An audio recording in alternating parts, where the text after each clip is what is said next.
actually think she is a hacker. Why do you think she's a hacker?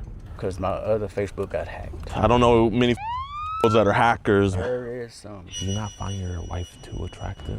Is that I kind do, but the younger girls, I mean, they kind of throw hints out there to you. And I heard you have a pee fetish? Yeah. Do you pee inside of her, or? Sometimes. You pee inside of her? Was that it on hard? Yeah. But how many inches is that, would you say? 8. I don't take a measuring tape and measure, you know. I mean, my pinky's bigger than that. I mean, how many inches do you think my pinky is? 7.5.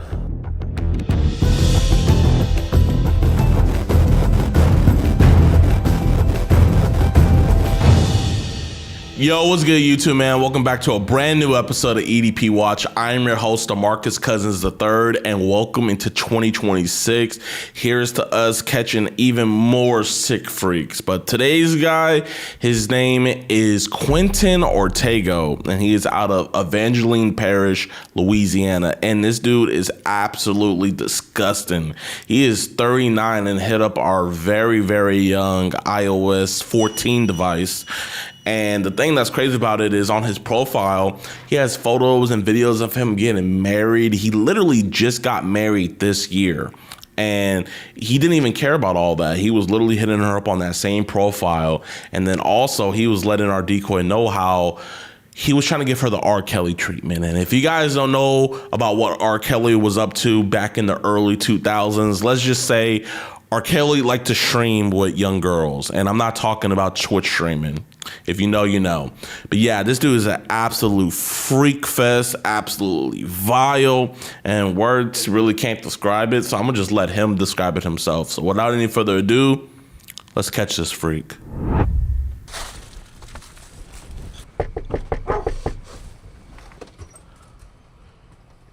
Hello? Oh, hey, how you doing? Quentin? What's this? What the f is this?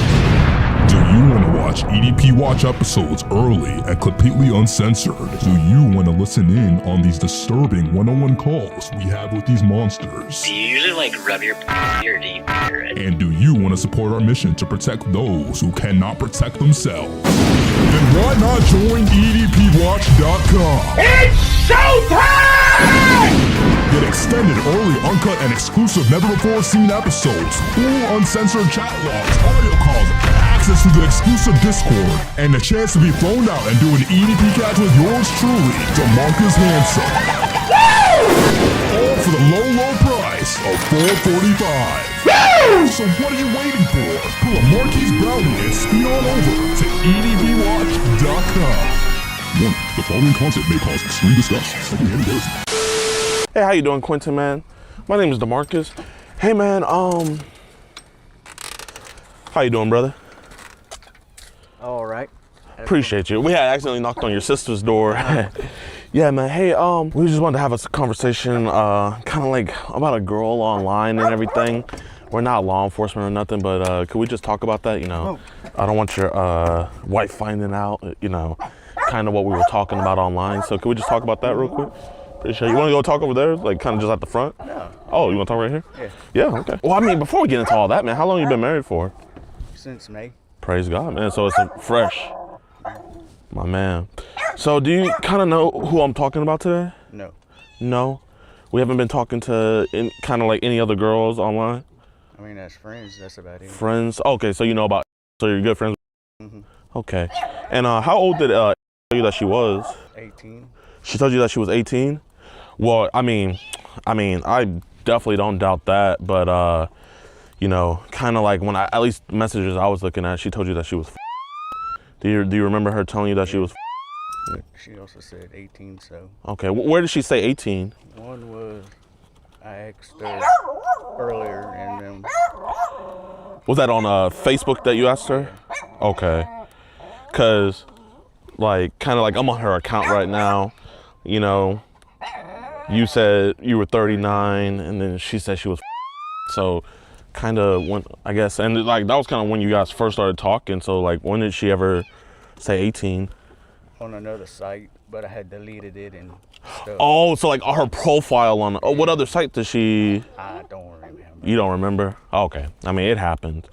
But would you, listen, obviously a troublemaker. I'm She's trying to actually get away from her. okay. And not talk to her. Listen, that's exactly why I'm here talking with you about it, man. You know, obviously, if we thought you were a bad guy, No. I promise you, like, us as citizens wouldn't be talking to you. This would be on somebody else's desk. So I appreciate you for trying your best to get away from that and everything. But I guess, I've actually been trying to ignore her. okay, awesome. So, I mean, does the wife know about it? Yeah. Oh, the wife does? Okay. So what did the wife say about? She just told me to stay away from it. Okay. So does she also know, like, how old she is as well? Okay. Does anybody else, does your sister know? No. Okay, so just the wife? Yeah. Okay. I actually think she is a hacker Okay. You think she's a hacker? Why do you think she's a hacker? because my other Facebook got hacked recently. Okay. But she's talking to you on this Facebook though. Oh, okay. Well, I mean, I don't know many that are hackers, but yeah. There is some. I mean, hey, I bet out here in the backwoods, Louisiana, you guys got a bunch of hackers, man. I wouldn't be surprised if you're a hacker, but you know. I'm not no hacker. Who was getting more like flirty? Would you say she initiated the flirtiness? Okay, so she initiated it. Kind of like, what are some of the things she was saying to you? Just wanted me to come out here and talk to her and stuff like that. Okay, so did you say anything to her? Not really. Not really? Okay. So is there a reason why I have a picture of your? Would you say that's pretty sexual? Yeah. Okay, so I'm gonna ask you again, like, was it mutual though? Mutual. Okay, so it was mutual. So about how flirtatious were you with her? Just really flirting. Flirting. You know. And you knew that she was all the time, right? I mean, I get it, we got caught up. So I guess, like, why kind of cheat on your wife if you guys just got married? You don't know? So, I mean, it's one of those things, and if your wife really doesn't, if she does know about it, would you want to have this conversation with her too, or is it one of those, is she here right now? No. Oh, she's not? Oh, but she does know about this? Yeah. Okay. Would you want to have this conversation with her as well, or? Oh, I have conversations with her all the time. You do? So, I mean, how often, you said hacker, how often do young girls be hitting you up on social media? Pretty regular. Pretty regular, really. Are they like asking for things, or what are they asking for? Money, cards. They're asking for gift cards. Oh my gosh. Man, are they ever like, trying to get us to go on apps like Telegram, Signal? Yeah. Really, really. So, I mean, I obviously know you have those apps, but I mean, I have those apps too. So, like, I guess, what do you be doing? I don't really use them. You don't really, you just have them downloaded? Okay. What are they trying to give to you? What are they offering? They really didn't say what they're offering. They just said they want me to give them gift cards to help them get some food. Okay. Were they ever like offering like pictures? Like, hey, I'll send you some pictures if you send me a gift card? Not yet. Not yet, but probably. So, I mean, obviously on these groups like Telegram and Signal, I mean, they're hotbeds for just disgusting stuff. We ever got added into any group chats where we're like, hey, yo, I got to get out of this? Yeah. Really? What were they sending these group chats? Hey, you send me a gift card, I'll send you something special in return. Oh, man. With these scenarios, would they ever have to do with kids? I know that's one big thing on there where they're always like, That's why I deleted them. And really? So it did have to do stuff with kids? What are some of the stuff that they were like doing with the kids? I don't have nothing to do with kids, but they just said, hey, look, we'll send you something in return, Yeah. You buy me a gift card. Okay.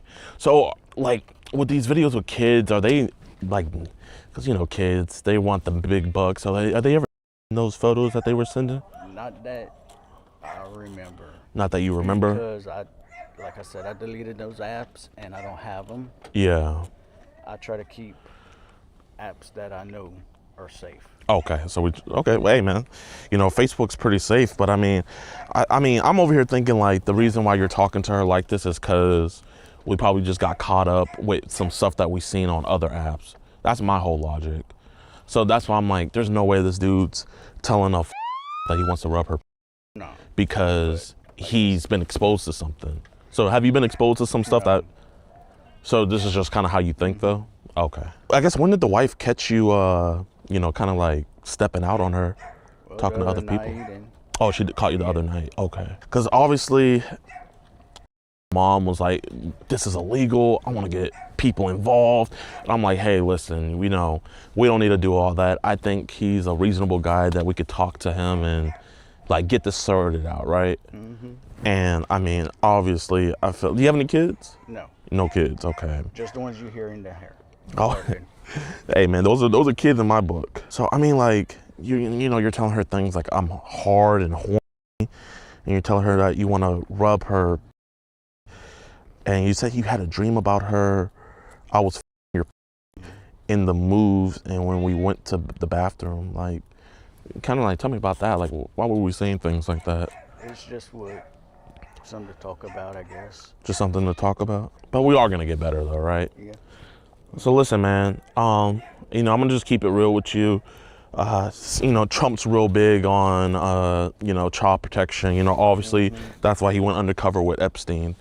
And one thing about it is they made a new public platform where you can kind of see when your neighbors are not making but receiving. So, I'm seeing it coming from this trailer, and obviously I know the wife's not into that stuff, right? I know she's not into that. So I'm just kind of wondering, like, about 1 to 1,000, how many images do you think you have? And if you could keep it honest, like, I really appreciate that. Really? None, because I deleted them. You deleted them? Okay. Because I knew it was wrong. Okay. From get-go. That's good. So how young in the videos were they? Like the youngest? Okay. So what's happening? So there was never like any road, nothing like that? There actually was one that hit me up, and he told me he would give his daughter to me, but I told him no thank you. That's good, man. I respect the hell out of that. I told him to go get help. That's good. Well, I mean, I want to extend that courtesy to you. I think you need to get help too, because as much as he's wrong, obviously it's not right to be watching that stuff. And we all are wrong at some point, and definitely. And I just want to let you know, man. Like, even though you think you deleted that stuff, you know how the internet works. Once it's on your phone, you have to have a special computer to get that stuff off. And I mean, I don't want to see a good guy like you get caught up in some stuff, man. I was looking at Facebook, and she just looks like a sweetheart. So, the same way you told your friend he should get some help, I want to extend that to you. And I just want to see, man, I think you want to be on the right side of this. Do you want to get that stuff wiped from your phone the right way? Sure. I mean, if you can get your phone, or if you have your phone on you, man, I would love to do it right here in front of you, to do it the right way, so that way, this doesn't bite you in the butt later on, because if a regular citizen like me can see it, imagine what like law enforcement can see. So do you want to do the right thing? And actually, I got a new phone, so. You got a new phone? Okay. But still with it being associated with that number, since you have that number, man, like, if you want to, man, I think it's for the best. It's all up to you, though. Oh man, you got the new iPhone, man. That's nice. And I just want to make sure, because a lot of people are like that, where they like to, when they're watching, they like to make their passwords adjacent. So is your password adjacent? Like, what is it, so that way I kind of know? This year I got married. When did you get married? This year, 25. 25? Was it May? May. May what? 2nd. May 2nd? Really? Funny enough, my parents got married May 2nd. Does your job use Telegram? They do occasionally, but it's really for a chat, group chat thing. Group chat thing? Tell me about it. Like, if I need something, they'll group chat me. So do you think that's maybe like where the temptation came from? Is like, okay, I had to get this for work, and then, okay, that makes sense.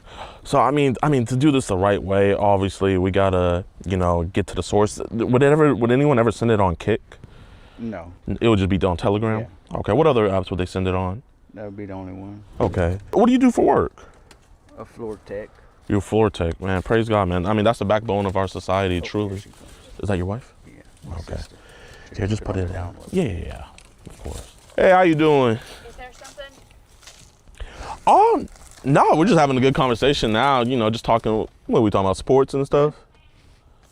Okay. You good? I'm good. Praise God. How many files did you have to delete? A bunch. Yeah. Really? Oh my gosh. Like over 50? Yeah. Oh, okay. Over 50. Really... Was it ever on this phone or was it on? No. Okay, what phone was it on? Another one that I had traded in. Oh, you traded it in. Dang, that's not smart to trade it in with all that stuff on it. I know. Let me get your phone number if you don't mind. Okay. So that way, if something does happen, I can reach you. Yeah, yeah. I mean, here, let's go. I can give you my card and everything, but I mean, we got to get it on the computer anyway. I was just trying to pinpoint everything so that way we can all knock it out. All right, man. Just put it in airplane mode for me, man. And then once it goes on this bad boy, I mean, the reason why we were asking about how many files, because I mean, you know, genuinely, you know, it just all depends on how many files. You know what I mean? Mm-hmm. So I guess like, why? I guess why you so worried about your sister finding out? Because she's on the phone with my mama right now. Really? Mm-hmm. Okay. How do you think your sister will react? Basically, she would call my mama, and my mama would call and fuss me. Really? Mm-hmm. Damn. So the wife really didn't fuss with you about? Not really. Really? Because we got nephews and nieces and stuff. I feel like that would make her more mad. It's like, you know how women are. How old's your wife? 36. She's 36. How'd you meet her? Facebook and that Really? store. Really? Did you meet her in 2025 or did you meet, how long you all been dating before you got married? Since 23. Really? Mm-hmm. I guess, you know, you can be honest. Like, I guess, do you not find your wife too attractive? Is that kind of? I do, but you know. You know what? The younger girls, I mean, they kind of throw hints out there to you and different things. I mean, you're telling me. So the people, so I'm guessing it's not always young girls sending you those photos of some guys sometimes? Yeah. Okay. Do we ever fall victim and it's kind of like, you know what, frick it, I'm going to buy it? Did we ever kind of fall victim and buy it a couple times? Mm-hmm. Okay. So what was the youngest age we ever bought before? I really never bought cards for nobody. Yeah, not too many people, right? No. Like me, I bought Netflix cards and Hulu cards, stuff like that. Okay. And so you would send them that, and then what would they send you in return? No, I bought that for me. Oh, okay. Mm-hmm. So how would you get the videos and stuff that the people would send to you? They would send me the videos and say, now go get me a card. I say, okay. Oh, so you scammed them. Okay. And so I never would. How many videos would be in the kind of like the log? One. Really? So they would just send one video. Okay, so it's kind of like them sending a sample and then it's like, now send me. Yeah. Oh, okay. That makes sense. That makes sense. I guess how did you find, because you messaged her first, how did you find her? On Facebook. You just saw her profile just popped up and everything. So I guess, like, why weren't you like kind of like, oh no, you're too young. Why were you trying to keep it a secret from your wife and everybody? She said she wanted to be friends. So I guess if she wanted to be friends, then why did you take it in such a route? Does the wife not give you enough at home? Is that maybe why? Pretty much. Okay. But So if it's one of those things where it's like, if I was satisfied at home, I probably wouldn't have. I would have just been friends with her. Yeah. Okay. Do we have any other kind of young kid friends? No. So she's been the only one. Did we ever have any intention on meeting? No. No. So I guess what was the intention then? Well, she told me she was coming to Louisiana, and I just said, okay. And she said, you're excited? I said, yeah. But I was really lying to her. Okay. And I heard you have a pee fetish? Yeah. Okay. So like, does the wife let you? I was just talking to her, you know, and I mean, does the wife? making conversation. Yeah, I mean, it's like R. Kelly conversation. So was the wife like, I mean, does she let you pee on her? Yeah. She does. So where do you pee on her at? Do you pee inside of her or? Sometimes. You pee inside of her. Does she not get infections like that? No. How do you, I mean, I kind of want to know your secret. How do you do it? Just let it go. You just let it go. Do you ever let her pee on you? Sometimes. Okay, where do you let her? Where do you let her pee on? Different places. Like what? I'm trying to get some notes. You know, spice things up with me and my missus. It just happens. It just happens. I'm happy that you guys got it resolved. I just don't want some mess coming in the future, man. So I really respect the fact that, you know, you're giving me the time of day, man. And I mean, do you feel uncomfortable or anything, man? Like truly. If it's to get her off my back, you know. So is that kind of why you've been ghosting her for a while now? Mm-hmm. Were you afraid that like, oh man, she might go to cops? Were you afraid? Like, Pretty much. is that what you were more afraid of? What's gonna stop you from if you see another young girl's profile? I'm gonna ask her age, and then I'll be like, "Nope, got to go." Okay. So is the wife at work right now? She's actually on her way from up north with her sister. They went and get the kids. What kids? Her sister kids. About how long you think that'll take for them to get back? Probably by 9, 10 o'clock. Oh man, bro, you're gonna be good by then, man. Because you know the last thing we want is the missus asking questions. I mean, you were talking about that you could teach her how to do this stuff. You said I'm hard and I have my hand in my pants. Wish you could help me out. Like, how did you want her to help you out? Basically, it was just something, talking about, and conversation came up, and I didn't know what else to say. Okay. So did we have conversations like this with a lot of people, you would say? No? So why do you think we got so carried away with it? What made her the lucky girl? Kind of giggling and just flirty. So it was just kind of like the attention. Yeah, pretty much. Does the wife not give too much attention? Man, Huh? your sister must be really nosy if she wants to Oh, stand yeah. outside in the cold. Oh yeah. Did she ever like be eavesdropping on you and your wife? No. Well, why did she's eavesdropping on us so much? I mean, I don't think our conversation is that special. And I'm not trying to get like too overly personal, but like, was that it on hard? Yeah. Okay. And about how many inches is that, would you say? 7 7? or 8. That's 8 inches. About 8. I don't take a measuring tape and measure, Yeah, I mean, I'm not like, a scientist or anything, but that's about, I mean, my pinky's bigger than that. I mean, how many inches do you think my pinky is? 7.5. You think my pinky's 7.5 inches? No, my pinky is like 2 inches. 2. So we're not good with measurements? I mean, no. I tell them one thing and they're like, no, it's this. Okay, I guess whenever you pull on the pants, are the girls impressed? Or they're like, whoa. Yeah. They're impressed with that? Mm-hmm. Man, shit, I would hate to see who else they've been with. Were you a player before, or are you just kind of like a, no? Quentin, I want to get into your mind, There's a lot of stuff going on. Like, tell me, like, what's in your mind right now, Quentin? Trying to get rid of this. Get rid of that junk. I mean, this is the best thing. Because, do you know how bad that stuff is? Mm-hmm. Like, do you know how much trouble, like... Sure, my mom is going to ask me full of questions. Yeah, I mean, are you going to be honest with them? Yeah. What are you going to tell them? That we was talking about God and just trying to... I mean, that's not what we're talking about. So I guess you're not going to be too honest with them. So just to make sure, like, so is this your or did you get this off the internet? Okay. So it's kind of like a fresh picture. Uh-oh. Is that your mama? That's her. She wants to know what's going on. Hey. What's up? I come to visit. Hi, guys. Hey, how you doing, ma'am? Who are you guys? How you doing? My name is DeMarcus, ma'am. Nice to meet you. Who Yes, are you ma'am. with? We're just with an organization that kind of like talks to people, and we've just been talking to Quentin. About what? I mean, it's up to him if he wants to tell you. You want to tell your mom? Y'all, Quentin has some learning disabilities and some special needs, and anybody messes with him, we like come running. They're trying to get me to join a group. I want to make sure everything is Ma'am. good. It Oh, scares no. me. Yeah, no, I mean, your sister's been there the whole time. I mean, she's I know. been more than willing if she wanted to. She could But have she's came not up. as curious as me. Oh, yes, ma'am. I'm Mom bear is protective. Thank you. And I'm not trying to be ugly. I just kind of want to know what's going on. And who are you? Oh, I'm Spencer. How are you? What's your name? Spencer. Spencer? Yes, ma'am. Where are you guys from? Well, I'm from Texas. Okay. From Texas, yes, ma'am. What do you guys do over here? Well, we were in the area, so we came by to talk to Quentin. How do you know Quentin? Just online, through different like message boards and everything. I mean, you want to tell your mama kind of like how we know our acquaintance and everything? They're actually trying to get me to join a group and A group of what? For what? just different things. But Like a men's group to get together.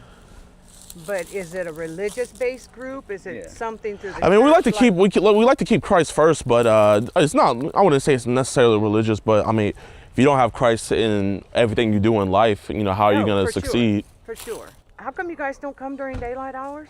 Man, I wish we could. I mean, I hate the fact that we lost all that daylight. I really do. It's one of those things, you know. Well, you guys didn't drive over here just to see Quentin from Texas, huh?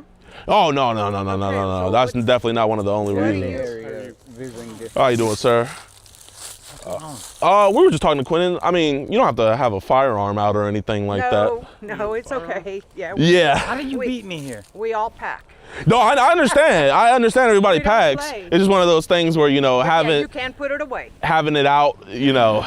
Well, fucker, we didn't know what was going on. They were scared. I mean, she could have. Nobody When and she did. my grandkids get scared, I'm here. Yeah, I mean, yeah, totally. I mean, you know. A rural area, we all look out for our own, you know. That's just- No, I mean, like I said, I mean, your sister came up and was asking him, and he just said he wanted to talk with us privately, so she walked off. I mean, I have no issue with family being in the mix. Oh man, you guys have a huge party coming out. That might be the wife. No. Oh, she got the popo involved. I mean, hey, how you doing, officer? Hey man, my name's JiDon. We're just here talking to my friend Quentin here. Quentin, you're not gonna talk to the year-old girls online anymore, right? Nope. Okay, and that picture that you sent, that is yours, that you sent to the girl? Yeah. This picture right here is yours? So you sent this picture. So all the messages I was going over earlier, those were all your messages? Yep. Okay, and did you know that she was the whole time? Yep. Okay. I mean, if the officers have more questions for you and everything, would you be willing to answer those? Sure. Okay, but you did know she was years old, and you knew that sending a picture to her was wrong, right? Okay. And you messaged her first, or did she message you first? Message her. You messaged her first? Okay. I would have been straight up with you in the beginning, but that's fine. I appreciate he you. didn't want to. That's okay. He didn't want to. I know he's embarrassed. Go ahead. Yeah. That's That's what was happening, but Okay. I promise you, if he was honest, I would have told you about everything, but you didn't want your mom knowing, right? Right. Quentin, I just want to say this for everybody. This is your phone, right? And I didn't take it from you or anything, did I? Okay. And Quentin, about how much child pornography did you say you downloaded, would you say? Quite a few. Quite a few? Okay, and how young was the child pornography that you downloaded?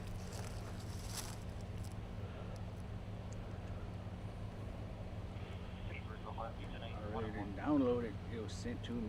Okay. Oh, okay, my bad. So how young were the ages that were sent to you of the child pornography?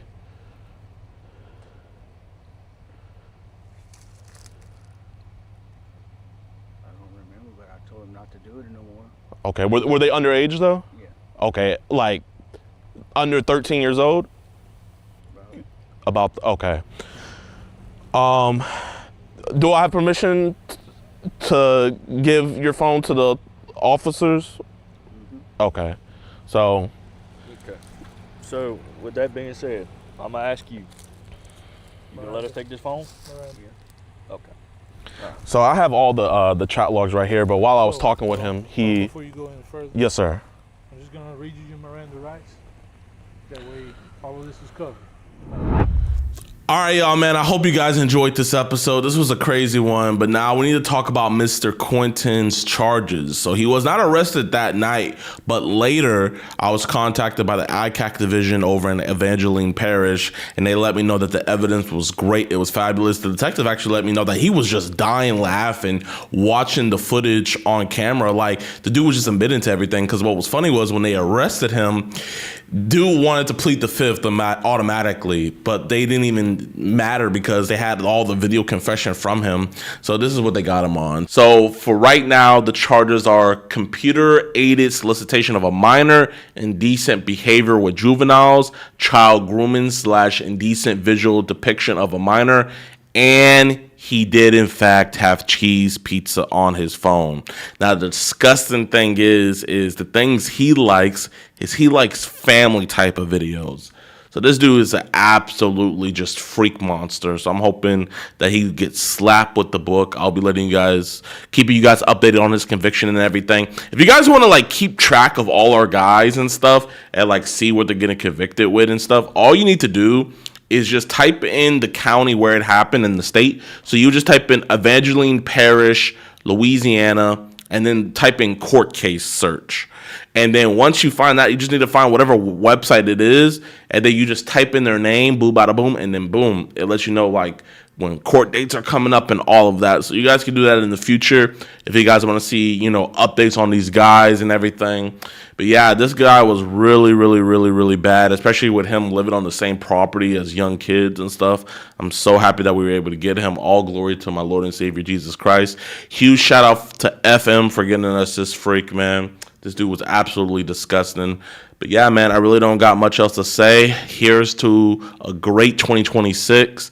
And without any further ado, let's keep on catching these freaks. I refuse to let this stop me, though. I understand that I'm the star player and I'm injured, but I'm still gonna care. Then not only that, film the content and upload it on his OnlyFans Patreon. I didn't know it was doing all that! I'm gonna go to the bathroom real quick, okay? Okay, sorry. Bro, it's a dude, bro. You're trying to crack a sex offender. It's not only wrong on that, we're showing kids how to do this. This is ridiculous. So, YouTube, man, have you guys ever heard of the TikToker that popularized the method of going out on dates with sex offenders? Like, this dude is the most down bad dude on TikTok. This is absolutely ridiculous. We're gonna be reacting to Pie Matt, the freakiest man on TikTok, very scam likely. I ain't never seen nothing like this in my life, bro. You talk about the freakiest, lustful, biological urge. This guy right here, Scam Likely, is the freakiest man on the entire internet. Never in my life have I seen so much dedication to getting some buns. This guy is top 5 Hall of Fame freak of nature. Yo, what's going on, guys? Pie7 here. We are back at it talking about the strangest shit we see on the internet, all right? But yo, lads, today we are talking about a guy named Scam Likely, all right? Scam Likely is a TikToker that makes content on his day-to-day life, all right? You probably think, yo, he's going to water the grass, he's petting his cats, he's playing Half-Life 2. No. Scam Likely is the freakiest person on the entire internet. I literally got to give y'all a warning before we watch this because the amount of shit he's done that I have to talk about is low-key criminal. If you guys don't get the pitch at this moment, a lot of his content is based on his day-to-day interactions with the opposite gender, okay? Now, his name started popping back in May and April when he went to Japan. So this guy goes to Japan, right? You think he's gonna have a good trip? No, he's going to Japan to have a bunch of good times with a bunch of Japanese women, all right? He states this in his first video talking about the birth rate in Japan is very low, and they say, whoa, a lot of Japanese girls like black guys. Now, the content in itself, Japanese girls do not like black guys. They like white guys. Yo, man, if you're a black man thinking you're gonna go crazy in Japan at least, no. Now, if you're a white man and you go to Japan, my brother, you will feel like you're in Gehenna.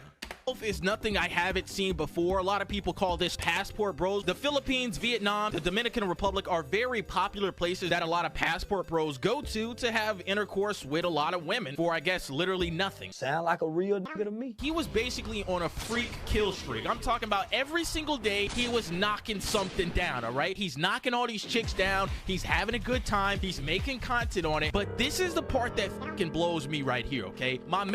Oh, Gehenna is hell? Then what's... Alexa, what is Islam heaven called? In Islam, heaven is called Jannah, which means... Alexa, stop. Jannah. Okay. And gets the clap. Not only the clap, the double clap, all right? Double tap, BO2. My man's caught gonorrhea and chlamydia on day 7 of his Japan tour. Now, you probably think, yo, he's gonna wrap it up. You know, chlamydia and gonorrhea, that's a big thing. That's something that can mess with your health as a healthy man. He says that, no, he's still in the game. I refuse to let this stop me, though. I understand that I'm the star player and I'm injured, but I'm still gonna care. Knowingly having intercourse with women while you have an STD, that's a crime. Is that not a crime? That is literally a crime. Bro, you are sidelined for the rest of the season. You're out. You're on the injury reserve list, my brother. No, the team, there is no team. In this instance, there is an I in team and it's just you. The team and put up stats. What the hell? And I'm like, wait a fucking second. You're still in the game with gonorrhea and chlamydia. Bro basically became the Magic Johnson of Japan, all right? Unlike Magic Johnson, he didn't stop playing. Bro was still balling in the game, in which I gotta say, this is 100% completely illegal. He goes on to make 2 more videos in which he has a good time with 2 more women without telling them he has gonorrhea and chlamydia inside of his body. This time I waited for a Ling Ling to come up to me. 5-minute Google Translate conversation. Boom, back to my room just like that. What's wrong with you? Yeah, in which I gotta say, this is 100% a crime. First of all, bro, that's like actually so messed up. That is so messed up. But then again, that's why I always say, man, do not be a degenerate just sleeping around. Bro, men, it is not cool to just sleep around with a bunch of girls, man. You are a loser. Whether you're a man or a woman, you are a loser if you just sleep around with a bunch of people. Quite literally. I will call you a whore. You are a whore. I think the Bible calls you a whoremonger. You slut. Well, these are 2 crimes, all right? Paying for intercourse, which he kind of hinted at, and then having intercourse without telling the partner that you have 2 serious STDs. These aren't just little gummy bear STDs. You have serious STDs. Bro, like that can, gonorrhea, and those things could like mess up your uterus and stuff to where you can't have kids anymore. You could genuinely mess up these women's chances to even have kids in the future. That could honestly harm somebody depending on the stature of their health, okay? Listen, man, this ain't it. This ain't it. That ain't it. And this entire Japan story comes down to a terrible ending in which he was hanging out with this chick or whatever. They were in a club and he was drunk. And I guess the Japanese men there were jealous that he was talking to a girl, is what he says in his video. And they beat his ass, basically. God damn. Honestly, what a way to go out. I've never seen or heard anybody do. So he got jumped by he didn't get jumped by a group of niggas. He got jumped by a group of ninjas. Like that's the first time, like, you know how like people you can use the I got jumped by a group of, and he could put the ninja emoji, and it would actually be what happened. Anything like this in my entire life, all right? You went to Japan to have constant good times with Japanese women. You caught the clap, double clap, and then you constantly keep having good times with women without telling them you got the double clap, double tap. My brother is down for the count, man. Round 4. He going outside. But you guys are probably thinking this is where it ends, right? Nothing can get worse than this. That's a fucking lie. It can always get worse, and it does get worse, all right? He comes back home and he keeps making his usual content, in which the content is the freakiest shit ever, all right? He goes on with content talking about his first gum job, all right? If you guys don't know what a gum job is, it's basically a good time with a person that doesn't have teeth. Fucking crazy, right? He basically came up with a new season of his freaky ass show called the RSO Tour. Now, ladies and gentlemen, this man would go on the sex registry and look for women and then have sex with them.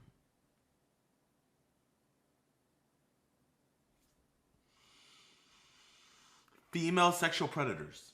I'm still giving you guys a warning to click off the video. But if you guys want to know what the RSO Tour means, is basically him having a good time with random S offenders. Oh my God! Nigga, what? You cannot do that. That's not okay. Listen, guys, I'm 23 years old, guys. I'm 23 years old. I have never seen anything like this. This guy basically looks up on the S offenders list in his city, DMs the S offenders, and then meets up with them to have intercourse and a good time. And then not only that, film the content and upload it on his OnlyFans Patreon.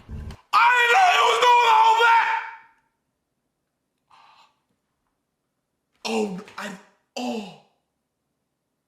I didn't know he was doing all that.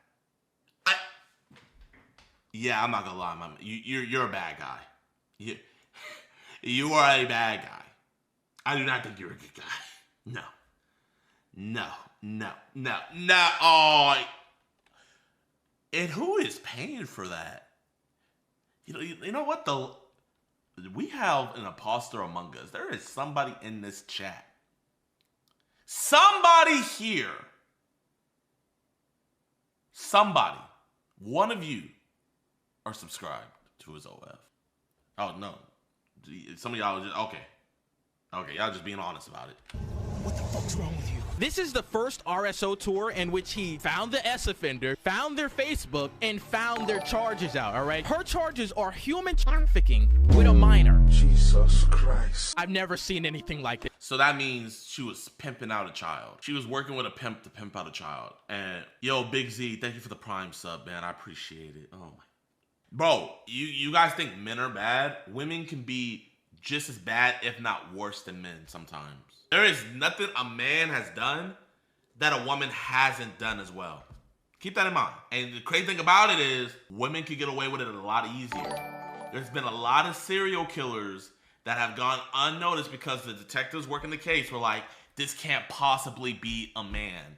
And it comes out to be that it was a woman. We don't take female sex offenders as seriously, man. I be seeing all the time, oh, where was she at when I was in school? Where were all these things? You weirdo. You are weird. Grown ass man. Oh, hey, don't treat me with a bad time. Grown man. You.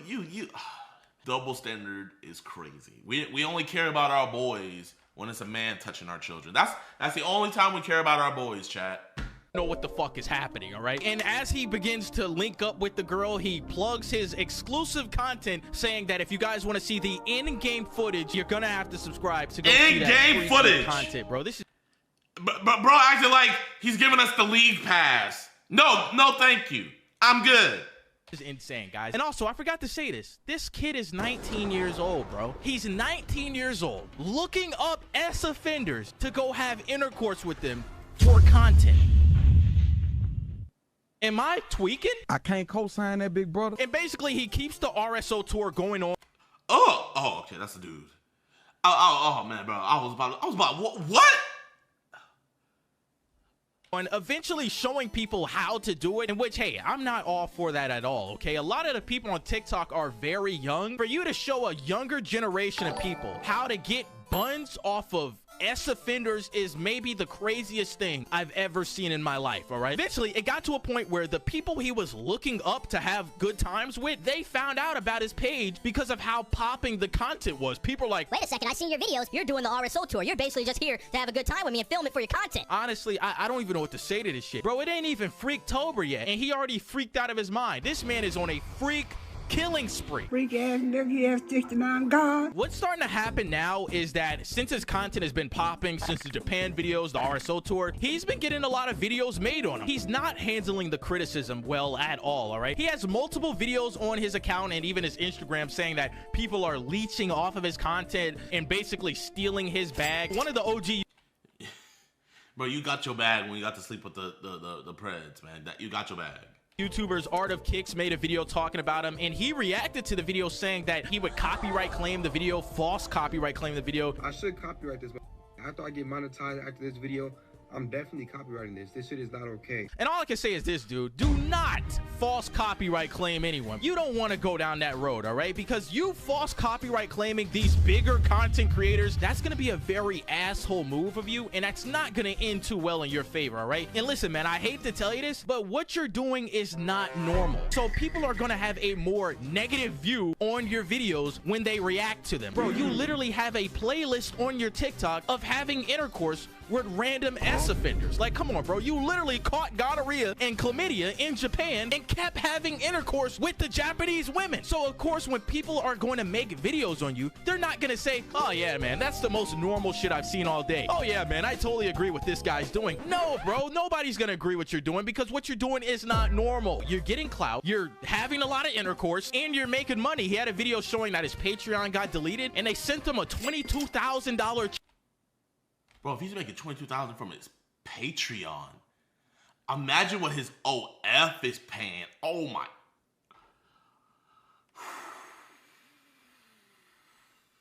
All right, and I gotta say, like, bro, don't even trip on it. You know what I'm saying? Like, bro, even though you're doing some really weird freaky stuff, I wouldn't go into the whole scheme of copyright claiming other people's videos on your content. All right, that's false copyright claiming, and if those content creators get lawyers, that's something you don't want to do, man. I'm telling you this right now, that's something you definitely don't want to do. All right, but yeah, man, he's cashing out. He's got a bunch of people buying his OnlyFans and stuff. A little weird. He's a 19-year-old boy. Anybody out there that's buying a 19-year-old's OnlyFans and watching him have a good time with women, bro, hey, you gotta rethink your life, dog. You gotta really rethink what's going on here, bro. Bro is 19 years old, and you paying to watch him get it.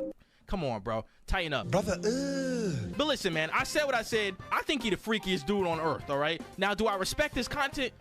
Not really. But, bro, if that's your type of content, bro, you making money off of it, so be it, bro. You know what I'm saying? Never seen anything like this in my entire life. Never wanted to see anything like this in my entire life. And the guy's just a straight freak ball, all right? It ain't even Freaktober yet, and he already freaked out of his mind. But, yo, man, I just want to talk about this. This guy's a freaking... Yeah, no, that's crazy. That's crazy. I've known about Scam Like His Lead for a while, man. I've known about him for a while. I actually asked him for advice on something, believe it or not. Nothing about sex offenders, I promise. I just wanted to, I was trying to figure out, because I saw in some of his videos, he had like the camera, and I was like, what are you using? And this is before I knew about the Meta glasses. And he was just talking about that. And I was asking him, like, how do you like make it not show the light? Because I want to, you know, use those for my prey catches, obviously. But yeah, man, I don't condone this at all, man. This is cap. I mean, y'all can say cap, man, but that's literally what it is. Before I continue, man, I don't want anybody to say I'm being a hypocrite, so I'm going to address everything. Yes, I know Kanel is good friends with him. This is how I know, because Kanel sent me this video. He sent me this, like, Kanel, he'll hit me up a lot. Like, more videos he's more, like, risque on. He'll be like, yo, Jid, should I post this? What do you think about it? Yada, yada, yada, right? And God be my witness, Kanel sent me this video, 48 hours with the TikToker who dates off the offenders list. He sent me the video asking me my opinion on it, right? I'm going to call Kanel. Before we react to this, I'm going to call him. I'm going to let him tell you guys what I told him. Yo, Kanel. What's up, bro? What did I tell you when you sent the video and I watched it? Long story short, that it wasn't like a good look. Like you didn't really fuck with it. Did I tell you to say that at all? No, yeah, that's genuinely what you said. Like, am I lying? Like, am I not supposed to say that? That's No. I'll just say it. And did I not tell you I wouldn't post it if I were you? Yeah. You told me you wouldn't personally post it. All right. I just wanted to say that before we get into this, but we're about to react to it, my man. Throughout the whole video, it was him just showing the different methods on how he gets girls. So, like, the first one, this is pretty messed up. It's smart. I'm not gonna lie. It's smart, but it's messed up. They would go on Facebook Marketplace, and they would find women selling their rings, like their wedding rings or their wedding dresses. And when they went to go meet up to go buy it, he would hit on them. So that was the first method. So, like, right now, he's coming for the ring, yada, yada, yada. Then they did wedding dresses, yada, yada, yada. And then, what is this one? I don't even know what this method was. I forget. Flooded, like, I'm like this is real life smurfing. Like, you know, in Fortnite, when you're a higher elo, and then you go to Open League. Yeah. I don't know, bro. That dude was just brawly as hell. Yeah, I just gave him 100 my time. 100% guaranteed. Reddit method. What was this? This is Reddit method. This is super simple. Okay. Let me show you what you gotta do. Just type in your city. Find the subreddits. Look, Cali hookups, Cali baddies, dirty R4R, Cali swingers. So after you join it, you find who you want, and then you just text them, or you could even post. Look, for example, my post. I posted in Friends with Benefits, Los Angeles. 22, male for female, I just got cheated on. After I posted it, it was flooded. Like, I'm like this is real life smurfing. Like, you know, in Fortnite, when you're a higher elo, and then you go to Open League. Yeah. That's what I was doing, bro. What does 22 MF mean? It means 22 male for female. So my age, I'm a male looking for a female. Okay. Will only females hit you up, or will anybody hit you up? Well, that's the tricky part. You have to really make sure that they're females. You gotta make sure. Okay. So look, I started texting this girl. I just said, where you at? That's how easy it is. Where you at? You don't gotta say hi, hello. And if you guys think it's easy like this, man, imagine how easy it is to catch preds, bro. We've caught some sick preds off of Reddit, bro. Oh my gosh. Oh, where you at? I'm pulling up on you. She said, hi, hey, what are you doing, baby? Any body pics? Where are you? I said, hey, I'm in Hollywood. How about you? And then, I'm not gonna lie, I did send her a pic. Of course, I unsent it because I'm showing you, but I sent her a pic just to get by. Okay. Okay. So just to confirm that. Just that's to what confirm that's I'm what they real, want. and that's what I'm here for. Yeah, I sent her a pic. Okay. I actually asked her if she wanted to meet in public, and she said no. So she's getting straight down to business. She wants to go straight to the room, straight to the bike room, bro. So cut all the cut scenes. Cut the public. Wait, why is that blurred? Yes, first link straight to the door. Smirking. Is that trustworthy? I do want to be careful because I know Reddit has a lot of scammers on it. Okay, so people can rob you? Yeah, you can definitely get robbed. I don't think this person is a scammer, but I still want to be careful. And I want to just go in the room and crack. Crack with no protection? Do you? I'm going to use protection. I usually don't use protection. But I usually don't? I swear to God, I had a friend. Man, you know one thing I regret greatly from my prank days was perpetuating being a professional raw dog, man. Man, bro, like, oh, man, I was promoting some sinful stuff, bro. Some very, very sinful stuff. So I greatly apologize about that, you know. There is no such thing as a professional raw dogger. There is no such thing. I'm sorry for selling that merch. Bro, oh my gosh, man. I'm horrible, bro. Why did nobody call me out on that? There was kids buying my professional raw dogger shirts. And you called me out saying I was annoying for my pranks. You called me out saying I was annoying the public. I wasn't funny. But I swear, nobody called me out for selling. Yeah, no. Fair, man. Shame me, bro. Shirt got me huzz. I'm sorry, man. I'm sorry. I am genuinely sorry. That caught herpes off of Reddit. I swear to God. I'm not gonna say who it is, but I swear to God. I advise use protection if you ever do it. Are you gonna do it? No. Never? No. You gotta try it. No, I don't use Reddit at all. Okay, well, if you ever think about coming over to us. To the dark side? Yeah, to the dark side, okay, please. No, have any of y'all ever used Reddit to hook up with someone? Yeah, so, okay, so we're gonna link with her tonight? Yeah. Okay. I'm trying to. That's the goal. You just go straight, like, no gifts, no nothing, no flowers? That's kind of corny, bro. Like, it's 2025. We just want to get straight to it. Flowers are corny? Yes. I want to get straight to it. A couple hours later, she finally replied. She basically said she wants to see him tonight. This is crazy. She said, are you gonna blank my throat, blank raw? How far are you from me? So why would I bring somebody flowers who has no self-respect? Okay. Oh, if she don't have no self-respect, what about you? I guess I see that. She's ready tonight. Sent address. She tells us where the park. She gives us instructions. She's ready, yeah, she's ready. She's even like, you know how girls are like dry texting? Yeah. Like they take an hour, they lollygag. Nah, she's answering 1 minute right after. She is ready. All right, let's see how this method goes tonight.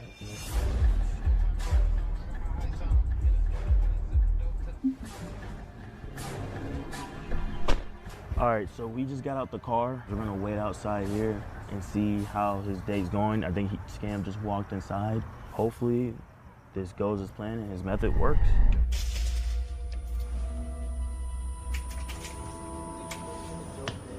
Hey, how you doing? Sorry, I'm late. Sorry, I was trying to get you mad. There was hella traffic. You got cats? It's all blurred. Sorry. Bro, oh hell nah. Just pull it up like that? Nah. Scary ass movie. Oh my, all the lights are off? Is there a light? All right, I'll take my shoes off if you want. Okay. I'm gonna go to the bathroom real quick, okay? Okay. Sorry I'm late. Hopefully it's going well as planned. He's No, my camera! enjoying himself. Wait, what? As planned, he's enjoying himself. Bro, it's a dude, bro. I'm not gonna lie, man. Like, what else could he have expected, man? I remember when I first seen this, I was like, what the fuck? Bro, man, this is This is ridiculous, man. This is ridiculous. This is, oh yeah, this is bad.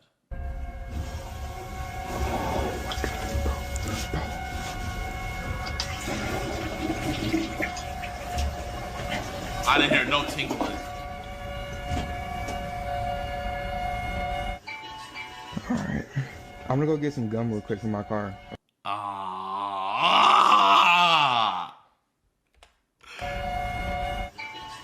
Alright. I'm gonna go get some gum real quick from my car, okay? Sorry, I had to eat something. I'll be right back. Listen, I just wasted a ton of my time. Because I know you're not coming back. I do. Alright, I'll be right back. Oh, actually, I don't feel bad, man. I actually don't feel bad at all. I don't. You know, no whoredom, no debauchery happened that night. So, W's. No, yeah. Bro running out.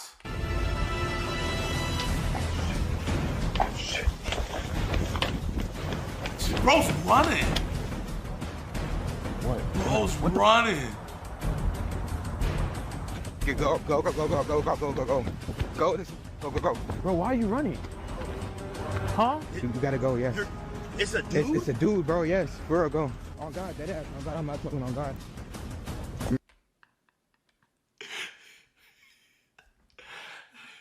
Bro. Why do you have to run? Because, like, I'm just trying to figure out why you have to run because it's a dude. Like, bro, why do you have to run? Run! It's a nigga! Like, why? Why? Macho, go. Come on. What does he mean it's a dude? No. Come on, go.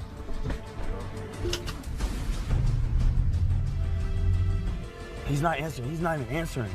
Is this dude freaked out? What is going on? Bro, what is going on? Yo, what happened? What happened? Bro, it was a whole thing.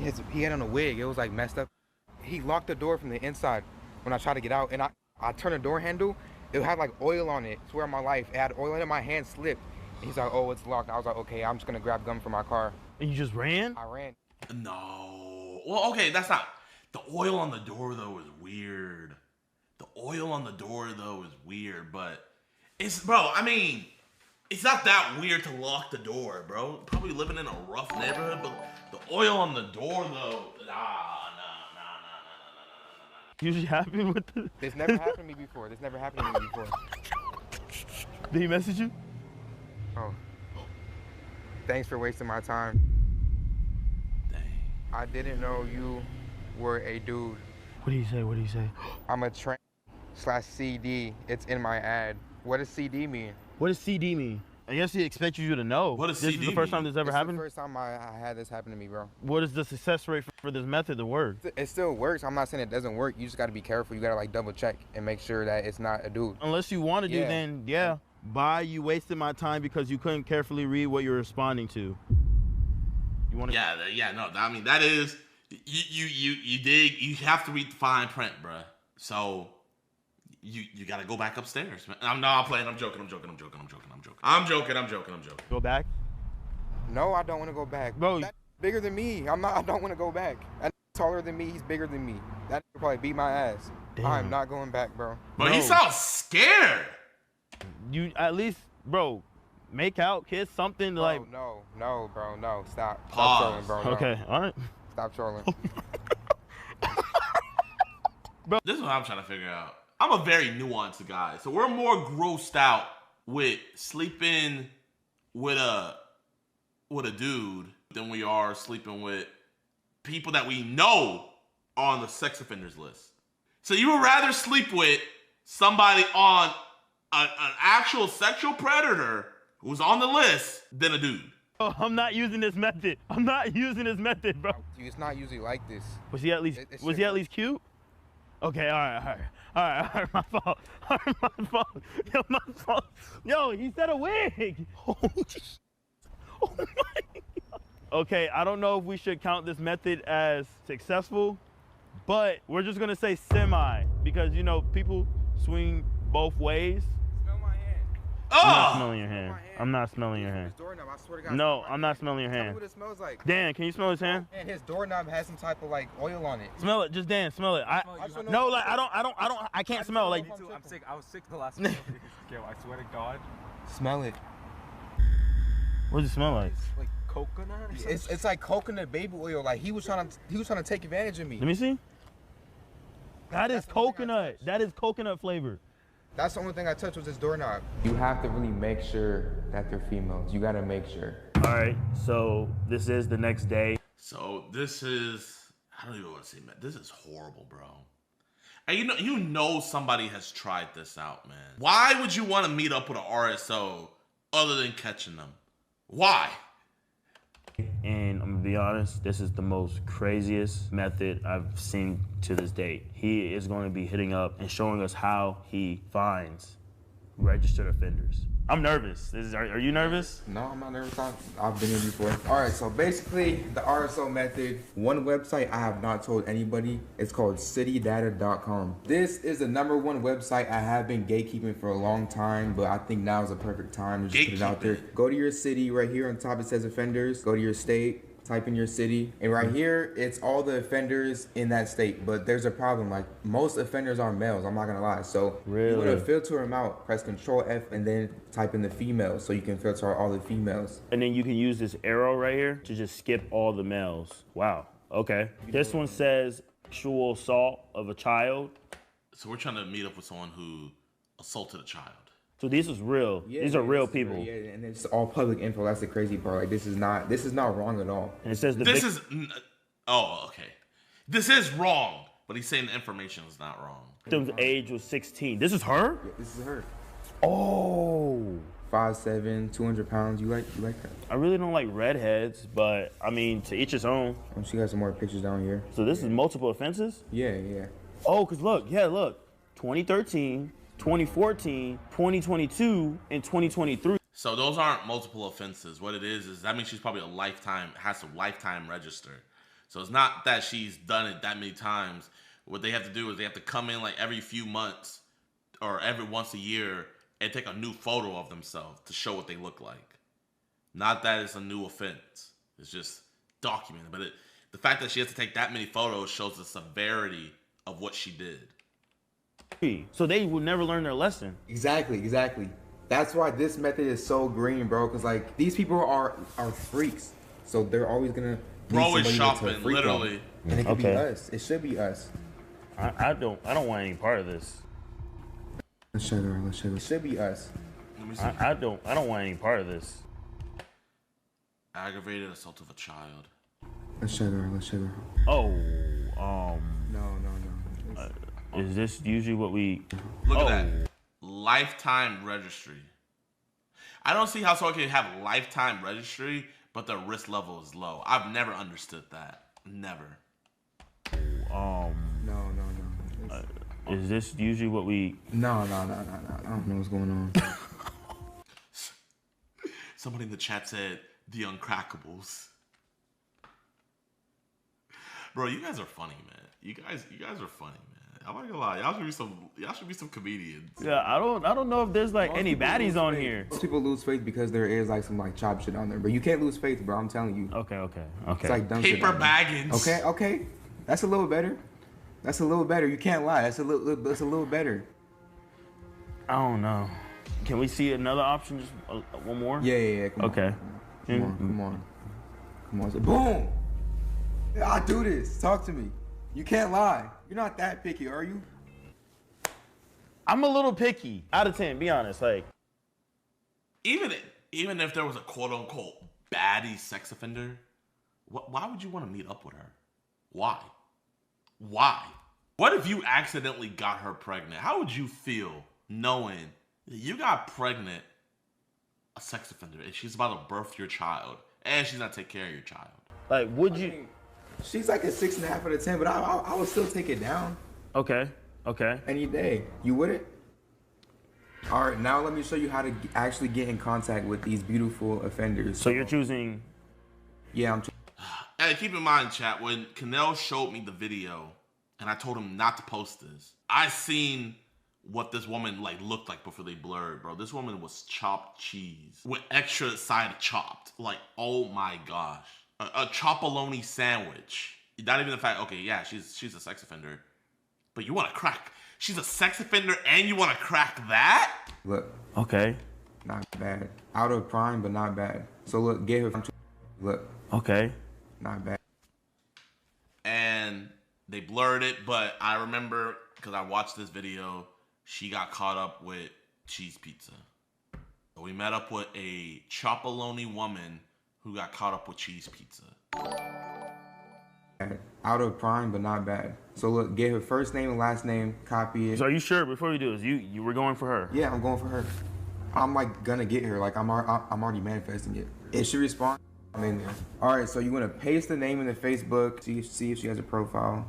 Oh wow, that's her. Is it her? Yeah. Oh, that's her. That's definitely her. Oh, she's actually. She's not bad. Okay, like she's actually okay. The picture was just bad. Yeah, exactly. Now sometimes it is low-key hard to get in contact with them through Facebook, so you can check their Instagram. But like most offenders, like try to stay off the internet, you know, after they do what they did. But sometimes they do have Instagram. Oh. Is this her? Yeah, that's her. It's her. Okay. Boom. Okay. Is she even active though? 4 followers, 1 post. I'm gonna text her. Okay. Matter of fact, this has 0 likes. I'm just gonna like it. You know, feel me? Just like get her attention. So yeah, no one I'm liked just gonna say, hey, how you doing? Okay, let's see if she responds. All right, so about 2 hours later, she finally responded. I told you I was gonna get her. All I needed was a response. Look, I said, hey. She said, hi.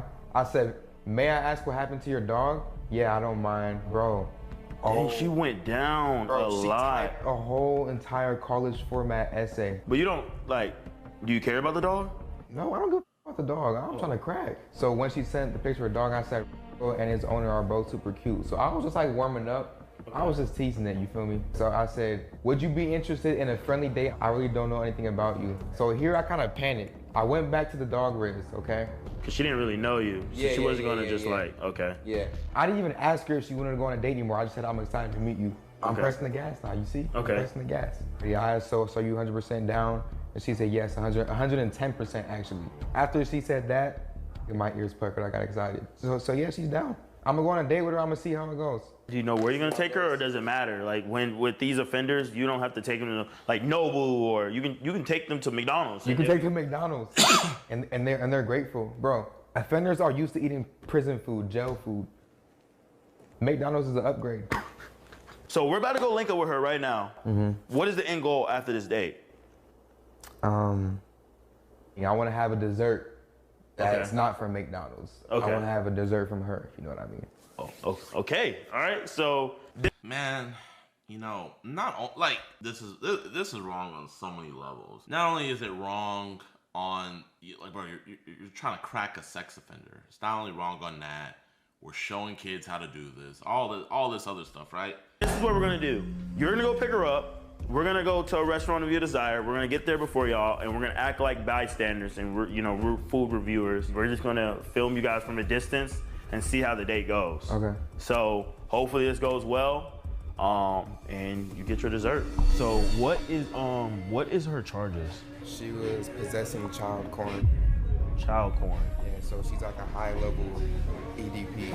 Yeah, that's like a master prestige level EDP. Sorry, I was taking so long. Hey, is there like a bathroom by any chance? Yeah. Okay. This sadly is my place, and sadly Down the hall to the right.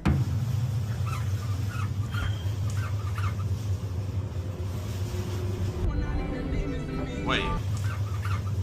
Chat. That is a communal bathroom. That is I just realized this right now, chat. She lives in a halfway house. I bet you so much money she lives in an RSO house. I bet you.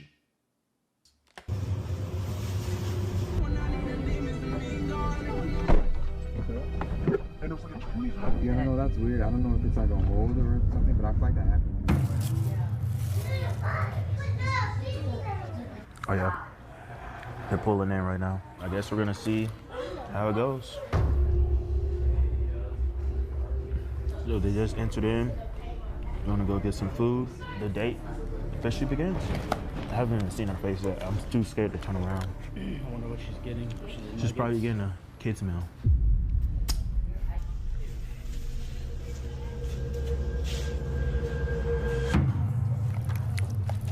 Oh.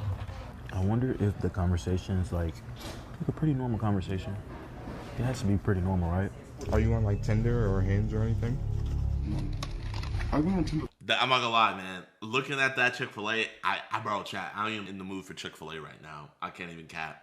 That shit look busting. One time, and it ended up being like a really bad thing. There was this guy that wanted to talk to me, very interested in like just coming over. And then he started talking about, you know, do you like black? I'm like, because he wasn't. Oh, he wasn't black? No, he was Mexican. And I'm like, wait, so he was Mexican and he has to be like black? Yeah. So apparently, what his case is watching his girls, all his like, friends. And I'm like, I wonder if it's like, since they're more open, you know, if it's like better connection, better conversation. So you said you have a superpower, which is you're good at giving, and then you're good at writing? Like handwriting or like writing? Like content, like the content of writing I'm very good at. Well, I also have a superpower if you don't know. I'm good at taking good. Good for you. So I don't know if I can last that long. That's alright, we're working on it. We're working on it? Okay, that sounds perfect. Go to the bathroom. So, how's it going? She said her superpower is she's good at giving. I said my superpower is I'm good at taking good.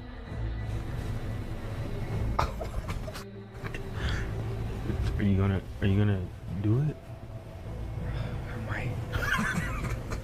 What would you rate the date out of 10 so far?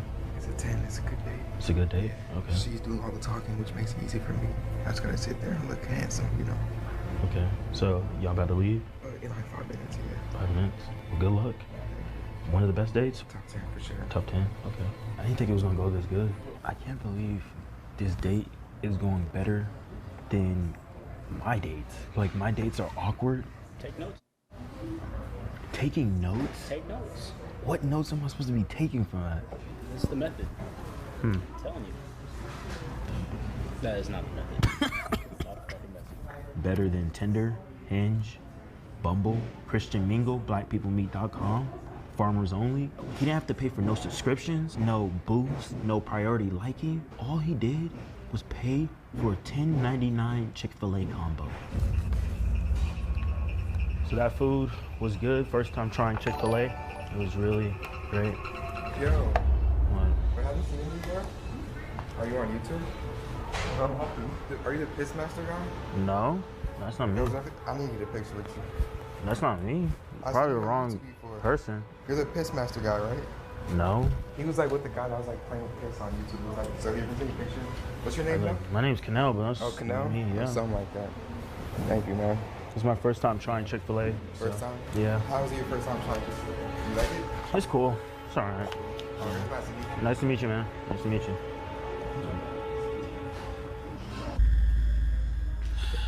What the did he just do? 75 degrees yesterday. I need to know if I've seen that guy. Oh, yeah. See? Yeah, they're like playing with like pee and stuff. Some. They're playing with pee without the C in it. Ugh. I like my pee with C. How some way he brought me into the end of their date, which is crazy. I don't know where they disappeared to. Chick-fil-A closes in 2 minutes, and we don't have a car. Back up. I wonder if he still likes me. What's up, buddy? Hello, baby. All right, I guess I'm gonna go home. Yeah, that room looks small. Yeah, definitely. That's like an 8x8 room. Whoa. So what? Oh, what took you so long? We've been out here. We've been waiting in the gas station for 40 minutes. Look, man, I'm gonna say one thing. Her superpowers were real, man. For real? It was real. You capping. You're lying. Lying about what? You being for real? I'm being for real. Okay, so we were waiting in that gas station for 40 minutes. Wait, no, I'm not doing this. Why are you making it seem like I'm in trouble? No, you're not in trouble. You washed your hands? No. I used the wipe. Smell it. Well, how was the date? What was your experience like? She had superpowers. That was not a myth. The date was good, and I feel like, I don't know, I just done this so much, and honestly, it's kind of like sad what I'm about to say, but I think this is my last time doing it. I think I'm announcing my retirement. I think I'm gonna leave that area alone. So. Are we supposed to cry? Are we supposed to hang your jersey up in the Raptors and be like, damn, if only our teams, bro. Honestly, yeah, like I appreciate you for having me come out here because this is my last one. It was like an honor to do it in front of an audience. It's time to let the young guys take over. No, bro, man. If you do that, you're weird. If you do that, you're weird, man. What do y'all think about this, man? Is this an L or, I mean, I know nobody's gonna say W. Detectives read from some screenshots of these messages. One read, quote, "Do not forget my underwear is in your pocket." What is the difference between this monster and a dude we catch that was going for an 11-year-old? What is the difference, chat? Please tell me. Bro, I wouldn't be surprised at all if they found CP on her phone, man. She was arrested once again when investigators found evidence of child porn. What did I just say, chat? Yo, what's good, YouTube, man? Welcome back to another episode, and today we are going to be watching Teacher of the Year admits to sexually SAing 2 boys. We got to get rid of this discrepancy about, you know, oh, it's different when it's a female teacher and a male student. You know, no, it's not. It's the exact same thing. But be sure to hit that like button on this video, man. And let's see what Law and Crime Network got to say. Personal confidence, something that I try to push into my classroom and my students. This same elementary school teacher, elementary, who was once named Teacher of the Year, now straight up admits she assaulted 2 preteen boys who were once her students. Is that true? Yes. Investigators found one of the boys' photos in her wallet when she was arrested. They also found a— Bro, man, I'm telling y'all, bro. Girls are just better. Like, I will give girls this. Girls are better at hiding this stuff than guys. Oh, for the most part, girls are smarter than guys, man. Average-wise, girls are smarter than dudes. They really are. There's more women in the world than there are men. You gotta think about this statistically, man. How many of these women are out here being weird and just never got caught up with it? How many of these women are in these Telegram group chats? You gotta think about that. Overwhelming amount of and the wallet is crazy, bro. Evidence, including explicit Smiling texts, photos, and even videos. So let's get right into it. The defendant we're focusing on today is 35-year-old Jacqueline Ma, who at the time of her arrest was an elementary school teacher. Jacqueline began teaching and 6th grade students back in 2023. All of this happened in National City, California, which is just south of San Diego. In 2022, dang, that's the Noah Beck's sister was in California, and now she's in California. Oh my gosh. She was actually honored by the San Diego County Office of Education for her exemplary work as a teacher. She even appeared on the local news there to talk about her Teacher of the Year award. Just being that champion for those students, allowing them to believe in themselves and see themselves the way that you believe in them. Just 1 year after this interview was shot and Jacqueline won this Teacher of the Year award, she was arrested at her school, Lincoln Acres Elementary School, on allegations of child sexual assault. All of this started when a 12-year-old student's mother started to see some red flags. The mom suspected there may be an inappropriate relationship going on between her son and Jacqueline Ma, so she reported it. When Jacqueline was arrested at the school and investigators went through her belongings, they found a picture of this same 12-year-old boy tucked away in Jacqueline's wallet. They also found her jewelry. It even had the boy's initials on it. They also found some love letters inside of her classroom. Prosecutors later learned that Jacqueline had been talking to this boy for about 10 months. She was arrested, booked, and then she was probably talking to that boy when he was 11. Chat, what is the difference between this? Chat, what is the difference between this monster and a dude we catch that was going for an 11-year-old? What is the difference, chat? Please tell me. Please tell me, bro. And if anything, she is worse than a lot of the dudes we catch because of the power dynamic. Her being a teacher. Oh my gosh. And I see people joking in the chat, man. This isn't nothing to joke about, bro. Bro, you know how traumatizing that can be? A child exposed that young of an age to sexual material and also sexual things. Bro, I wouldn't be surprised at all if they found CP on her phone, man. You need to go through your kid's phone. And released on bail, but that didn't last very long. She was arrested once again when investigators found evidence of child pornography. Since that arrest, she's... What did I just say, chat? Women, they're just a lot sneakier with it, bro. But these hoes are in it too, bro. They're in the sick stuff too, man. It's not just the dudes, it's the girls. And denied bail. So when investigators were taking a look through all of her data, they found that she sent this 12-year-old boy sexually explicit photos and even coerced this boy to send her some pics back. When the boy didn't respond or took too long, she got frustrated. According to the San Diego Tribune, this boy once wrote her a message saying, quote, "Sometimes I don't think you understand that I am a kid still." Detectives later revealed that just made my heart drop, bro. He said that to her and she still kept on wanting to go along with it. And she has the audacity to cry, bro. Yo, all I'm gonna say, man, them women prisons get down.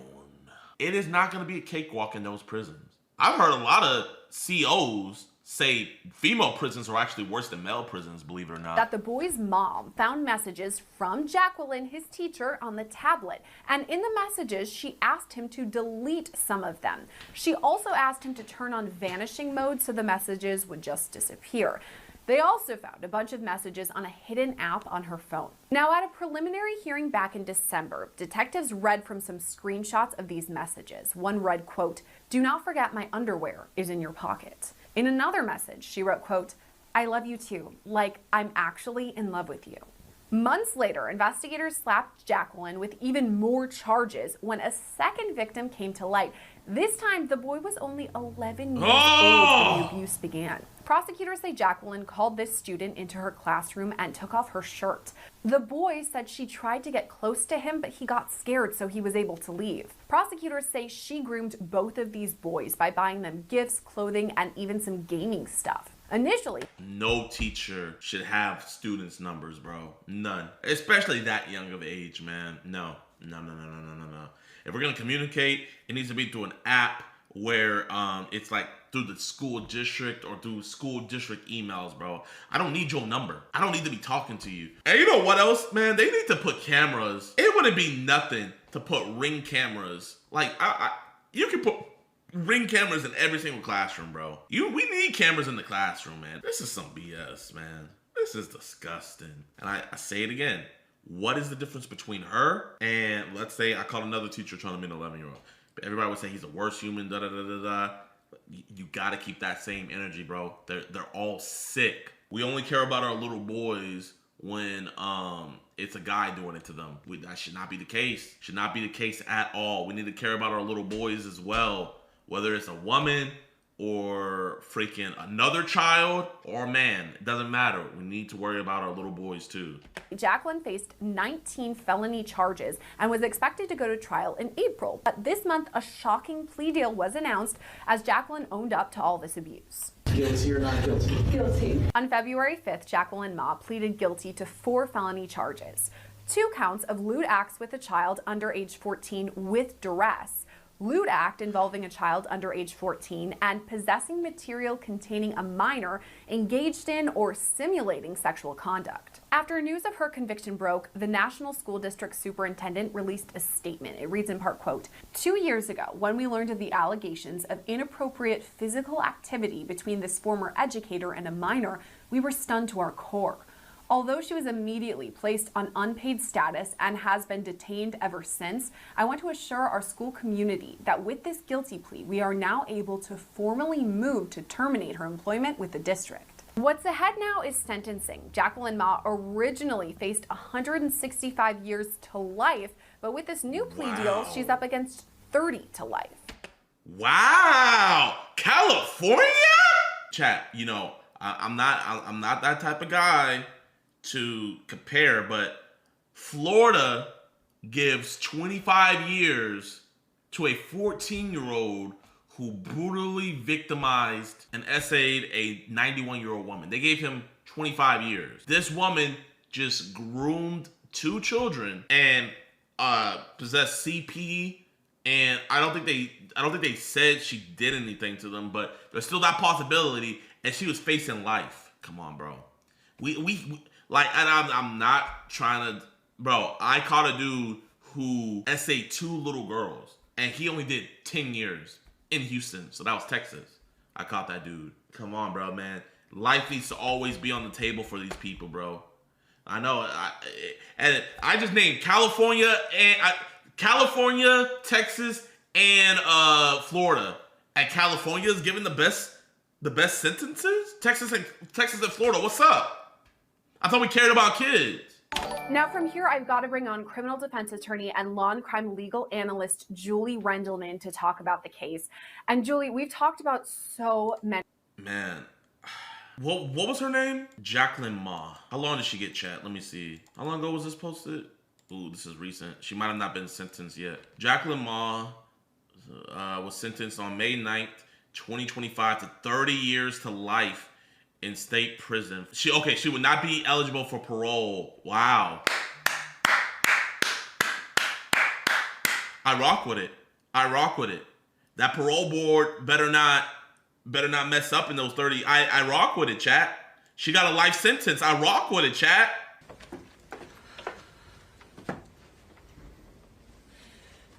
I'm speaking today. Shut up.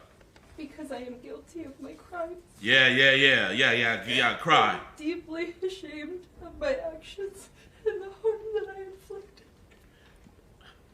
But the female, she's like, girl, please. Every parent wants their child's teacher to build up their child's self-esteem. Provide a safe classroom. Wow, she's gonna be 66 when she's eligible for parole. Recognize their child's unique qualities, model kindness and compassion, and create an environment where their children can freely develop their identities. I have violated my original commitment to be the kind of teacher all parents hope their child would have. John Doe 1 and John Doe 2. I ripped away their childhoods. Instead of following the path of what a teacher should be, I let my selfishness override the boy's best interests. I manipulated John Doe 1 and John Doe 2. I abused my authority. I exerted power and control over them. Wait, I'm trying to figure out how the hell does she still have her piercings in? Chat, when I went to jail, they made me take my earrings off and everything. Why are they letting her have drip? And I deceived them into thinking I was their friend. Boys this age should be playing outside, feeling carefree. Wait. Yeah, she died, by the way? Wait, what? I'm seeing people saying she died. She's not dead. Why are y'all lying? And enjoying their last few years of childhood. And instead, I thrusted them into adulthood.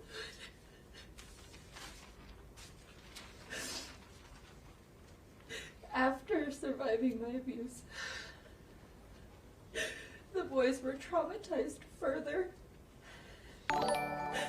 They relived the trauma of abuse in a very public and exposed way by being questioned and testifying in court. Even after all the abuse they endured, I put both boys through experiences that left lasting wounds. I also deeply hurt John Doe 1 and John Doe 2's loved ones. Bro, I just want to hear the judge tell her how long she got.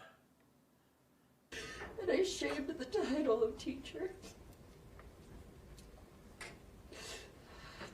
The negative impacts of my crimes will continue to affect many people. I just pray for an extra hand of protection and strength to all of those I hurt. I'm so sorry.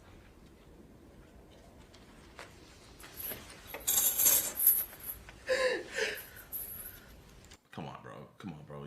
You lost, bro. Don't pat her on the back. Good job. Bro, the money hit the account. Just pat her on the back and say, we got good news and bad news. The good news is we got your payment. The bad news is they gave you life. Hit her with that. Hit her with that. Come on. Inside these large plastic bags, investigators believe are Alicia's remains and suspect Marshall's mother was aware of it. This isn't who we are. What do you mean, this isn't who we are? And we don't believe that. If we had caught him in a sting operation, she would be the mom that would be protecting him.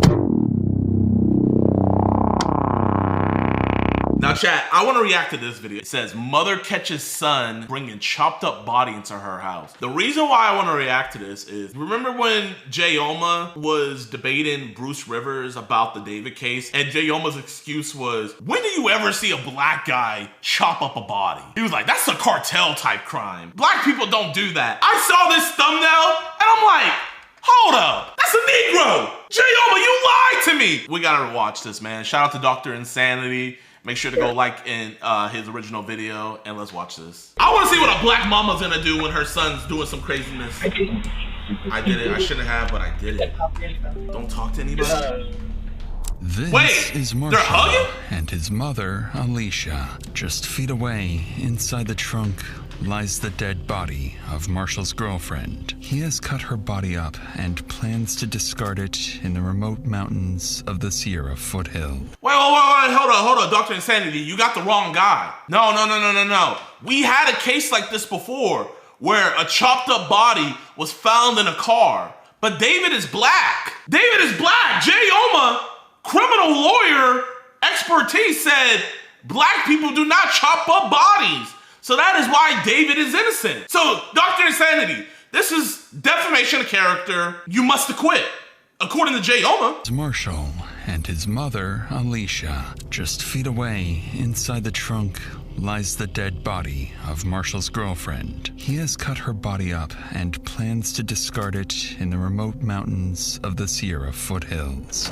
Over the next several weeks, a series of small mistakes in Marshall's cover-up would bring him face-to-face with local police and the FBI. Watching detectives unknowingly walk past his murder scene and slowly discovering the monster he truly is. Do you know idea where she may be? Brother, I'm gonna keep it a buck with you. I don't know. Have you guys thought about maybe she was trafficked? When you have people like trying to push it to other places, it's always them. Yep. Ugly PD, come out with your hands up! Oh man, I love Dr. Insanity. It's approximately 6:30 p.m. in Antioch, California, when 24-year-old Alexis Gabe is seen at a Chevron gas station. While filling up her car, she receives a message from her boyfriend. "Are you still coming over?" She replies, "I can only come by for a bit." After paying, Alexis gets back on the road, and by 6:37 p.m., she's seen arriving at her boyfriend's house. He doesn't know it yet, but she's there to break up with him. A decision that will carry far greater consequences than she expects. Ladies, man, if your man is crazy, never have those conversations by yourself. Guys, too, if your girl is crazy, don't have that conversation with them by yourself, man. Pull up with a family member or do it in public. And when you end it completely. Gotta be safe, man. Gotta be safe. 2 hours pass. Then Alexis's car is seen leaving Marshall's house, but something isn't right. The vehicle takes an unusual route, one Alexis never uses to get home, and just 12 minutes later, roughly 6 miles away, it pulls into a quiet residential neighborhood. A masked figure steps out of the car, noticeably larger than Alexis. Moments later, her phone pings. "Did you make it home?" And as the figure disappears into the distance, Alexis is never seen or heard from again. Wow, bro, I'm not gonna even lie. Besides the child predator stuff, this is almost bar for bar the David case. Chopped up body, texting, have you made it home? Where are you? Body found in car. Happened in California. Sheriff's Department. File a missing persons report. Is this a family member or friend? Family member. Sister. And how long ago did you last talk to her? No one's heard from her since she went to see her ex-boyfriend last night at 8:30. And she's not answering her phone or anything? No, it's going straight to voicemail. On the line is Alexis Gabe's sister. Her tone is urgent as she insists on filing a missing persons report immediately. To better understand the situation, dispatch sends Officer Rod Coutney to the family's home. And that's where he learns why Alexis's family is already fearing the worst. Good morning. How you doing? I'm a detective with the police department. I'm gonna get some info from you guys, and I'm gonna start looking for Alexis. That's okay? Okay. She ever make any like sort of statements? No. Okay. Is she generally pretty happy? Yeah. Okay. She's always out. Not every day. Always out? Yeah. Do you know where she goes a lot of the time? With her friend, E and Ria. She's with us yesterday too. Does she have any mental health issues? It's generally an antidepressant. Yeah, I know. That's what she said. That's why she's looking out for the doctor. She's seeing the doctor. Okay. When they have accident with her boyfriend, car accident. She said she have a chiropractor appointment. Who's her boyfriend? The one that we know is Marshall. Marshall. Jones, yeah. Okay. And we just find out yesterday. The friend said Marshall threatening Alexis. If they gonna broke up, he's gonna kill or gonna kill Alexis. Oh, okay. And this is Marshall? Marshall. Yeah. Okay. Needless to say, the officer knows exactly who they need to speak with next. According to Alexis's mother, Marshall Jones is the boyfriend she went to see last. But even more troubling is her claim that he had threatened to harm himself or Alexis if they ever broke up. As Coutney wraps up his initial search, he relays the information to his sergeant. From there, requests are made for street CCTV footage, a real-time location warrant for her phone, and most urgently, another officer is dispatched to Marshall's address.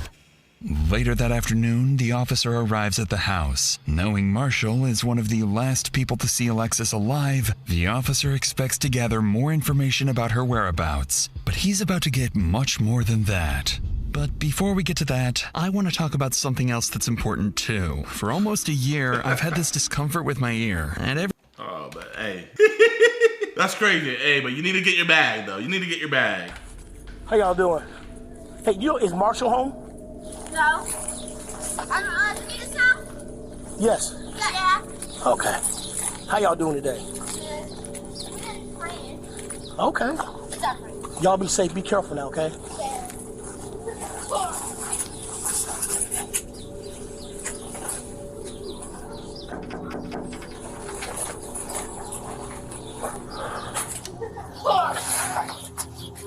There he is. Hey, I hear you know Alexis. Yeah, I was gonna say, yeah. So Gabe.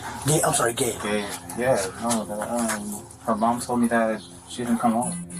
So yeah, because I spoke to her brother and friends and everything. Eyes darting everywhere. Like, okay, maybe it's like, you know, hindsight. But come on, bro. Concerned. Bro look bugged out of his mind. You're not concerned. When was the last time you spoke to her, saw her? You know what? I can. I'm the same way. Yeah, hold on. So I can show you my call log.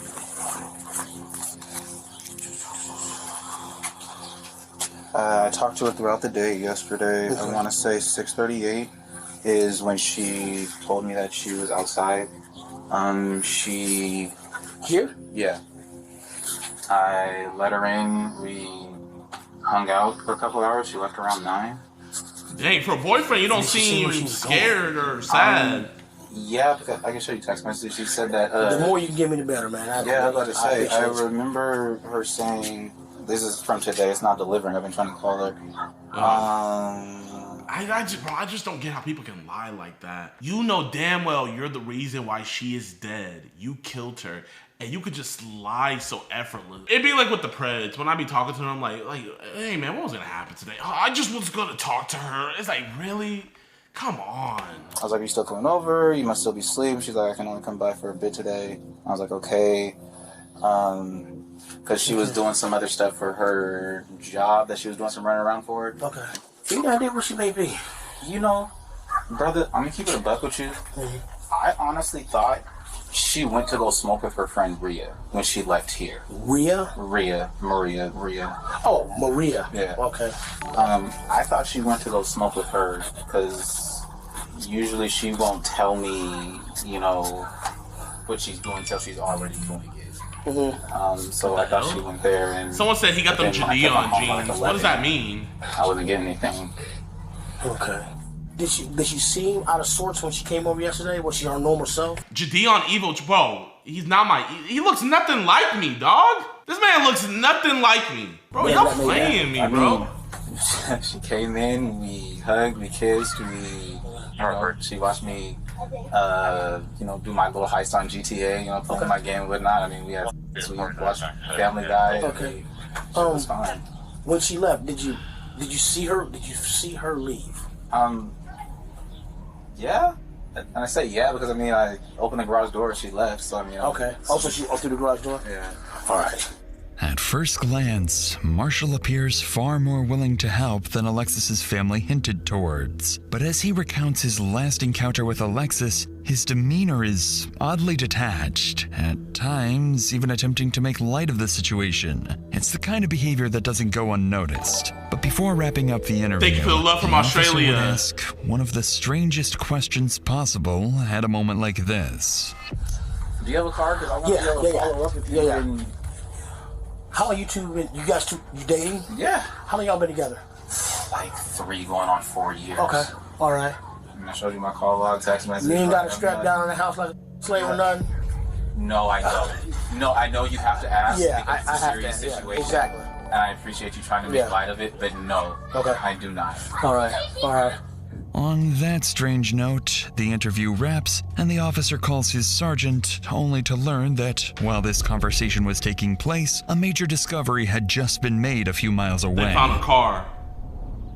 On a residential street in Antioch, Alexis's family comes across their daughter's car while organizing their own search and spreading the word on social media. Police are immediately informed of this discovery, and the car is towed and seized for forensic analysis. Inside the car, some troubling details quickly stand out. Like what? The keys are still in the ignition, the door is unlocked, and personal items are missing. After removing and analyzing the car's infotainment unit, investigators are able to track Alexis's precise movements before her disappearance. And just 12 minutes before the car was abandoned, it had been at Marshall's house, not her friend Maria's. So we know that the last place the car was at his house, and then it just goes over there and gets left there, and we're just... It's crazy the burden of proof cops have to make an arrest, man.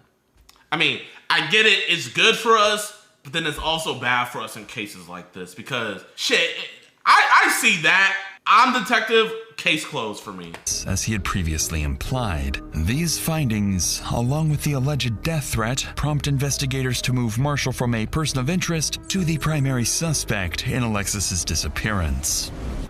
Yeah, it's California. The following day, 2 detectives arrive at Marshall's house, suspecting he is the last person to see her alive and may have been withholding vital information. However, they're also here for something else. Something that will catch him completely off guard. Hey, I'm a detective minister real quick. Yo, Plant, thank you for the 10. Boyfriend, yeah. Boyfriend, okay. What's your name? Marshall. Marshall, okay. Yeah, we're still looking. Chat, I'm not gonna lie, like, I feel like a little bit more involved in this because, like, my girl is Asian. I don't know, bro. Like, he's making us Blasians look bad, man. This is, Boyfriend, yeah. Boyfriend, okay. What's your name? Marshall. Marshall, okay. Yeah, we're still looking for her. Have you heard from her at all? Or? I have not. I've been trying to call her. I've been texting. My text messages aren't getting delivered. My phone calls are going straight to voicemail. Gotcha. Okay.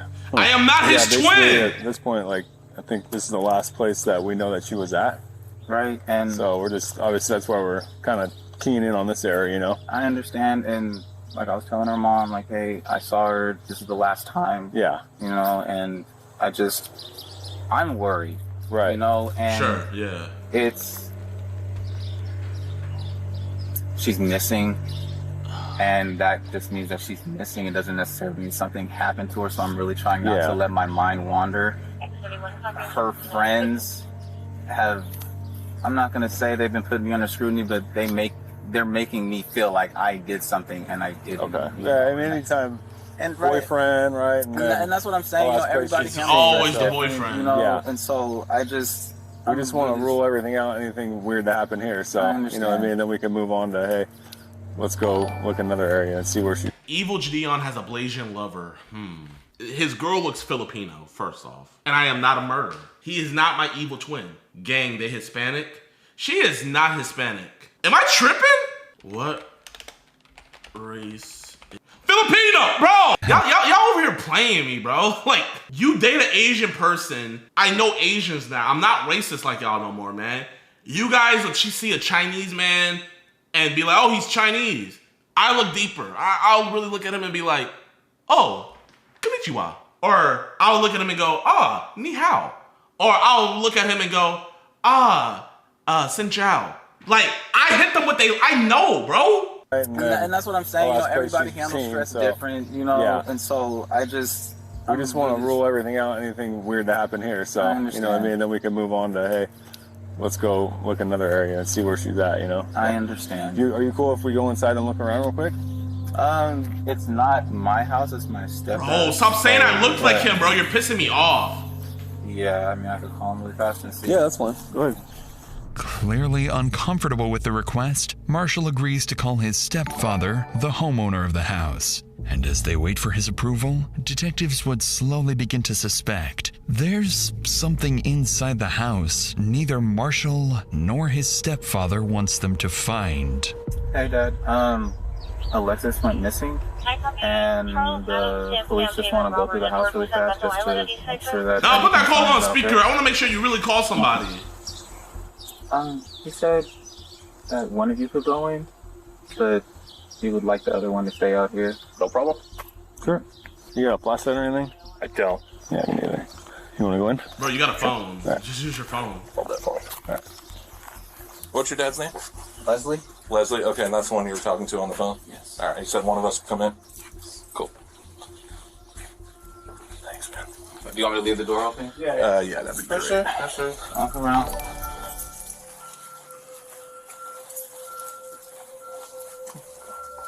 Anything of hers that's here? I mean, there might be some clothes that she left over. Okay. It's gonna be in my room. My room's a mess. That's fine.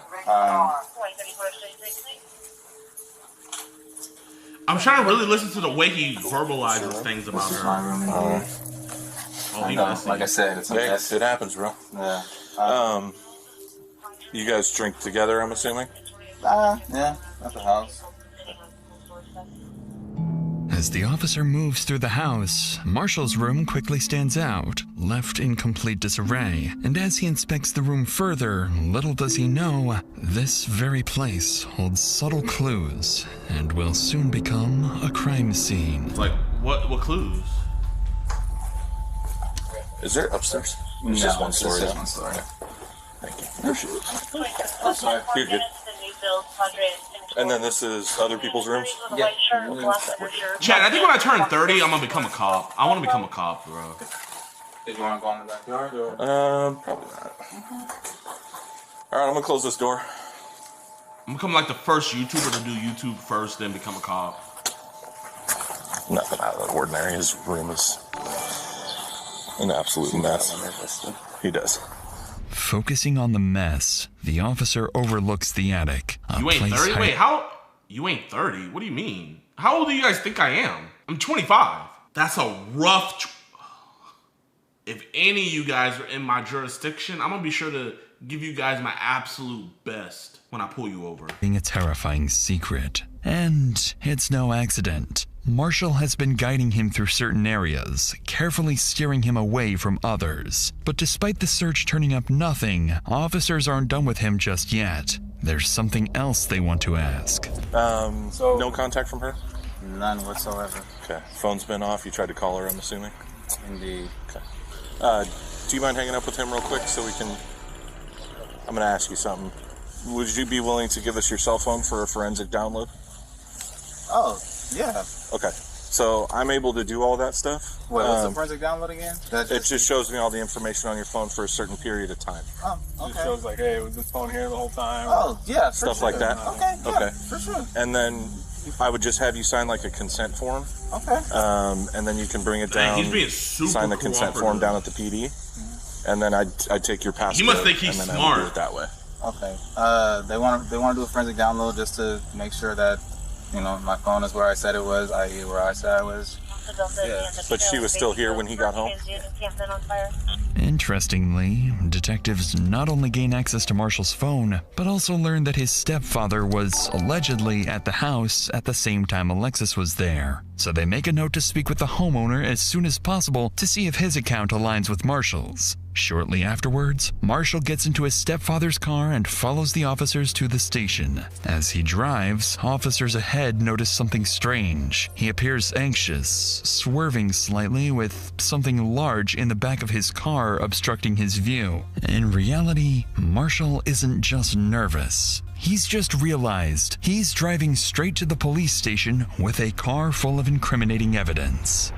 Does he have her body in there? 10 minutes later, Marshall arrives at the station, trying to steady himself, quietly questioning why he brought this car in the first place. And the second he steps out, he realizes the officers are onto him. You know what you all have? Yeah, blankets and whatnot. Wait, do you actually have to search it, or can you just look around? Because it's my dad's car, and No, I don't. I mean, I kind of just want to lift the gate so I can see inside, you know? If that's cool. Again, it's not my car, it's my dad's, and you have my phone, so I'll open the gate for you, though, so that way you can look inside. That'd be great. Whoa. Is her body back there?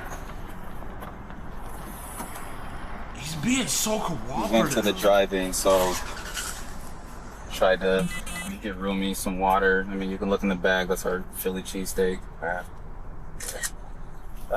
Any of this hers? No. Because we would like to collect a DNA sample from her, right? So we have a reference on file. So was she back here? Yeah. Like. Oh, bro, that's such like a multi-layer. Yeah. Oh my gosh. Oh, that's so dark. So is any of this like? None of this is her. I don't know. Would you mind if we like took a blanket to test it? Or I would. Why? Yeah. And does she normally sit up in the front seat? Yeah. Okay. Let's start a photo. Oh my god. No, you don't want us to look under the blankets or what?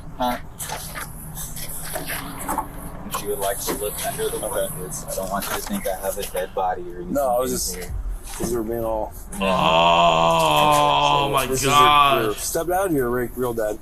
My stepdad. Gotcha. All right, cool. Doesn't have a smell.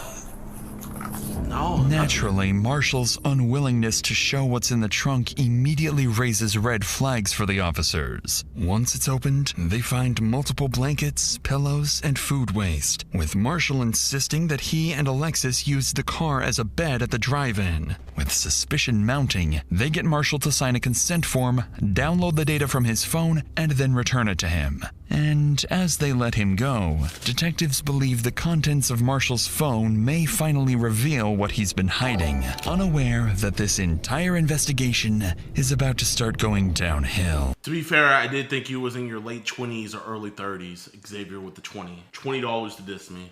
Okay, well, I'm in my mid 20s. Let me get a haircut next stream. I'm gonna look my age, okay? The next day, as investigators prepare to review the data from Marshall's phone, they notice the download process has failed, leaving them with nothing. Realizing Marshall's willingness to cooperate may already be reaching its limits, detectives decide not to push any further for now and instead turn their attention elsewhere. There's still one person they haven't spoken to yet. Marshall's How do you mess up stepfather, the download? the homeowner who was allegedly inside the house the same night Alexis disappeared. If something happened to her that night, he may have witnessed it. With that in mind, they drive back to the house to speak with him, where they'll begin to suspect that not everyone wants them to discover the truth behind Alexis's disappearance. Hey, Mr. Clark. Hey, we're just trying to follow up on everything going on with Alexis. We haven't talked to you yet. Marshall had said that you were here when Alexis was here on Wednesday night. Did you see Alexis here on the 26th? Yeah, honest with you. I come, if she's here, she's here. She's not. When I see her, I don't. You don't recall seeing her car here? No, I do not. And you don't remember seeing her, talking to her that night? No, I didn't see her there that night. No Wednesday. How's Marshall holding up with all this? He's upset. No, for sure. I mean, just now finding out that his girlfriend's coming up missing. I mean, I found out yesterday with the note coming in, a flyer. Found out through a note, not through your stepson? That's suspicious. What was she like as just an everyday person? Like, she's good? sweet. Yeah. I mean, she's just a good young lady. She never brought drama to your house or anything like that, or. What couples? I mean, aside from couple drama. Yeah. I mean, they never argued in front of me. But like, she never brought any outside BS to your house or anything like that. No. Is Marshall around? I know one of the detectives was trying to reach him, and he had. They're pretty confident that Marshall's the guy. Marshall's not here. And last night he said he's gonna go talk to his mom. Me and his mom don't really, conversate like that. Wait, hold up. Maybe his stepdad was in his life for a long period of time, you know. So I guess it's not too weird. This information, police now know where to look for Marshall next. His mother's house. What catches the officers off guard, however, is Leslie's refusal to confirm being with Marshall and Alexis the night she disappeared, directly contradicting what Marshall had previously told investigators. Now faced with more questions than answers, officers leave to figure out their next move. From this point forward, the investigation into Alexis's disappearance quietly begins to shift in a much darker direction.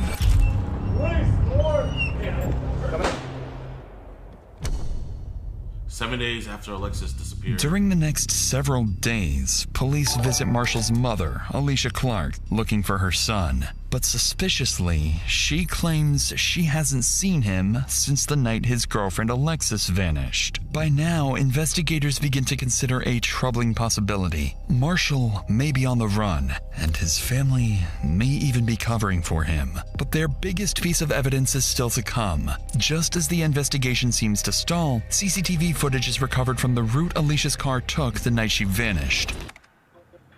For roughly 12 minutes, the car is seen speeding from Marshall's home to the residential area where it's eventually abandoned. A masked figure is seen stepping out of the car, noticeably larger than Alexis, with a more masculine build. As detectives begin tracking the figure's movements through nearby cameras, they watch it move calmly for over a mile until it arrives somewhere completely unexpected: Marshall's mother's house. Whoa! This development makes investigators certain that the masked figure was none other than their prime suspect, Marshall. Whoa, he went to his mom! An emergency search warrant for his home is secured immediately. On February 1st, more than a dozen officers arrive at the house, convinced there is far more inside than Marshall originally let them see.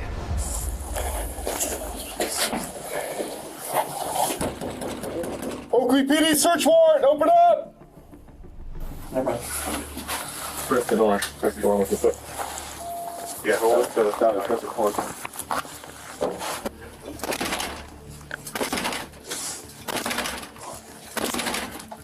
Yes, we need that pry. You have the pry? Pry bar? Oakley PD! Come out with your hands up! Hands up! Check the left, check the left. I got a door on the right. Check that door. Left's clear. Oakley PD, come out with your hands up! Search warrant! Bro, body cams is the greatest thing ever invented, bro. This is so badass.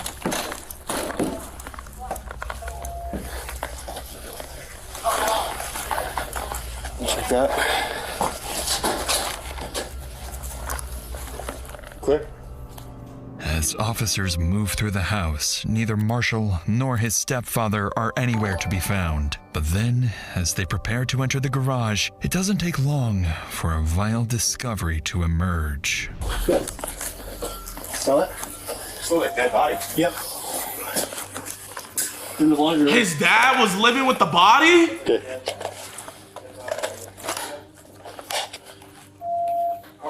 Yeah. Right here, yeah? Yeah, right in here. I got a big whiff. Yep. Put up backyard. All space? Yep. Multiple officers begin to notice a distinct smell, one they believe to be the odor of a decomposing body. The scent appears to be coming from the laundry room and leads up towards the attic. So officers prepare to investigate and brace themselves for the worst. It looks undisturbed. Are we agreeing? Plus been opened before. I don't know. It's right here, dude. Yeah. This points straight out to the garage. Yeah. So that's the thing, is like, That's the we gotta cold check the crawl space. Did anybody check inside that SUV or take a peek inside? I didn't see anything. It's locked. Okay. Scott, I'm gonna have this door closed for a second. I mean, there's pathways where they walked for electrical, but I don't see. No footprints, no drag marks. Yeah, I mean, it's just you can see where they're walking, Okay. doing something, but I don't. Hey, they said they could smell something right where, kind of where you're at, Logan. Like there's a vent, it's coming from the vent kind of. Yeah, right here. once we hit this area and start walking to the garage is where I smelt it. Does that look like blood and hair? Yeah. Let me see. Black hair. Look it.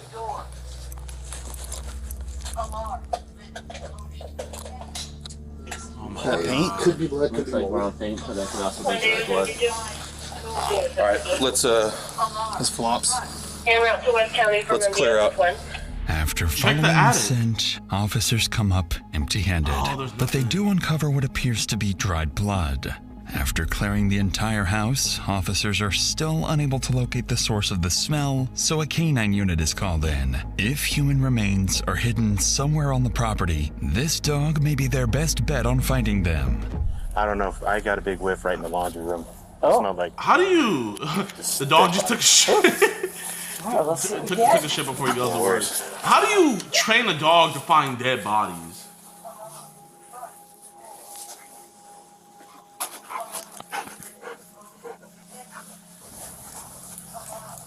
That's not good. So that is had none of the other behaviors that we're looking for. Keep checking. Okay, good girl. Alarm. Front door. Wait, Oh, looks that's like the a attached garage. Oh, can we go in there? Yes.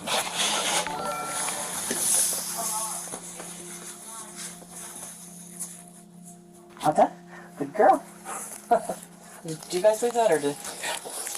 Oh, I don't know. We didn't bring that in. That's fine. You saw her go up the wall here? Mm-hmm. Yeah. So it's just checking odor. As I said, you've worked with cannons, so we didn't get final. And that was the kind of thing where it's like, I have some weird odor, but it's not all of her behaviors, which was more what we had there. And of course, you and I both know there could be, you could have vacuumed up a tissue that had a bloody nose. Yeah. And that could be. Okay, good girl. You want your toy? Let's go outside and get your toy. All right, that's all we got. Somewhat surprisingly, the handler isn't fully convinced the dog has detected human remains. However, several indications suggest it has picked up on something suspicious, as it repeatedly returns to Marshall's room, sits in one spot while staring at its handler, and most alarmingly, begins clawing at the wall, a sign the odor may be coming from the attic. But even after multiple additional searches, and with more canine units brought in, officers are left with troubling yet inconclusive results. Small traces of blood, the presence of bleach and other cleaning supplies, and a missing shower curtain. Following these discoveries, officers secure the scene and begin working to obtain real-time location data for Marshall's phone, now fully suspecting they have a homicide on their hands.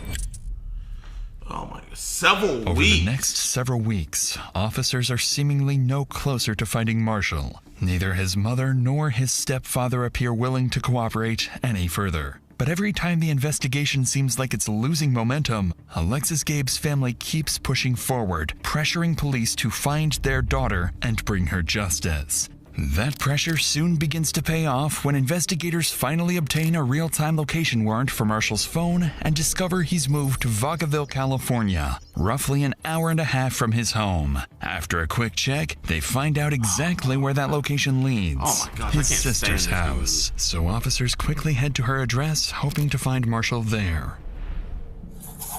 What's your name? Ariana. Ariana. I'm James. Nice to meet you. Nice to meet you. Obviously, you know why we're here, right? I do. When he got here, he was off. While he was here, that's when I saw the first flyer for Alexis. And that's when I started putting the pieces together, what could be. I said, get your tomorrow, you gotta be gone. I want nothing to do with this. And his gun was underneath.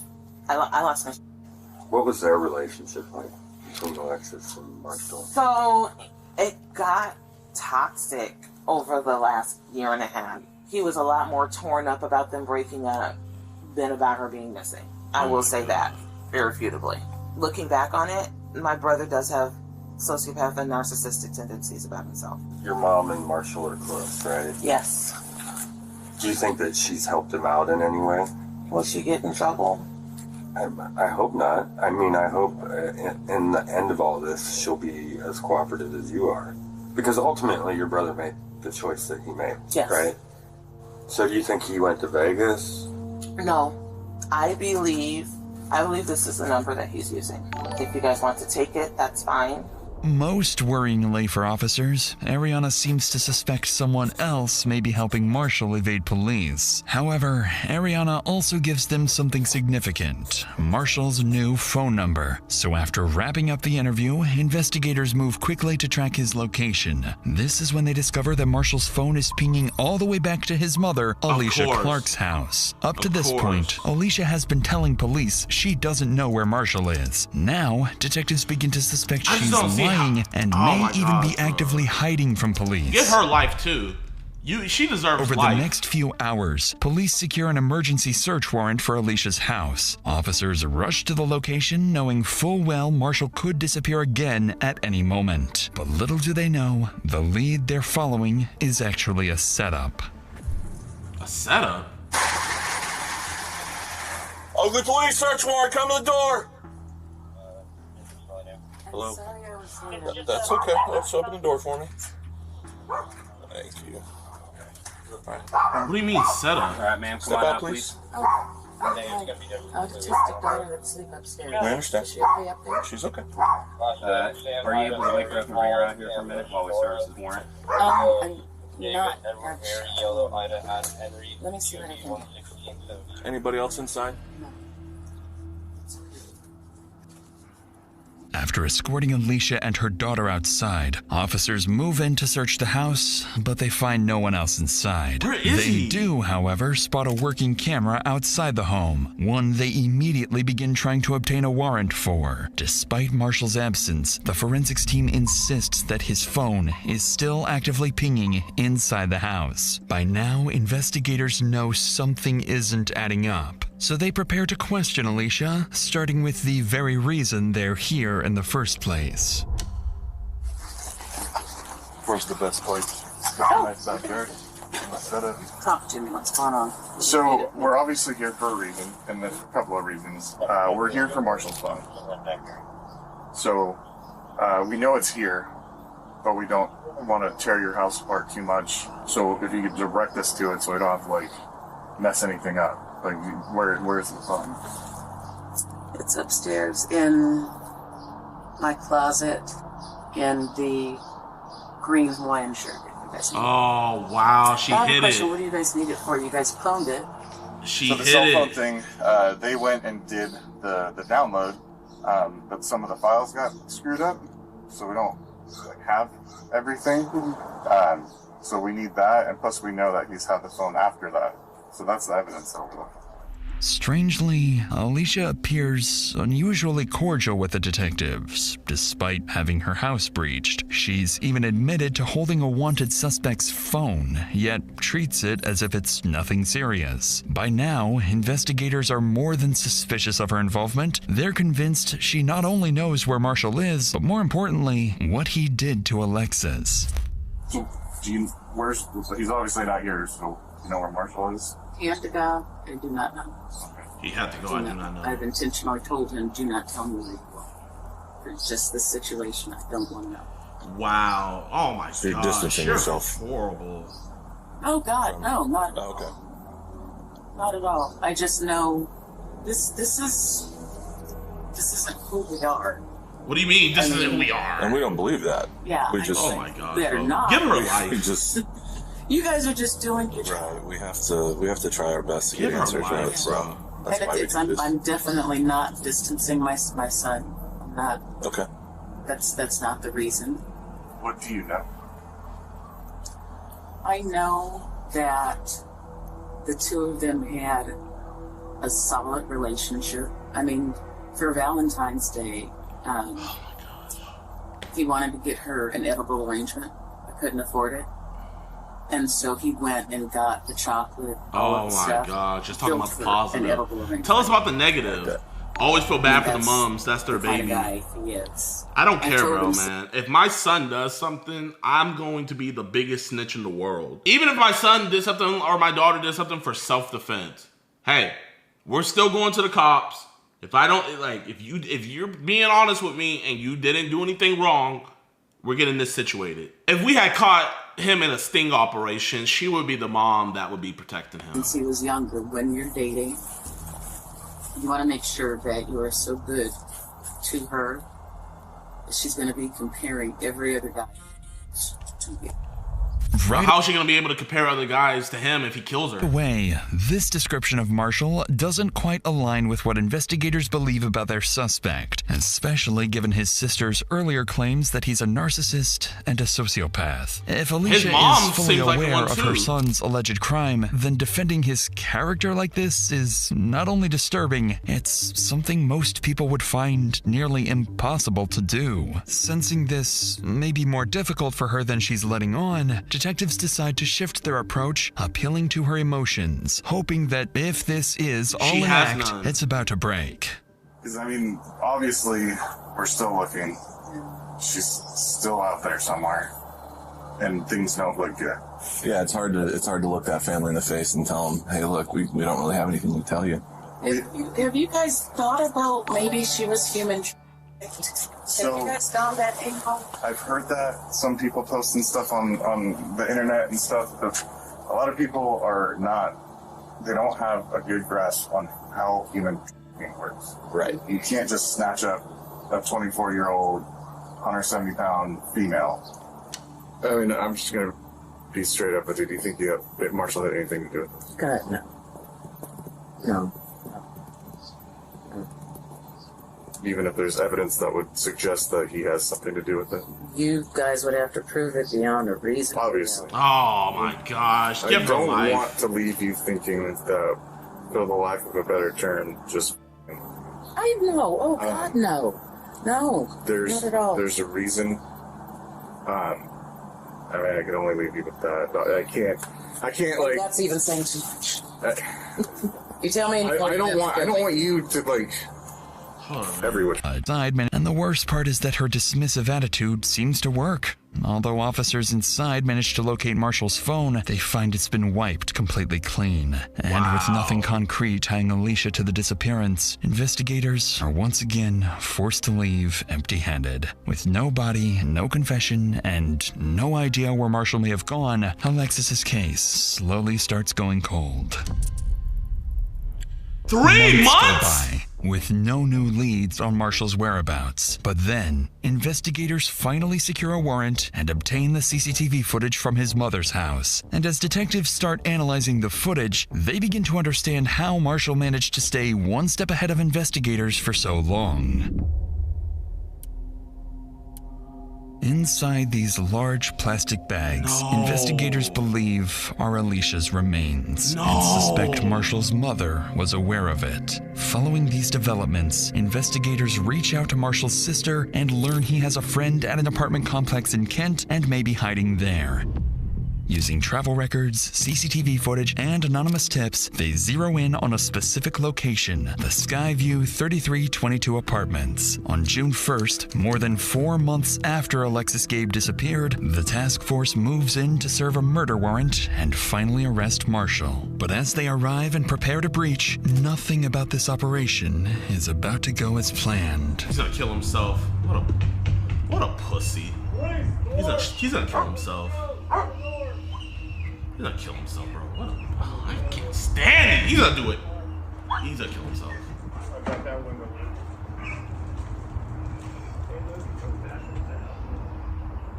The door.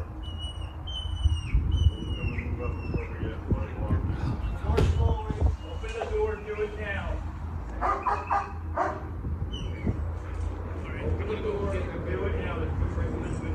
You John? Come out. Yeah, put him down like the dog is. Put him down like the dog is. Yeah, put him down. Yeah. When you're not doing it to a woman, you got nothing to do. Knife. Marshall is shot multiple times by 3 officers. Oh, you know what? Yeah, hey. Oh, bro, you know what, man? What is his mom's Facebook post? I'm gonna just clip this part of the video and just send it over to his mom. This your man's right here? Mama Marshall, this your man's? Despite immediate medical aid, he is pronounced dead at the scene. Good. The following day, Paul Beard, chief of the Oakley Police Department, holds a press conference, announcing that Alexis Gabe's case is now officially being treated as a homicide, and that Marshall Curtis Jones had been charged with her murder before being shot and killed. But any real sense of closure for Alexis's family would not come until much Did they ever find her body? On November 3rd, while metal detecting near Jackson Road in Plymouth, a local resident discovers what he believes to be human remains and immediately calls 911. When officers arrive, they're left speechless. Scattered across the mountains are the remains of a young woman. A forensic odontologist is brought in and, using dental records, confirms the remains are those of Alexis Gabe. In the aftermath, her family expresses a mix of devastation and relief. They continue pushing for charges against Marshall's mother and hold memorial and relief. They continue. How is she not Alicia Coleman Clark? Oh, bro, I hope her life is ruined. Oh my gosh, I hope her life is just hell. Continue pushing for charges against Marshall's mother and hold memorials in Alexis's honor. To this day, Alexis's family continues demanding justice and launching a petition criticizing the Contra Costa County District Attorney's Office for its handling of the case and calling for stronger accountability for victims' families. But despite these efforts, Marshall's mother is only temporarily detained. Without sufficient evidence, she is never charged as an accomplice. And the same is true for the rest of Marshall's relatives, something that continues to infuriate Alexis's family to this day. As of now, there is still no definitive motive for Alexis's murder, only that their relationship was deeply toxic. And perhaps, when Alexis finally decided to break up with him, Marshall made a final, irreversible decision. If he couldn't have her, then no one could.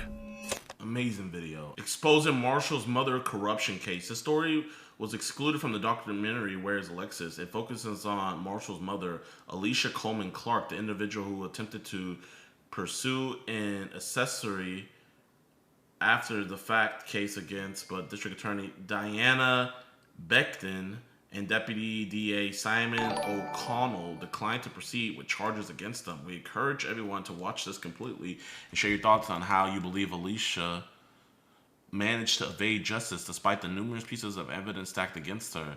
Diana Beckton believes that they are still insufficient. This is why we feel frustrated and enraged by her choice. Wow. So they purposely decided not to file against her. Voicemail on January 27, 2022. Hey, Jared. This is Marshall. I was calling to let you know I was hoping to speak to you in person, or not in person, but talk to you. But I don't think I'll be able to come in tomorrow. If I do, it's definitely going to be later on in the afternoon. Some stuff has come up that I need to deal with. So I will definitely touch base with you tomorrow, and just touch base with you tomorrow. I would love to get Gwen Gabe. I'm gonna hit her up. Shout out to my boy Braxton, man.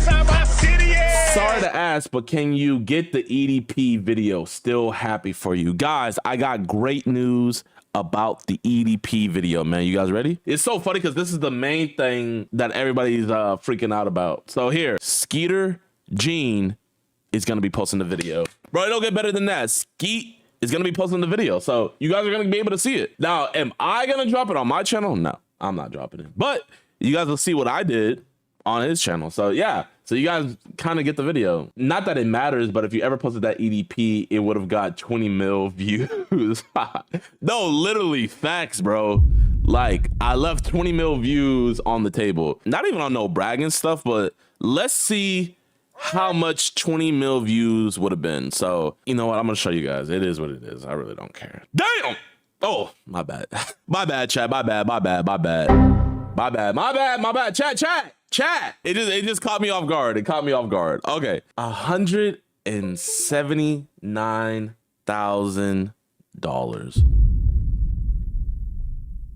If it got monetized and everything was good with the monetization, I think in 3 months, it would have made more than that number you guys just saw.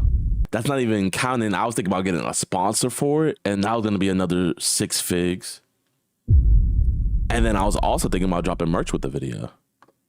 So, not even on no bragging stuff, bro. Chat, I'm genuinely not even bragging. I think with me not posting the video, I left, just being modest, $350K on the table.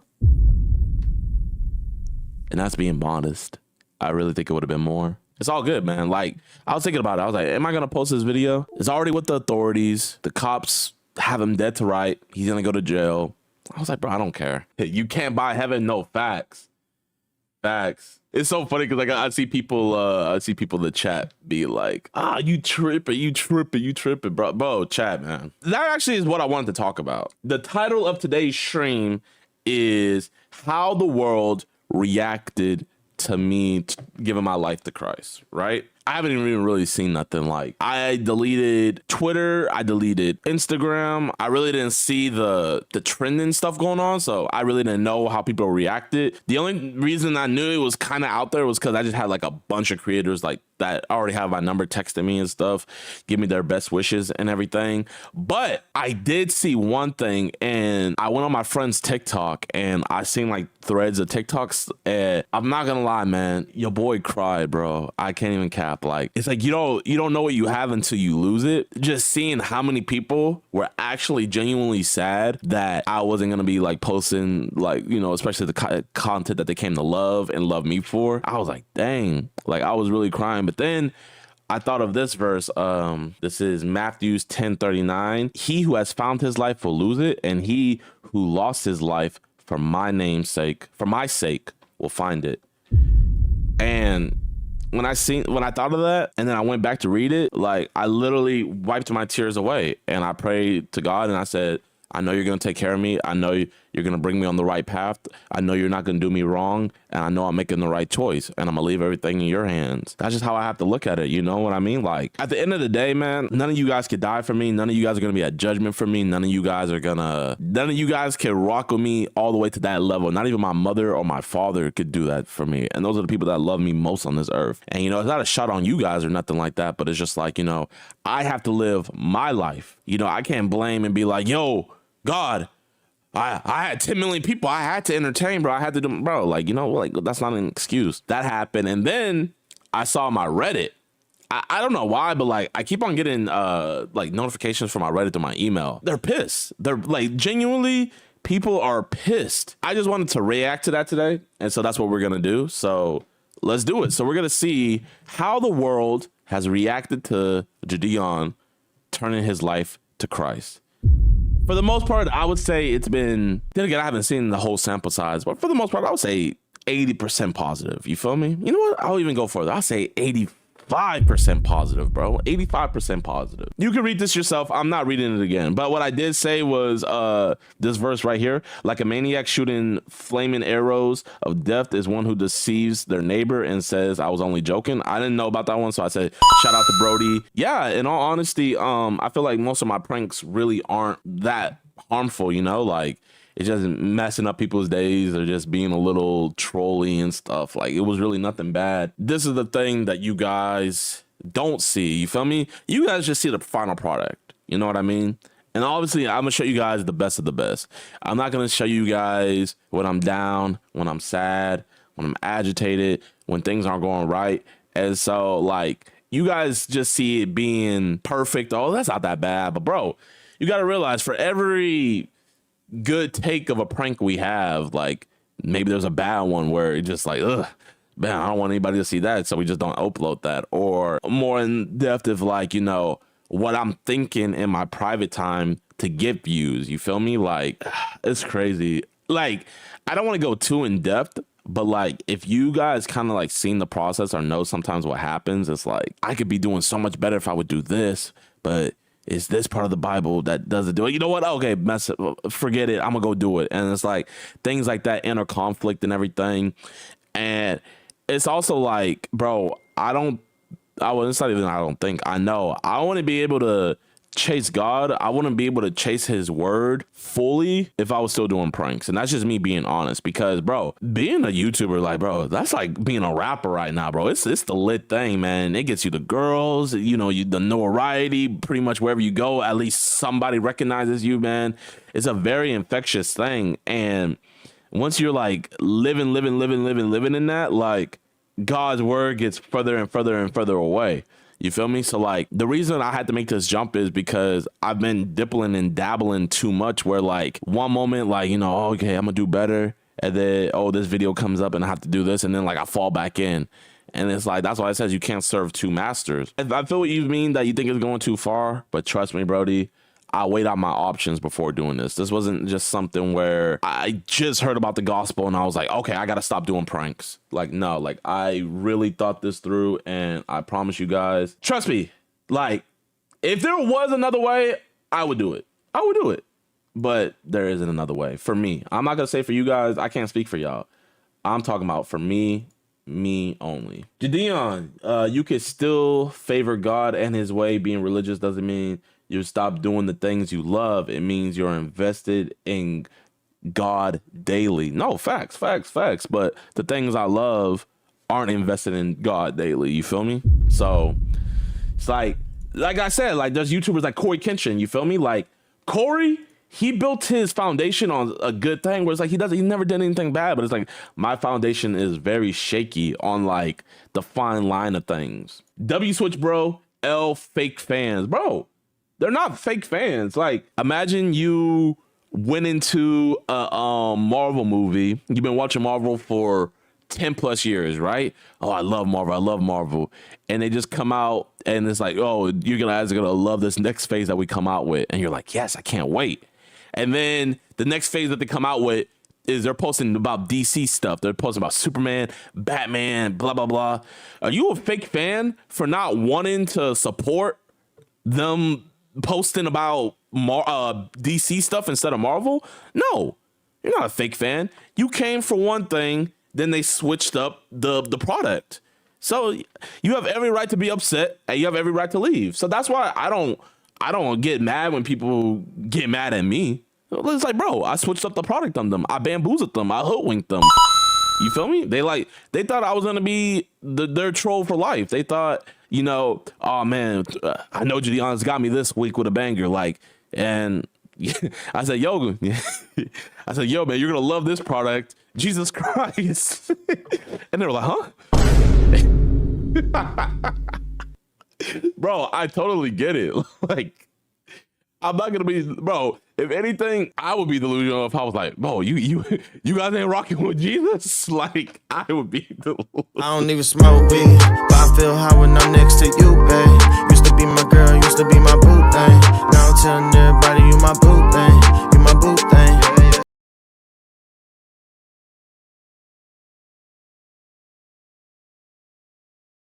Good dap up, man. How you doing? Yo, what's good with y'all boys and girls? So right now we are in New York and we're about to pull up on King Darius. Now, if you don't know who that is, I'm sorry for you. Your life is horrible if you don't know who King Darius is. But King Darius, he's the king of TikTok. He is somebody on TikTok that blew up a couple years ago because he has special needs. But not only that, but he has an amazing talent for stemming.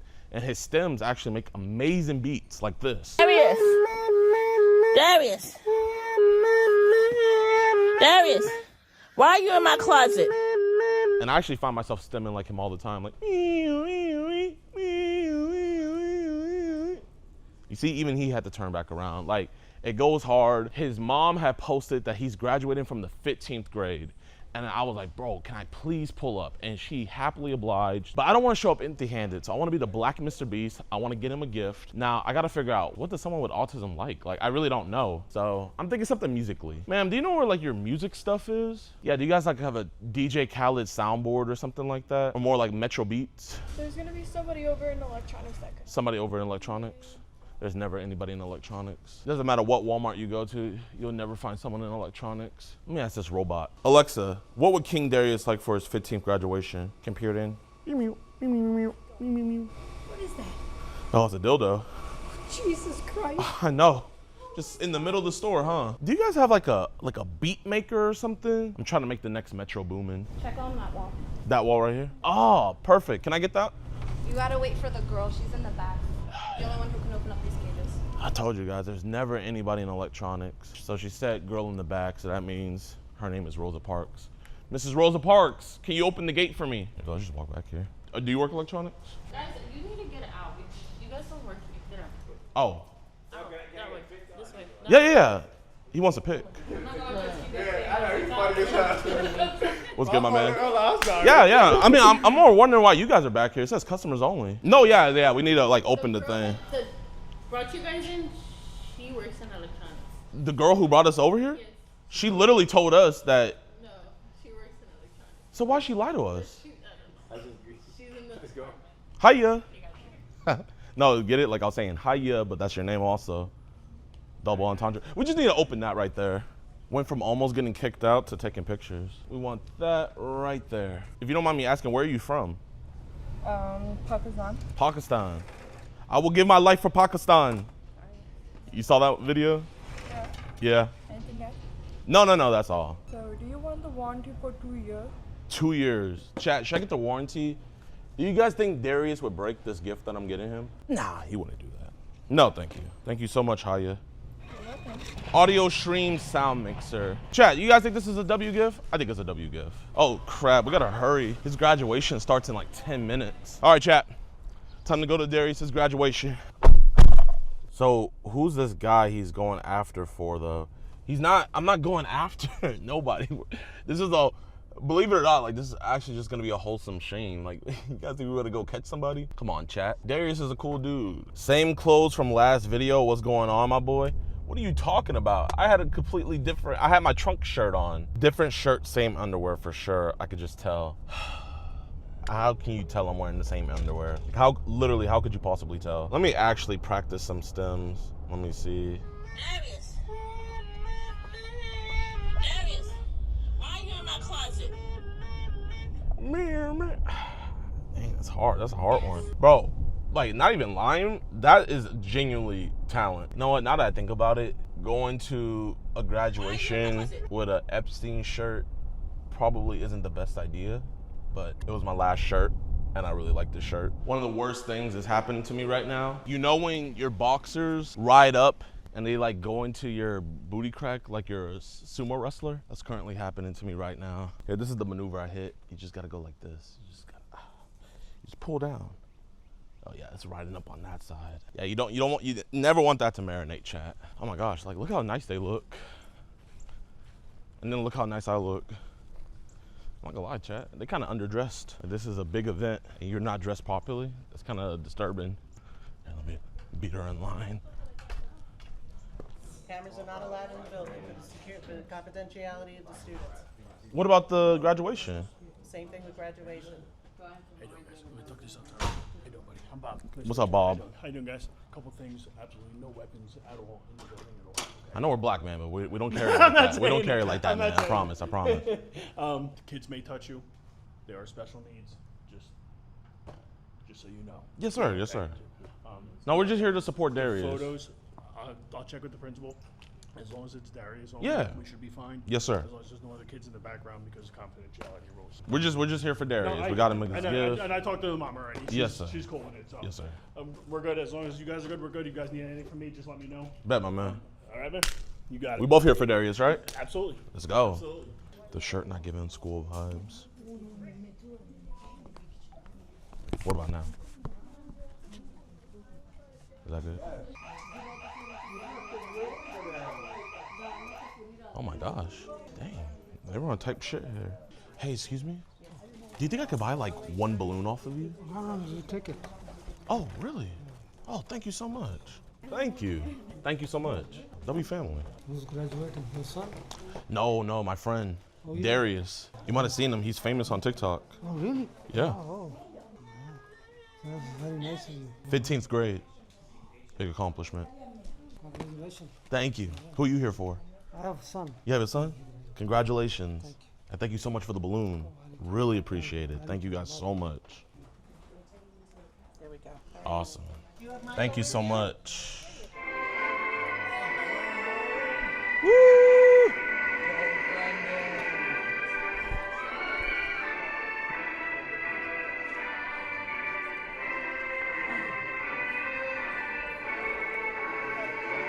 Well, man, nice to meet you. Oh, he's happy. Oh, he's so happy, chat. W Darius in the chat. Darius. Good morning. King Darius. Woo! That was the family that gave me the balloon chat. I'd like to call up Darius Burden. Woo! His manager, Adin. Let's go, Darius.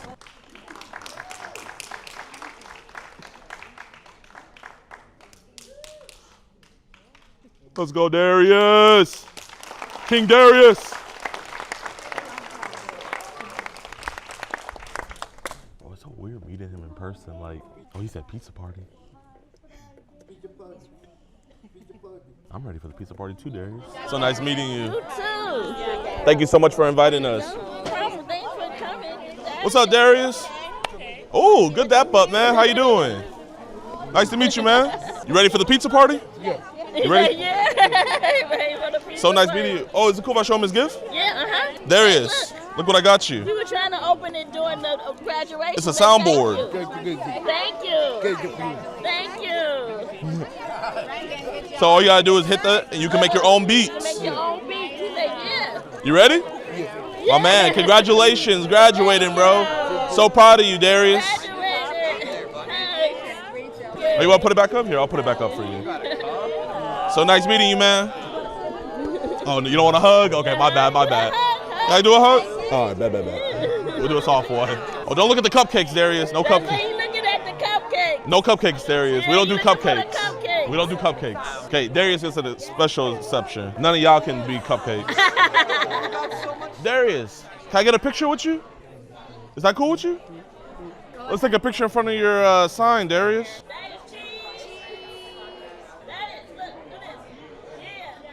Oh, we're gonna do it? My man Darius, bro. How you doing today? You doing good? You shy? Dang. You can't believe it. I can't believe it either. We did it. He said get the paparazzi out of here. You think he's gonna be sad that he's not gonna go to school no more? Yeah, he's gonna be sad. Darius, but you can make more TikToks now, man. Yeah, all day, right? How do you feel? How are you feeling? Wow. I feel like I'm graduating. Yes, ma'am. I'm excited. Oh my gosh. It's my day too. Yes, ma'am. It's my You guys are a team. We're a team. It's King and Queen Darius. I don't know. Like, I'm so excited. I'm so excited. Yes, ma'am. Because not only do you guys entertain a lot of people, but you help out so many people just like with awareness and different things like that. So you guys really don't have any idea like the impact y'all make. I'm glad to help people, and I'm just glad to be here with Darius. 17 years he's been in school since he was 3 years old. His first teacher was here. I invited her. She had to come. His first teacher, his last teacher, his RBTA. Darius, you know you did more school than me, right? I had to drop out. 15th grade. You didn't make it to the I didn't make it to the 15th grade. I tried to go to 13th in college, but I had to tap out, Darius. So, Darius, you did more school than me, man. 15th grade, baby. 15th grade. Darius, I got to get a stem in with you. Y'all got to do it 1, 2, 3. Go. You want to have lunch? Pizza party? You want to do a still 1, 2, 3? He said, I'm saving it. I got some stems worked up. You had some good ones during the graduation, man. Yeah. They random. What is he going to be doing now that school's over? He's going to go to a day program. Mm-hmm. It's like school. I picked one that's similar to school. Yes, ma'am. So, hopefully everything goes well. He starts in July, and this is a big chapter. I'm nervous. You're nervous? Yeah, I'm nervous. I'm nervous right now, like thinking about it, like, dang, this dude is really getting out of school. He's going to kill it. He got you by his side. He got you, his dad. Yeah, but... he has a brother and sister, too, right? Yeah. Aw. You think it's gonna be okay? It's gonna be okay. You're gonna do good. You're gonna show the world, right? Darius, man, I'm so proud of you, bro. Thank you guys so much for having us.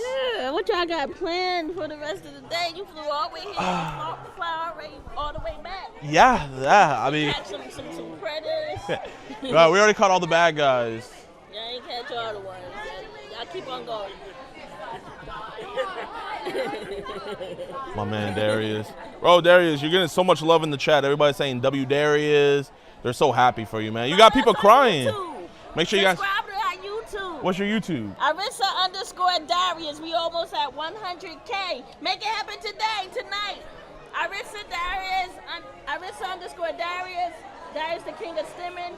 Almost 100K, so you'll know it's us. Dang, 2 million on TikTok, 100K. How many you guys got on Insta? 1.1 million. Wow, dang, Darius, you're literally taking over the internet, man. We're taking over the internet, slowly but surely. We just want to reach all the parents, all the therapists, everybody out there. Autism awareness all day, baby. He out. He want a cupcake. Chat, man, I'm not gonna lie, them cupcakes look good. Look a little too good, Chad. I'm not gonna do it, man. I'm gonna stick to the diet. Yeah, I think Darius is stemmed out. He was dropping some hot stems. Darius. Hold it up. Ooh, let's go, Darius. First pictures, then cupcake. Take pictures, look over there. Bye, Darius. See you later, man. Say bye-bye, say thanks for. There you go. Say thanks for coming. And don't forget to subscribe to our YouTube. Oh, man. Be safe, Darius, okay? Hey, thank you, Darius. You have a great one, my man. All right, thank you for coming. Yes, ma'am. Thank you so much for having us. I appreciate it. Thank you. This really means a lot to me. Have a blessed one. Bye, Darius. Huge W's in the chat for Darius, man. So happy. Now, when I end the stream, I don't want you guys saying that I'm going to the pizza party, because we're not. We are totally, definitely not going back inside there and taking a whole pizza box for ourselves. That's not gonna happen. Short stream today, man. I'll let you guys know. We'll be back next week. We got a bunch of bangers. We got a bunch of catches. We'll be collaborating with Skeeter. Also, when we travel, we're gonna have like the portable desk stream and stuff. For that, man, y'all be safe. Y'all be blessed. Oh, you should chat. Pay attention. Focus into what you're doing.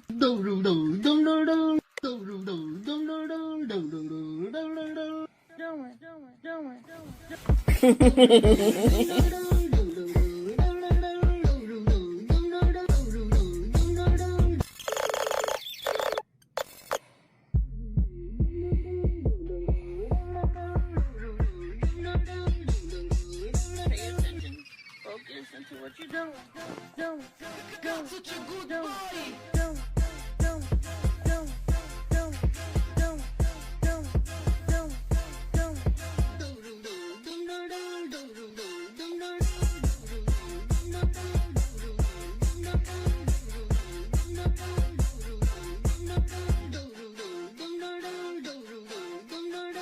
Pay attention. Focus into what you're doing.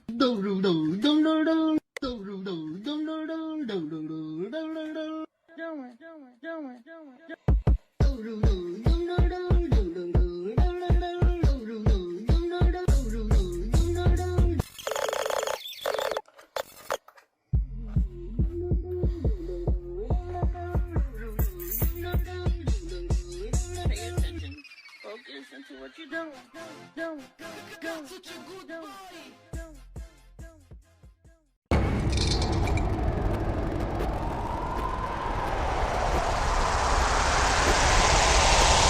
So, what's the youngest age of a girl that we ever talked to? Just, that's all.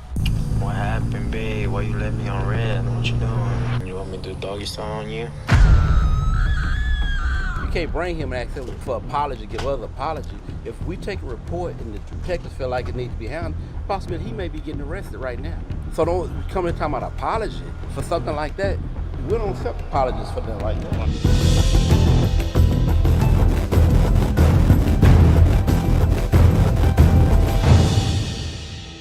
All right, y'all, so we're heading there right now. Emmanuel is over at the park waiting for the decoy.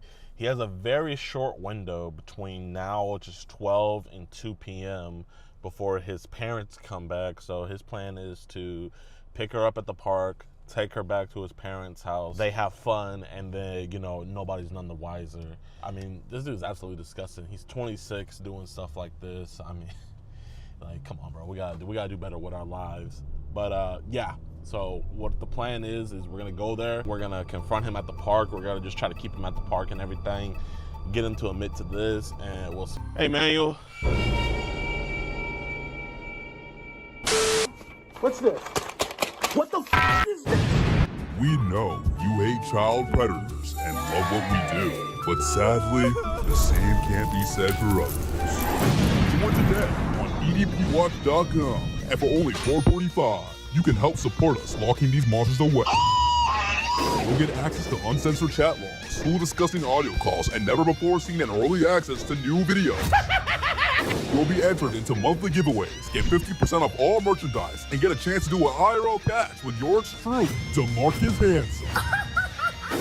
All on EDPWatch.com. Hey, man, I'm not a cop or anything. Don't want to get cops involved. Can we have a cool conversation before your parents get back?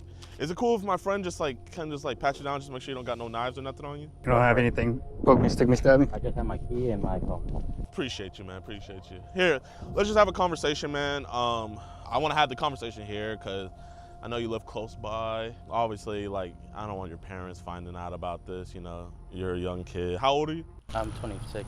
26, man. So, do you know what I'm here talking to you about? Nah, to be honest. You don't know? No. Okay. So, like, listen, like I said, man, the reason why I want to talk to you is because I feel like you'll be an honest guy with me. I feel like you're not gonna fib, and I'd rather talk to you about this than with your parents about it. So, who did you come here to meet today? One of my sister. Your sister? Yeah. Okay. How old is your sister? She's 18. Oh, she's 18? Mm-hmm. Okay. So what were you guys gonna hang out and do today? We just go walk around. Oh, probably go home. Okay, so what about the other girl you were here to meet today that you told to meet you at the park? There's no other girl. There's no other girl? Yeah. Okay. Okay, so who's this? A friend that's Kit. Okay, so that's who you came here to meet today? Yeah. Okay, and what's her name? Huh? Okay. And how old did Kit say she was? No. You don't know? Yeah. You don't know? Okay, do you want me to show you a message of you saying how old she is, or do you want to just tell me? She said she was... No. 18? No, she said she was younger. Oh. Younger.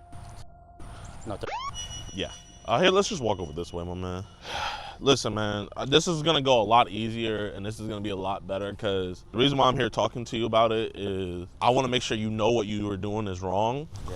And then I'm all cool to just, like, you know, just let bygones be bygones, let you go and drop all of this. But if I don't think you're being honest with me, if I don't think you are going to take responsibility, then I'm going to have to just go talk to Kip's parents, and they're going to have to do what they're going to have to do, you know? We know you live around here. I know your parents are going to be home soon. So do you want me to go over to your parents' house and go talk with them? It's all right. Okay, so you're going to be honest with me now? Yeah, I'll be honest. Okay. So what was the plan to do with Kim today? I just chill, have fun. Chill, have fun. What's the have fun part? Are you crying, man? No, I'm not crying. I see a tear rolling down. I don't want you to cry or nothing. Just have some fun. Yeah. Have some fun? Okay. So was you guys having sex part of that fun? Yeah, but... But what? I don't know. What don't you know? I know, just So you knew she was the whole time, right? Yeah. Okay. You were calling her sexy. You were sending her all these videos. I have a video of you saying that you wanted to do doggy with her.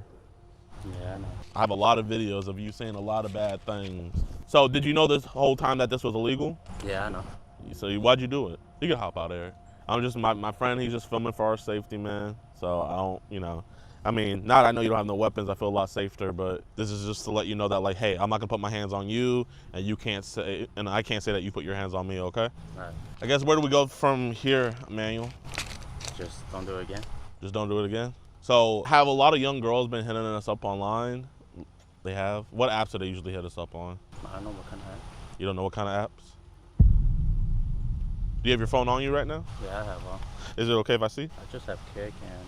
You just have Kick? Is it okay if I see? I'm not gonna run off with your phone or nothing. So, have any young girls sent us any inappropriate pictures of themselves?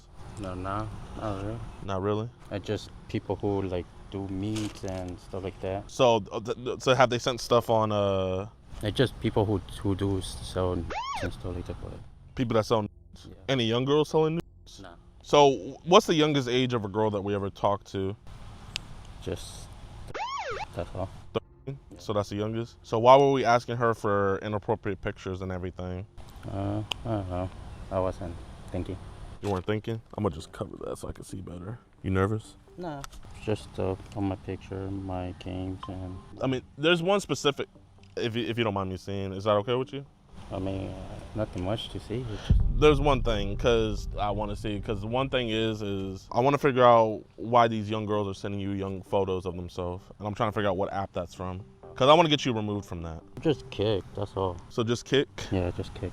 So what's the ages of the girls sending us stuff on Kick? I don't know, to be honest. Sometimes they don't tell me. They don't tell you? Yeah. Okay, was there any kids where like we knew that they were really young? No. No, nothing like that? No, I don't do it. Okay, do you work? Yeah, I work. You work, where you work at? HEB. HEB, really? Nice, man. What do you do there? Do the foods and stuff like that. Okay, so I'm pretty sure your parents didn't raise you this way, right? Yeah. So how did we get to become like this, where we're talking to young kids? I don't know. It's my fault. I mean, I know it's your fault. I should have learned better. I mean, you know, I'm not gonna look all the way through here, but if I look through here, there is no on here at all. No. I promise you. You promise? Okay. Is there a reason why maybe some might have been sent to you in the past? Yeah, maybe in the past. Okay, so someone has sent you Yeah, when I was like 18 and stuff. But... How old was the video of the kid? And I'm not saying you were in it, but like how old was that person in that video? There was one that sent me when she was 12. She was 12? Yeah. And you were 18? Yeah, 18, and then I told her to stop, and she kept doing it. What apps did she send you those on? That was on Meet Me, but I deleted them. Meet Me? So what was a girl doing in those videos? She was just, she was doing like sucking and all that shit. Did you know her personally, or? No. It just like. Okay. Has there been anybody on Telegram or Signal that's asked you to trade? Like, hey. No. So obviously this isn't the best stuff that I have right here. Yeah, I know. So do you at least have a condom on you, or were you gonna use a condom? I was gonna use a condom, but at the same time I wasn't thinking about doing that. Where is the condom on you, or is it back at your house? It's back at my house. It's back at your house. Okay, so I'm guessing no one's at home right now, right? Just my partner. Just your what? My partner, my bro. Your bro?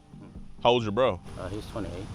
He's 28. So does your bro know how old is? No. Did you tell him you were bringing a girl over? I just told him to bring a girl, but... Okay, how old did you tell him she was? I didn't tell her. I told him. Oh, you didn't tell him how old she was? What do you think your bro would say if he found out that she was 13?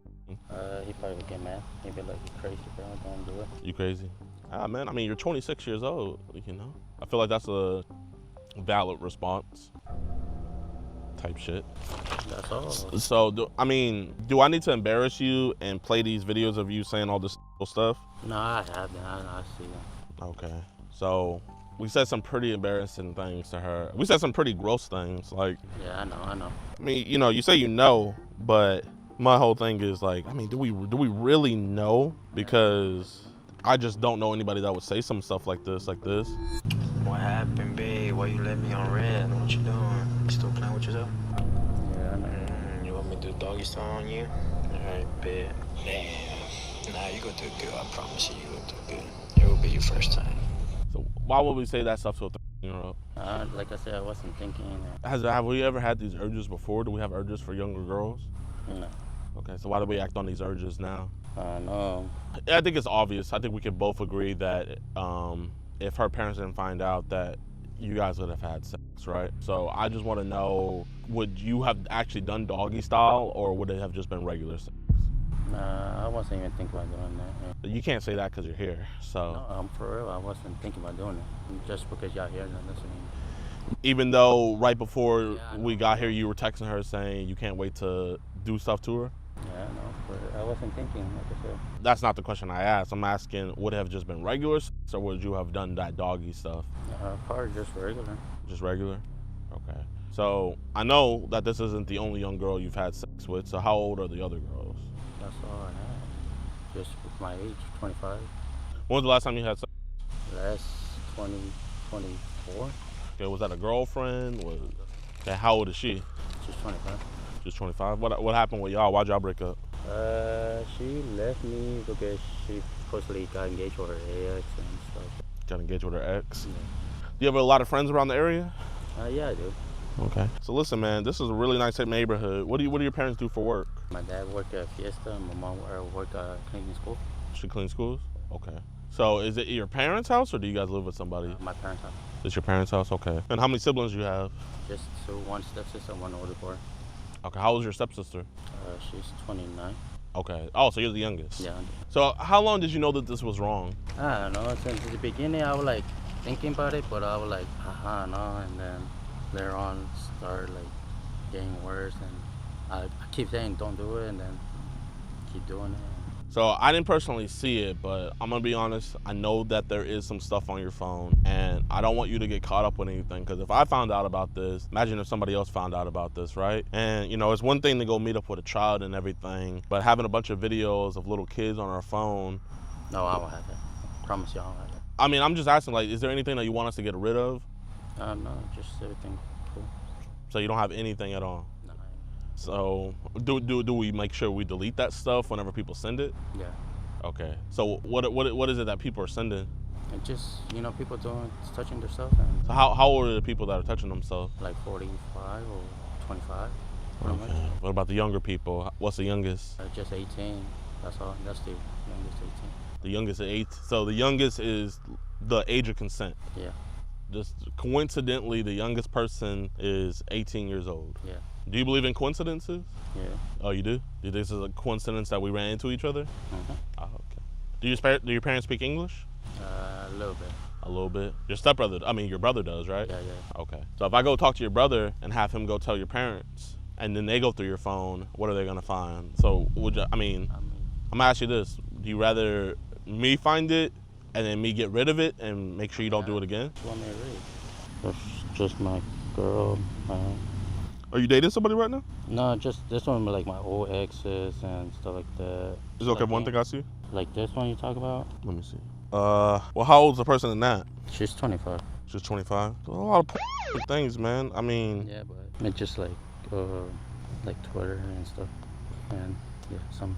I mean, we gotta realize, man, like, that's the type of stuff that be corrupting our mind. But, I mean, I'm sure my peoples will, if there is anything on there, my peoples will find out. We'll let this dude finish his workout. That's all. I need more. What do you mean you need more? You need to ask me more questions. I mean, yeah. I mean, if you don't mind, it's a pretty alarming thing. 26-year-old trying to meet up with a 13-year-old. Yeah, I know. I mean, do you think you need help? No, I don't need help. You don't need help? No. I learned my lesson. You learned your lesson? I mean, to learn a lesson, don't you have to face consequences? No, I know. I talked to y'all.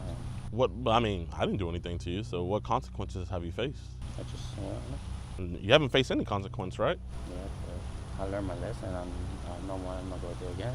Well, how do I know that? Okay, so I'm telling you that, I'm promising you that I won't do it again. But I mean, like, I'm not gonna lie, like, I don't know who you are, you don't know who I am. So, like, what does your promise mean to me? You've already lied a few times, so that doesn't really give us a reason to trust you, you know what I mean? First, you sat up here and said that you were here to meet your sister. So, your sister that lives at your house, you have to meet her at the park. That was a lie, right? Yeah. So why'd you lie?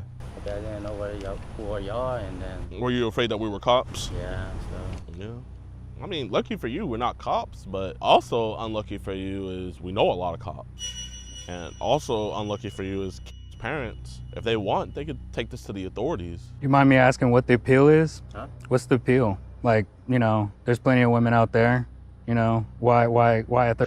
I don't know. I just I'm hoping that she's a virgin or something. No, it's not that. It just I had heart broke up, and then she came and we started talking. So you were just willing to do anything? Yeah. What if it was a year-old? You know, would you have done it then? Nothing much. Just got done shaving a little bit, you know, down there too. And I wish I could see you like bend over or something like shit. Yeah, I know. I have it here too. That's pretty disgusting. Yeah, I know. So this is what I would like, and I think this would be the best remedy.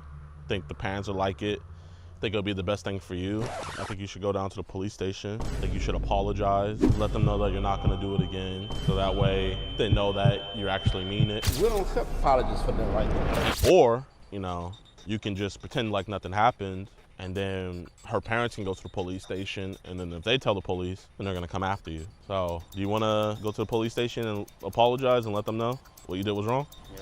You wanna be a man about it? Yeah, Okay. You wanna do it right now? Get it over with? Yeah. Okay.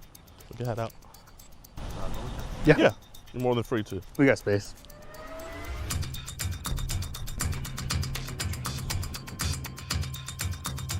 You know what, Emmanuel? You know what I have to say? Genuinely, I know you lied to me at first, but genuinely respect you for this. A lot of guys, they would just try to be babies about it, you know? So I just have to go there and apologize? Just apologize. Let them know you're not gonna do it again. So are y'all gonna keep those, or? Huh? Are y'all gonna keep those? You know what, after you apologize, man, I'll give them to you. Or I'll just throw them away. There's no need for them.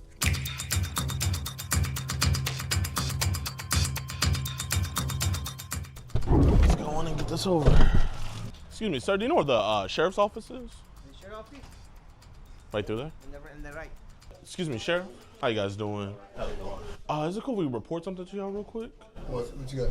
So this is my friend Emmanuel. Tell him what happened, Emmanuel. I was texting to this years old, and I just came here to apologize.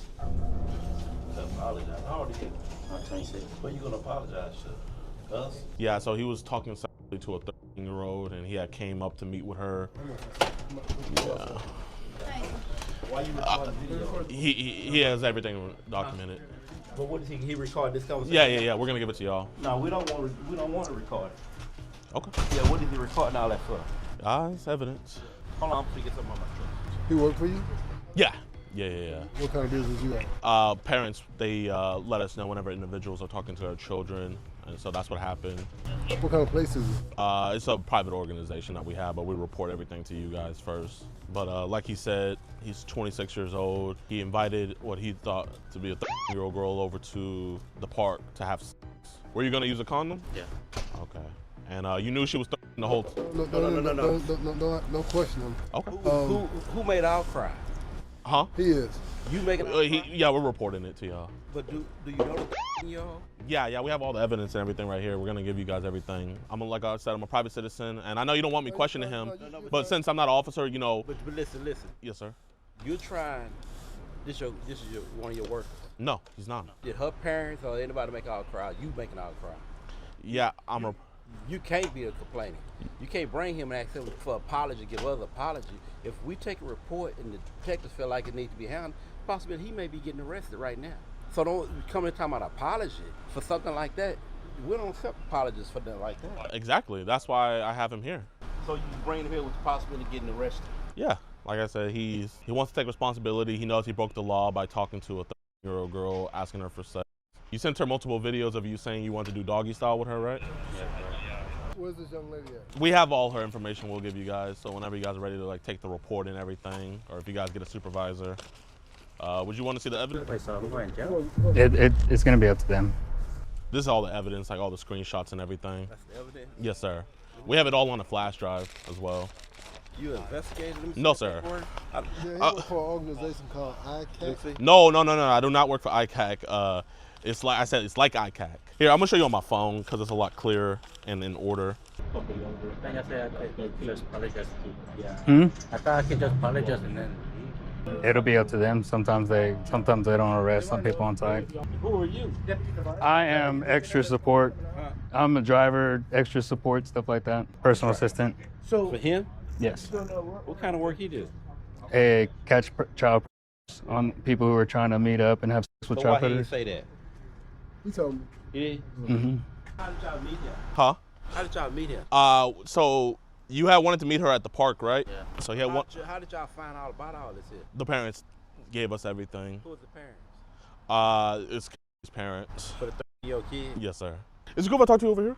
So, I don't know if you ever seen like To Catch a Predator or anything like that. Emmanuel, can you tell the officer kind of what's all been happening? I meet 16 or 13 years old for accident, and I meet turn her stuff. What I'm gonna have you do, keep your hands out of your pockets for me.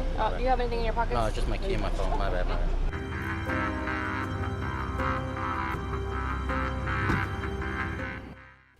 Yo, what's good, YouTube, man? I hope you guys enjoyed this episode of EDP Watch. If you did, please hit that like button, subscribe, and share. Let's try to get this video to 50,000 likes, right?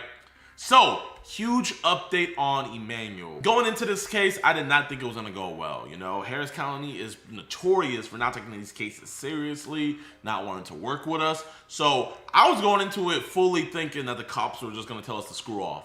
But I was pleasantly surprised that we actually found some competent cops, and I'm even more pleasantly surprised that there was some competent DAs. So here's the update. So currently right now, he has officially been charged. He's been indicted, all of that. He has posted bond, so he's back out on the streets, so be careful. But he was charged with online solicitation of a minor, and his next court date is gonna be on May 19th, 2026. So I will be keeping you guys updated on this case, and hopefully it goes all the way and we get a speedy conviction here, man. But y'all, man, I really don't got anything else to say, man. But, you know, there's W Harris County, which I'm surprised saying. W cops that were on scene, they did a great job. And W you guys for just being awesome, bro, and just showing so much love on the videos. We greatly appreciate it over here, and I love you guys. So without any further ado, it's your boy DeMarcus Cousins III, and I'm out. Peace. Now, JiDion, I'm going to ask you a favor. This is really important. Okay. Hear me out here. I'm listening, man. Don't react to this. Click out this video. What? As a matter of fact, be the bigger person and leave. Don't even... Whoa! Oh! What the fuck? Chat, I have a fragile ego. I know. What a big surprise. But now, in all honesty, man, like, I know for a fact a lot of you guys have seen it. You know, when people like make videos talking about, yeah, okay, everybody in chat already knows.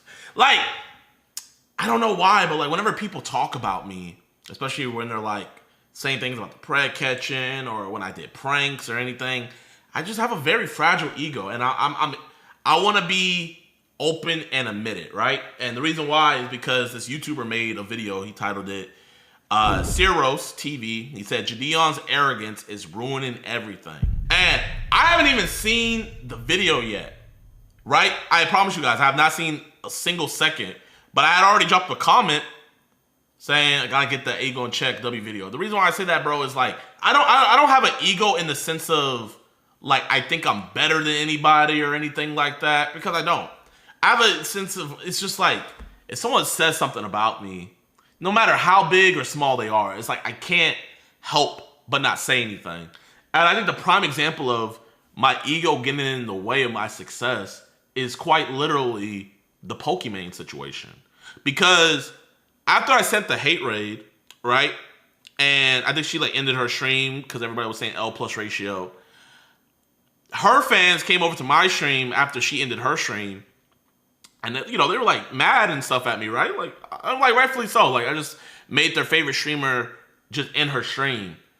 And then, like, I reacted, and chat, you know, that's why I said what I said. You know, you can run back the clip if you want to see what I said. But that's why I said what I said. It was because of her chat and my chat talking.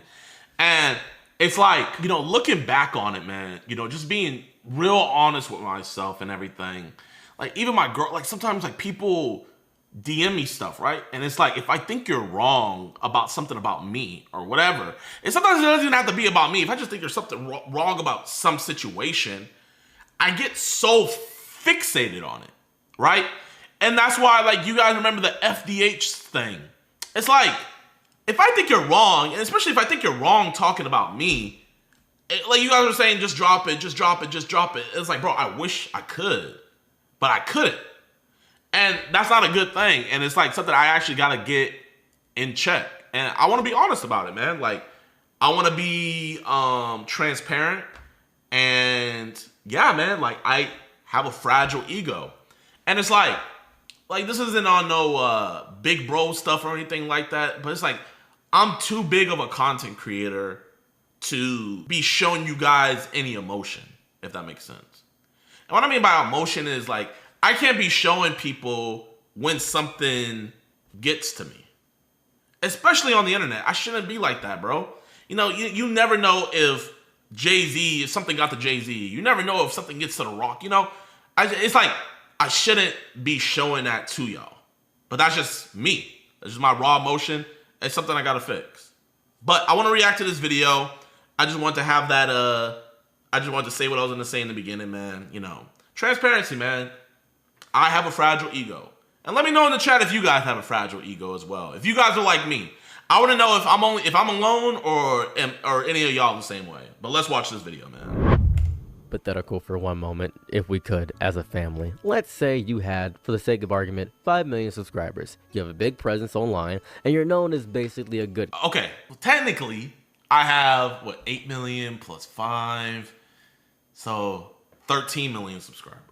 Okay, I'm done. Guy that catches a bunch of predators, and I'm not using any names yet, but let's say that's you. And then somebody critiques you saying, hey, they know you catch a lot of predators, and I think that some guy might use that as an advantage against you for clout, and it may be bad. And you say, okay, you're insulting me. You're insulting me because you're saying that the good work that I do can be possibly critiqued. So you're saying you like predators, and then the other person has 50,000 subscribers, and you have 5 million. Now, do you A, ignore this very small... Okay, wait, hold on. Let me listen. You like predators, and then the other person has 50,000 subscribers, and you have 5 million. Okay. Now, do you A, ignore this very small critique of you because you can take that blow to you because you realize that you are much larger? Okay, but that's one thing I want to say, man, is I can definitely control how I react to things, right? And I know I don't react to things the best. But I'm trying to come to the point of, like, why the fuck do I have to just take blows? You feel me, chat? Like, you guys let me know, but, like, why do you have to take blows? Why can't you say something? What's wrong with you saying something? If you think something is wrong, like, why is that a critique? And good, I'm saying I have a fragile ego. I admitted that, but just because somebody's a smaller creator, so like, I don't know. Me personally, I feel like that's kind of bitch made. Like, and I'm not saying that about him. I'm just saying in general.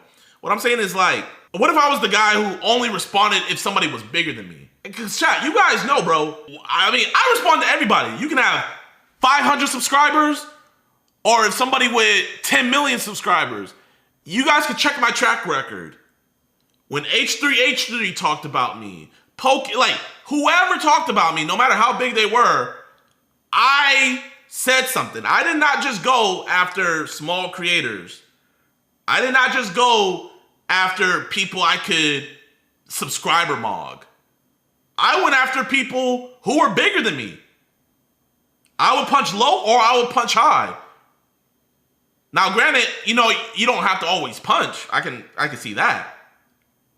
But if somebody's saying something about you and you know in your heart of hearts that they're objectively wrong, now you do have the right to, what's the word? You do have the right to, you should do it in the right way. But, bro, I don't know, man. Knowing me, I'll never just take a blow. Never. Never. Or B, because you know you're never going to lose this argument because you have a bigger number in any capacity, just kind of attack the smaller person. Well, That's what JiDion did. Now, JiDion, I'm going to ask you a favor. This is really important. Just hear me out here. I'm listening, man. Don't react to this. Click out this video. What? As a matter of fact, be the bigger person and leave. Don't even... Whoa! Oh! What the fuck? JiDion, I'm about to... Yo, I'm not gonna lie. This is like some fourth wall breaking. But no, man, that's... Oh, bro, man. I don't like that, bro. I don't like that, chat, bro. Because I don't want people to think I just see someone with smaller subscriber. Bro, chat, man. If Moist Critical made a video about my pred catch and critiquing it, and I really in my heart of heart believe that he was objectively wrong, I don't care how many subscribers he has. I'm gonna make a video about it. That's just me, man. And my track record shows that. I mean, now, you know, it just so happens that bigger creators just don't talk or say anything really. Or, you know, I'm at a level to where like people that would talk about me, I'm bigger than them. But bro, everybody has the right to talk about me. So if everybody has the right to talk about me, then I have the right to respond. So no, man, you can't say, yo, JiDion, just click off this, man. You can't say that, big dog, man. I'm gonna listen. I want to hear you out. I want to hear you out. Worry about this. No matter how many people send this to you, I encourage you to never watch this video because I'm going to hurt your feelings and I don't want your feelings hurt. Now, I don't think you're going to cry because I know you're not going to cry, obviously, over some random black guy that looks messy and has his nail painted. I'm so feminine, right? Go ahead and say something misogynistic and sexist. Have fun with that. Okay, bro. He's already misrepresenting me.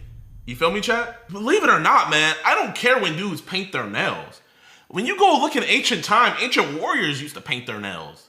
That's why I be responding to stuff, chat. Like, genuinely. Fun time doing that. Anyways, you're used to doing that. You say it a lot. I'm going to probably... Okay, can someone link me something to where I made fun of a dude's nails? Can someone link me that?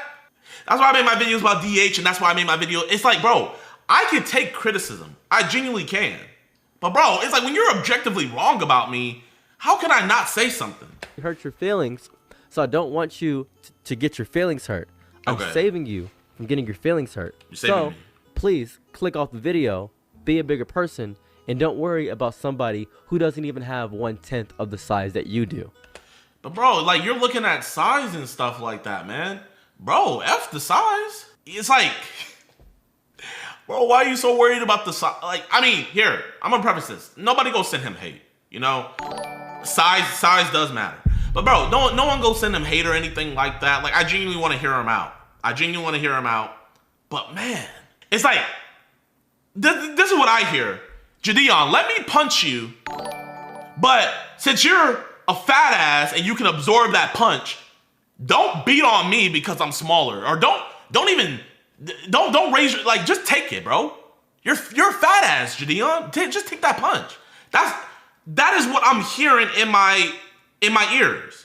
Anyways, I'm now going to critique you as a person. Let me hear. We reacted to this video titled "Stop Giving Predators Attention," and in that video, he was getting on to me, saying that I was giving the dude that was saying, "Oh, I'm DMing 100 minors until I meet JiDion." He was saying that I'm giving him attention and all of that, and I was like, "Hey, man, you know that's a fine point to have, but I feel like it's a moot." Someone in the comments told me it's not mute, it's moot. I feel like it's a moot point. Okay. When you're telling me to stop giving predators attention, and then in that same video, you're giving same said predator attention, you know? Okay. I want to see why he's showing this clip. And he never even reacted to he never even watched my video, so he never even saw the points that I made in my video. Okay. He just saw that I made the video, and then he made a video about me, right? So we had a debate on my live stream, and you know, we all know about this. I want to hear his commentary. Of Donut Man, Cry Baby. My first issue with your statement is that you're comparing a guy with 50,000 subscribers making a video giving something attention to you, who, if you make a video about anything, everybody's gonna now know about it. That's gonna give that person innumerable amounts of clout as a parent. Okay, so are you saying that his video had no potential to go viral? Are you saying that his video had no potential to get into the algorithm? Because he has videos that's gotten into 1 million views. There's been times I've reacted to a situation and a channel way smaller than me reacted to that same situation and they got more views than me, meaning their point got out further. So the point that I'm trying to make is, it's like you're ignoring what I'm saying. I'm saying it's hypocritical for him to make a video about me saying don't give predators attention, and yet in his video he's giving predators attention. It's like, you're like, yeah, but he's smaller. I'm not looking at it like that, bro. I'm not looking at, you're looking at his views and his subscribers. I'm looking at the essence. You're just looking at it as, JiDion, you have way more subscribers than him, so he has the right to critique you on this, even though he's doing the same thing you're doing. Since he's smaller than you, it doesn't matter because he has way less influence. Bro, I'm not gonna say that, because I've seen time and time again where people smaller than me talk about a topic and it gets way more views than me than when I talked about that same topic and I got less views. As opposed to the other person. It is such a difference in scale. The issue in difference is the scale between the two things. That's the big issue. And by the way, I think FDH is like, what, 17? I think he's a 17-year-old. He's 19. Now I know you're not much older than 17. He's your 19. brain just got done calcifying. You're 25 years old. So it's like, and it's one of those things where, like, you know, now I gotta critique you because you didn't do any research. You know, you're talking about him when we had conversations and he said his age multiple times. He's 19 years old. By then, you know, you'll probably say, okay, well, what does it matter? He's 2 years older. Like, but my point still stands. No, you're not much older than 17. Your brain just got done calcifying. You're 25 years old. So I'm sure that you think that you can do no wrong because you catch predators. Now, no, I can do wrong. I quite literally can do wrong. JiDion then proceeded to go ahead and essentially bring him on the stream. What's up, DH? So you watched it. So bro. So, I mean, bro, that means you just didn't do a good job, because when I talked to him, he said his age. Honestly, I wasn't gonna answer, but that last comment that you read, I feel like that really like cut through a lot of like the fat. I feel like that's a really good place to start. Like on some just like cordial energy. Like about the ivory tower?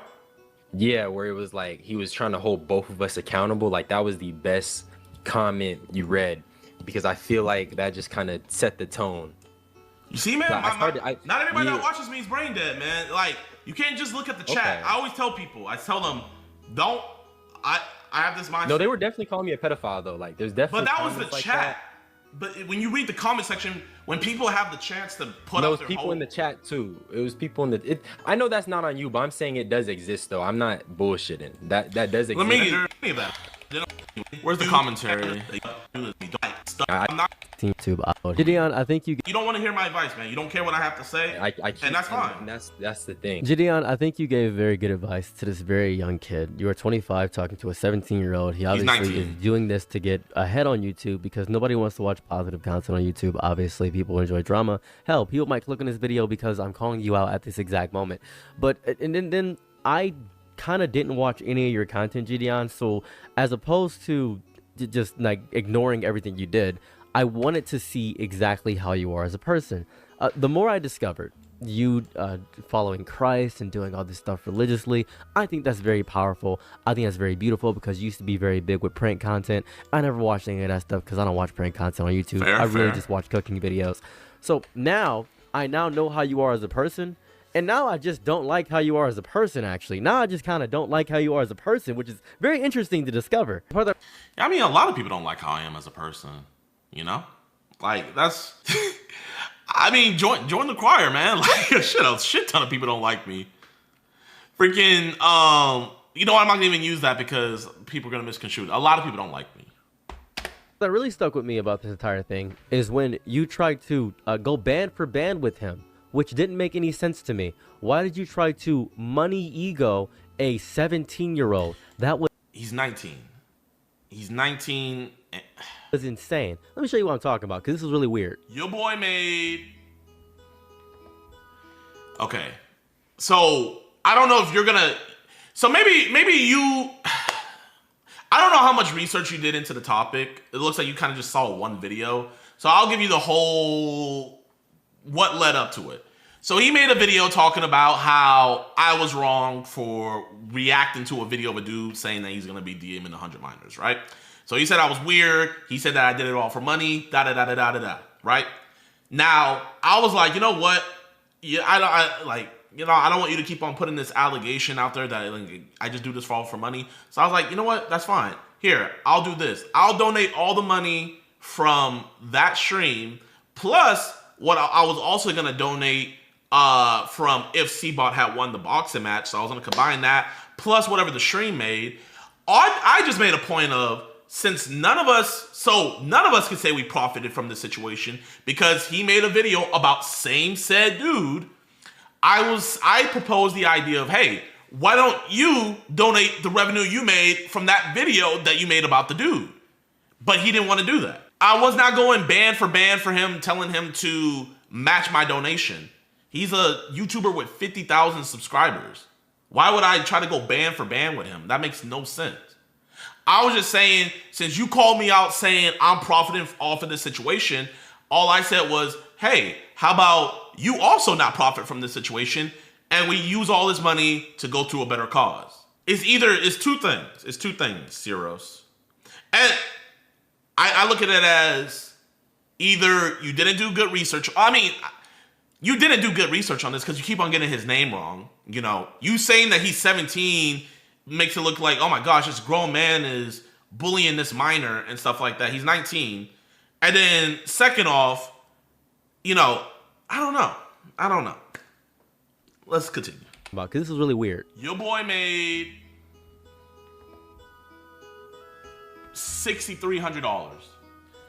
And the only reason why I showed this, not to, you know, like, it's like there's no lead up to this. So it just looks like I'm just flexing money. The only reason why I showed this is because the dude, DH, literally asked, chat, spam a W if you remember. He literally asked, will you show us how much you made off that video? He literally asked that. And I asked him if he would do the same, how much he made from his video. And he said, no, I don't want to. And he also said that he didn't want to donate his money, which I can't force him to donate his money. But you're just making it look like, I'm just like, look, man, I made $6,300 off this video. That's, no, not at all. This is what, but one thing I will say though is I wouldn't find myself in a situation where he's making a video on me had I seen DH's video and I just decided not to respond to it at all, you know? But then this is what's gonna happen is, let's say I don't respond to anybody, then narratives are just gonna be made up on me. And then maybe my fans are gonna see these things and they're never gonna see my side and they're gonna come to conclusions about me. If I hear rumors and stuff coming about me, it doesn't matter how big I am. You shouldn't just let rumors spread about you. That's just me personally. It doesn't matter if somebody's small. Small rumors can get into big things. DH is mad about. DH is mad about $6,300. You know what? Hold up, chat. After that was a very beautiful moment where he donated all the proceeds from his stream and donated the proceeds from anybody that donated to Women's Help Shelter. It was amazing. It was a beautiful moment. And JiDion, you have my absolute respect for doing this. It was beautiful. It was an amazing moment, and you turned the beef into something good. But it's not just me. I tried to include him. I said, yo, let's turn this beef into something good. I said, yo, man, will you be down to donate the money you made from the video? So it wasn't just a me thing. You know, like you're not showing the part where I'm asking him if he wants to donate. You're not showing that part. You're coincidentally leaving that part out, and that's making me think, like, are you doing this on purpose, or are you doing this because you didn't do good research? I don't like the fact that you Sarah's TV's in the chat. Where is he? Someone told me I was mentioned. Okay, he's in the chat. Okay, here, I'm gonna continue. I know you told me not to watch your video. I know you told me not to watch it, but I genuinely want to hear it out. I'm gonna hear it out. Okay, and I hope you're hearing I hope you're genuinely hearing what I'm saying, because it's coming off that you're saying like I'm trying to flex on him how much money. I specifically said not to. Okay, so now I'm in the wrong because you made a public video talking about me. And you said, don't react to this. Okay. You know what? I'm going to keep on reacting to it. So far, my feelings are not hurt. how do I phrase this? Told him to donate his proceeds to the women's shelter as well, as if you were trying to morally ego somebody just because you have more money, making you a better person. Seems a little bit odd. It just seems a little bit strange to do that, to be quite honest with you. I guess you guys... Okay, now I want to ask you this. If somebody says you did something only for money, but that same thing you quote unquote did only for money, they made a video about that same topic, and you said, hey, okay, I'll donate the money I made off of this. Since you made a video on that same topic, will you donate the money as well? I'm trying to morally little bro him? Okay. You guys were going moral ego for ego, but it's really just punching up versus punching down at the end of the day, because you have vastly more resources, more connections. So, I mean, I'm looking at it like this. I'm looking at it as you said, don't react to this video because I'm guessing I'm punching down. You see, I don't look down on you, bro. You're a content creator just as me. Like, subscribers doesn't make us. There's way better content creators than me who have way less subscribers. Right? There's people that make way better stuff than me who have way less subscribers. I look at all YouTubers as equals, man. But you're prefacing it as I can only respond to Adin Ross's, IShowSpeed's, Cenat. Those are the only people I can respond to. That's like saying The Rock, if the Shade Room's put out an article that's not true, The Rock can't respond because that would be putting them down. Connections and more people than he does.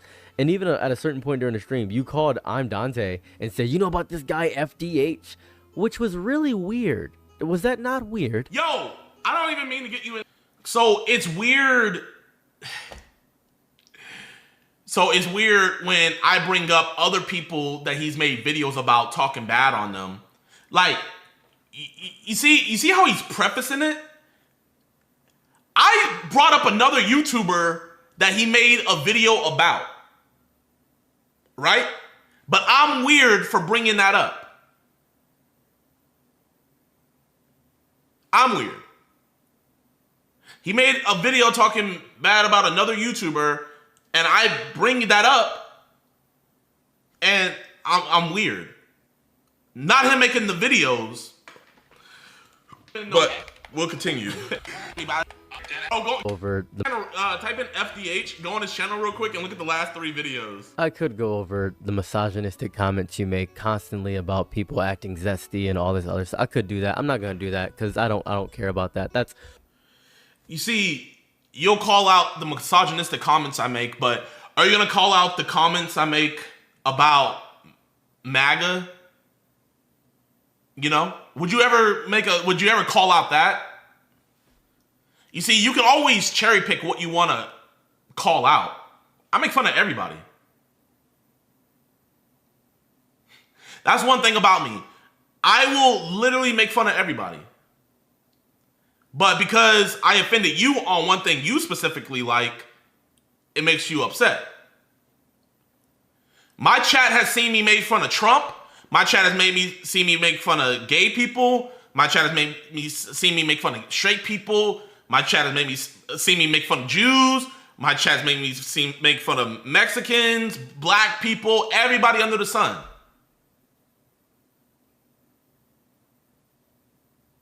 There is no demographic that I have not made fun of. I make fun of myself. I'm a fat black dude with a fragile ego. So if I can talk about myself, why can't I address you? I'm a fat black, titty having, fragile ego, no hairline black guy. Hey, I'm not bald. I have hair. Okay, let's not get crazy. horrifically unimportant, but it's the fact of the matter that you got your content creator buddy to come in and jump on the smaller content creator. So we're jumping on the smaller content creator, but the smaller content creator jumping on us. Oh, but he's way smaller, bro. Okay, you know what? A perfect example, chat. It might not be a perfect example, but Dog Pack. Dogpack had 0 subscribers, right? Before he made any video about MrBeast. He dropped 3 videos and wrecked MrBeast's shit. So would you tell, he wrecked his shit. But if MrBeast responded to Dogpack, it's punching down. MrBeast, you know, even though his videos are getting 20 million views and all these people are shit on you and hated on you, you can't respond to that because just take it. No, bro. It just doesn't sit right with me. And I think it's you, as your mindset more so, is so inherently childish despite the overwhelming amount of good that you do. And that is my biggest criticism of you. And I don't need you to be a perfect person. I need you to understand that you are doing bad things. I think okay, I'm doing bad things. Let me listen. JiDion, if you've ever seen this video, you might, I don't know, you love watching stuff that dogs on. You love talking about drama and beef for no reason. Bro, man, I'm not gonna lie, bro. I think I really do. But like, it just be stumbling across me. But bro, I told myself when I became a YouTuber, before I was even big, I said, I don't want to be that YouTuber that ignores things. Because one thing I notice about YouTubers that ignore little things, it builds up. It just compounds. It do. And then when it's just a big old like bunch of stuff, they group it together and they throw it all at you. That's what I've noticed from my years of watching YouTube, is that a lot of YouTubers that don't respond to things and they let it build up, it literally just fucks them at the end of the day. So I said, you know what? Well, no matter how big, no matter how small, just address it. I don't care. You have done meaningful things. Predator catching content, exposing awful behavior online. I believe all those things deserve deep recognition. And none of that... I appreciate you. I appreciate you. I appreciate you. You know? Like, bro, and chat, I don't want anybody to go on his thing saying pedo defender or anything, because this has nothing to do about no pedos. This has nothing to do with no catches. He's talking about me as a man. Like, he's just looking into my soul. He's saying, you as a man, I don't like you. And that's fine. That is totally fine. Right? I just think some of these points are dog shit. Suddenly erases every other action you taken afterward. I think somewhere along the line, a lot of creators start confusing I have done good things with my behavior is automatically good. Two completely different things. I look at everything on an individual scale. So I don't look at you making this video of like, why is he making this video about me? I do preg catches. I'm not looking at it like that, my friend. I'm not looking at it like, bro, I'm out here catching predators and you're talking shit. Like, I'm looking at your individual points that you're critiquing about me. I'm looking at those and I'm dissecting those and I'm commenting about those. I'm not feeling, oh my gosh, why are you going at me when I'm doing all this good, you know? I feel like MrBeast be doing that. Like, why are people coming at me when I'm doing all this good? I don't think like that. I look at what you're specifically saying. Just want to point that out. A firefighter can save lives and still scream at his family. A charity organizer can still manipulate people socially. Human beings do not become saints because they occasionally point themselves in the correct direction. I never said I was a saint. Y'all, I'm like, bro, I've done a lot of shitty things. Like, look at my prank career. I've been a shitty, and I continually still be a shitty person. No matter how many predators I catch, I continually still be a shitty person sometimes. So the viewpoint you think I have of myself, I really don't have. I do have a fragile ego. I can point that. I do. Right? But my audience knows that. Bro, it's not a secret. Like, bro, because I respond to everything, but I never told you guys why I respond to everything, because I like to be transparent. Yeah, I could ignore all this stuff. I could have just ignored your video. But why? Why ignore something when you have nothing to hide? That's how I look at it. That's been my life motto. Bro, I've never made anybody ever sign an NDA in my life. No girl I messed with, no person I had over to my house. I never made anyone sign it. And other content creators, they look at me like, bro, you don't make people sign NDAs? And I say, why? I said, I feel like that would make me look guilty. Because I know how that's how I think. It's like, if I hear about content creators making people sign NDAs, I'm like, damn, why are you making people sign NDAs? These model aligners are messing up my mouth. The internet keeps building these weird digital churches around every content creator that creates these echo chambers and spaces. I want you to at least acknowledge that you are not the greatest person on earth. That would be beautiful.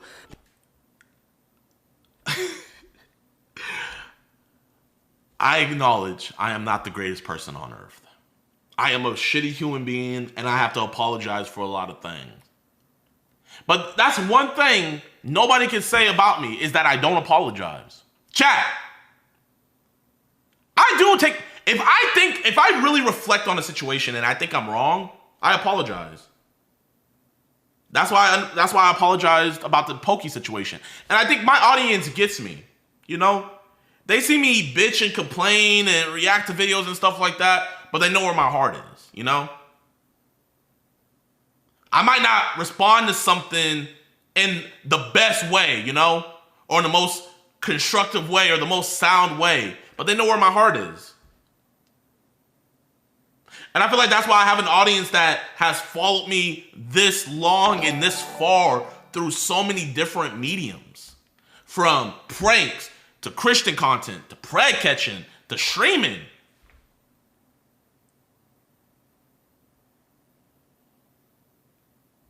I try to be real. And being real, I feel like, is watching videos like this. Because, Saros, I'm going to ask you this. This is the hard, like, let's say someone made a video critiquing you. Would you want to watch that on stream? Would you want to watch that with thousands of people and then maybe post it and millions of people see that? And you say a point and then your chat's like, yo, yeah, no, that's facts. Yeah, no, yeah, he's right on that. Going into this, my audience, chat, spam W's if y'all think I have a fragile ego. Before I even watched the video, everybody already agreed. Yeah, we been knew that about you, JiDion. We been knew you were soft. We been knew that you let things get to you. My girl, like, bro, there's been times where I'm on date night and someone drops a comment and I get so fixated on it. And I'm with my fiance. But that's something I gotta work on. But I acknowledge it. And that's something I really do need to work on, you know? The issue DH was talking about was never just, oh, well, you know, stop giving people attention. That's the whole thing. No, the issue is scale, right? It's the scale. No, nowhere in DH's thing did he ever say it was about scale. He never once said anything about scale in his video. Because if you admit that it's about scale, then you also have to admit that there's hypocrisy in what you said. So that's why he would have to use scale. He never used scale. Because if he says scale, then he's pretty much agreeing with me like, yeah, I am a little hypocritical, but you're way bigger than me. So you're more of a problem than I am. But he won't do that. Because he doesn't see it as him talking about that. He sees it as what you think he wasn't talking about. That's when we had our conversation. That's quite literally what he said he was talking about. He was talking about not everything needs your energy. You see, I remember when I talked to DH, that's what his whole point was. Not everything needs your energy. Not everything needs a response. But you're saying that his video was about scale when that's not what his video was about. So you don't even understand the essence of his own video when he said it himself. So that makes me think, did you really pay attention to the material or did you want to make a video? When a creator with millions of followers decides somebody deserves mockery, criticism, exposure, or humiliation, that person suddenly has thousands of strangers pouring into their mentions, comments, DMs, and life. Creators constantly pretend this is somehow detached for them because technically... Well, you know what? I'm going to be honest, man. If you can't handle the heat, stay out the kitchen. And what I mean by that is when I sent that hate raid on Pokimane, at least, yeah, I snapped on them, but at least I didn't bitch and complain. Like, wait, Poki had way more followers than me at that time when all this happened. I never once said, what, Poki, you're punching down on me. You're sending all your fans to attack me, Well, because A, she never did. But her fans came at me, and I initiated it. I initiated it. So of course her friends are gonna come at me.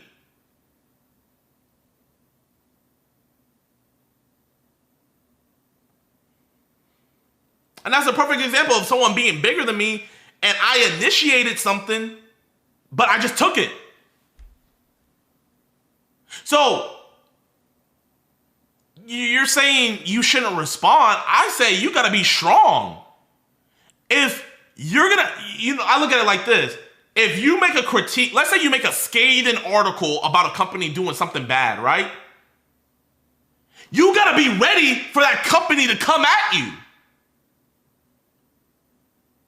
You can't be like, hey, let me just make my article and my critique. You can't come. No, bro. If you make something, if you say something about something bigger than you, then you have to expect it. But the difference between me is I don't just punch down. I don't even really punch. I just respond. I don't punch. I'm not, definitely people are going to go to your video and stuff, but I'm not, when I post my reaction to this, man, I'm just responding, bro. I'm just responding. But instead of looking at the words I'm saying, you look at what other people might say. And so that's why I try to preference. It's like, there's no point in sending any hate or anything towards his way, because it'll just prove his point of like, you see, you're just punching down on me. But it's not my words, it's my size.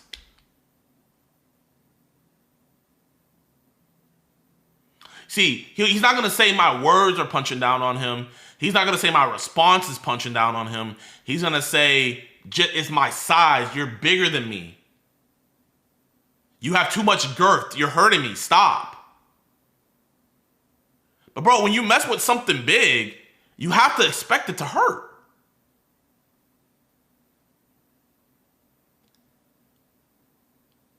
But it's not even my words. No, because if I say pause, that's my homophobia.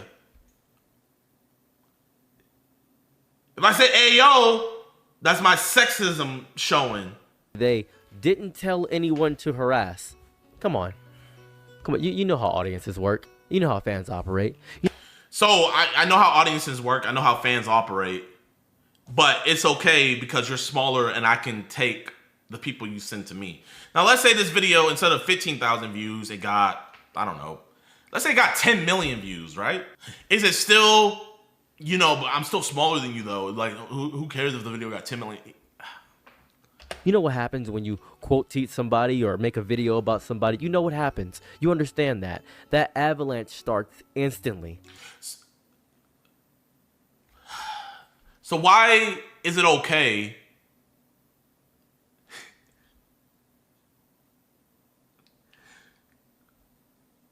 I really don't get it, bro. So I really don't get it. That is influence. That is power. That is responsibility. Uncle Ben, man, with great power comes great responsibility. So, okay, you use Uncle Ben as a thing. Spider-Man is stronger than 99% of the villains he fights. He literally has to pull his punches. But because Spider-Man is stronger, he should pull punches, and I am pulling punches. But is Spider-Man not supposed to hit back? If Shocker is trying to fight Spider-Man, does Spider-Man just have to take every punch? Eventually, bro, if you take punches from a kid, it doesn't matter how much bigger you are than a kid. If a kid just punches you, keep on, it's gonna hurt eventually. So, are you supposed to just get beat up? Like you said, with great power comes great responsibility. My great responsibility, I have great power, my size. My great responsibility is, hey, I'm trying to have a cordial conversation. I'm not calling you out of your name. I'm not making the insults. You see, he's expecting me to make the Shay Frost insults. Like, oh, that dude, blah, blah, blah, blah. Like, oh, that N-word, this. No, bro. I've been studying YouTube my whole life. I know if I respond like a niglet, that is going to get fuel. You do not get to enjoy the benefits of influence while acting confused about the consequences of influence. I think the confusion you have is so performative, or at least the feigned confusion that you have is performative. I don't have feigned confusion. I really what I get confused about is when people get upset after I respond that I responded, you know?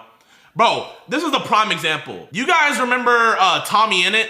This is a prime example. Tommy Innit is way bigger than me, has way everything, you know, size, all of that. I went to TwitchCon, and when he came out, I started screaming and stuff like that. And I was like, let's go, Tommy. And his fans started cussing me out. His fans started cussing me out. And before I could upload the video, his fans were going on Twitter saying JiDion was harassing us. He was being rude to us, all these things. And Tommy Innit went on his stream and was like, man, you know, that's messed up what he did. If he has any respect, he wouldn't post that video, da-da-da-da-da. All of that, right? So, by this logic, I have to just be the bigger man. No, you know what I did? With great power comes great responsibility. I posted the video, and before I showed the segment, I let everybody know what happened, and I let it be known. Yo, I did not harass Tommy's fans. I'm actually a fan of Tommy. I showed how months ago I had DM'd him to try to collab. He never responded, but that was fine. And I said, this is what happened. This is the full context. And I even let it be known if the roles were reversed and my fans told me that another creator was rude to them, I'm going to take my fans' side. I could totally see where he's coming from, but I have to defend myself, you know? I could have just let it slide, but like, no. And so I played that part, and everybody saw what actually happened, right? Everybody saw what actually happened, and Tommy got a bunch of hate. Like, bro, man, you lied on JiDion, da-da-da-da. Bro, Tommy got so much hate. I'll never forget this. We were in Paris, and Tommy called me, and we hopped on a Discord call, and Tommy was asking me, yo, JiDion, let's take a picture together to show that we're friends, man. Your friends are going at me and stuff like that.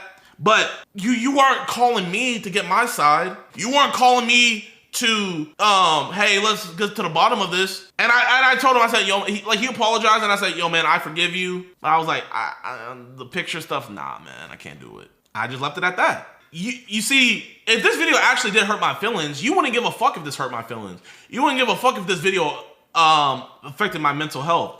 DH wouldn't have gave a fuck if his videos affected my mental health, right? None of y'all would care. The point of the whole thing of me telling that story is when the dog has the gun, he doesn't care. But when the cat gets the gun, all of a sudden it's, hey man, let's talk this out. I think the transparency that you think you're having is insulting. The performance of transparency, the obsession that some creators have with publicly sunning people is exhausting. You sunned him. You said, oh yeah, you know, you donate your money and I'll donate mine. We'll go band for man, bad for bag. Who's bigger? Ridiculous. And it wasn't about who's bigger. He made the claim, I did it for money. So hey, I'll donate my money, but here. So you're not a hypocrite, donate yours.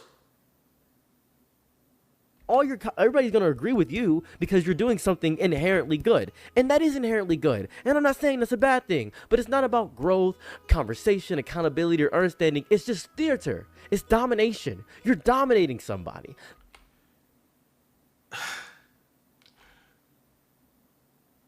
Chat, you see, if I was getting dominated, if we hopped on that call and DH was destroying me, like making me look like a dumbass, all that, nobody would say nothing. Clavicular is calling. Tell him I gotta finish this. This is very important. The internet rewards humiliation rituals more than actual humiliation because those dunking moments, they're going to get clips, reactions, compilations, live stream moments, comment sections full of people spamming laughing emojis. Somebody gets emotionally flattened in front of millions. Half these creators do not even want resolution anymore. You see what he's saying? When you put these videos, like, had this video gone viral, this could have been, I could have got sunned. And the reason I say that is because, bro, any video has the potential to go viral.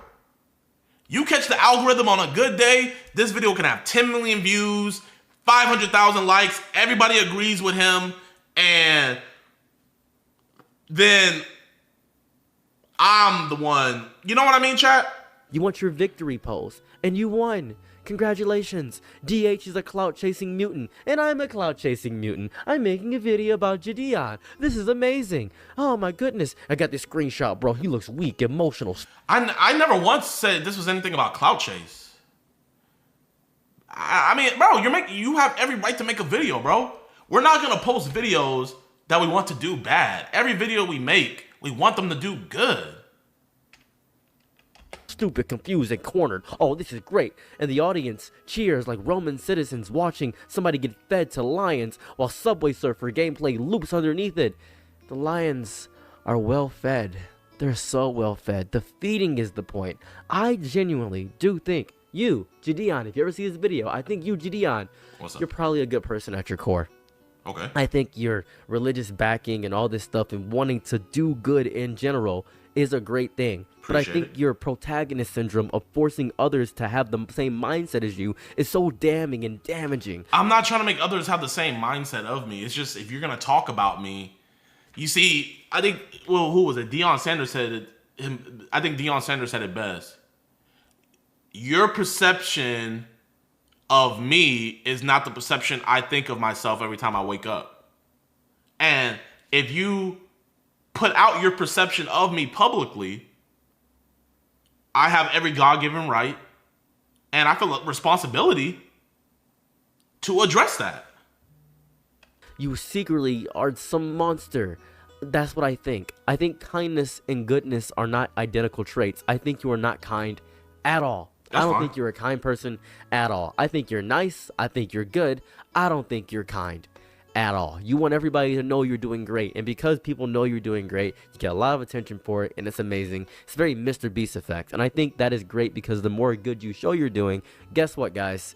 He's going to get more money. He's going to be able to do more good. But I think that makes you think that you're a great person somehow. Some people do good actions while still carrying incredibly harsh energy around others. Some people help communities while also loving control too much. Some people become addicted to the feeling of being morally correct because it lets them speak to others from a permanent elevated platform. That's what you're doing. But keep in mind, chat, what all he's saying is me responding to what people are saying about me. This isn't like about other topics or anything. This is what people are saying about me, right?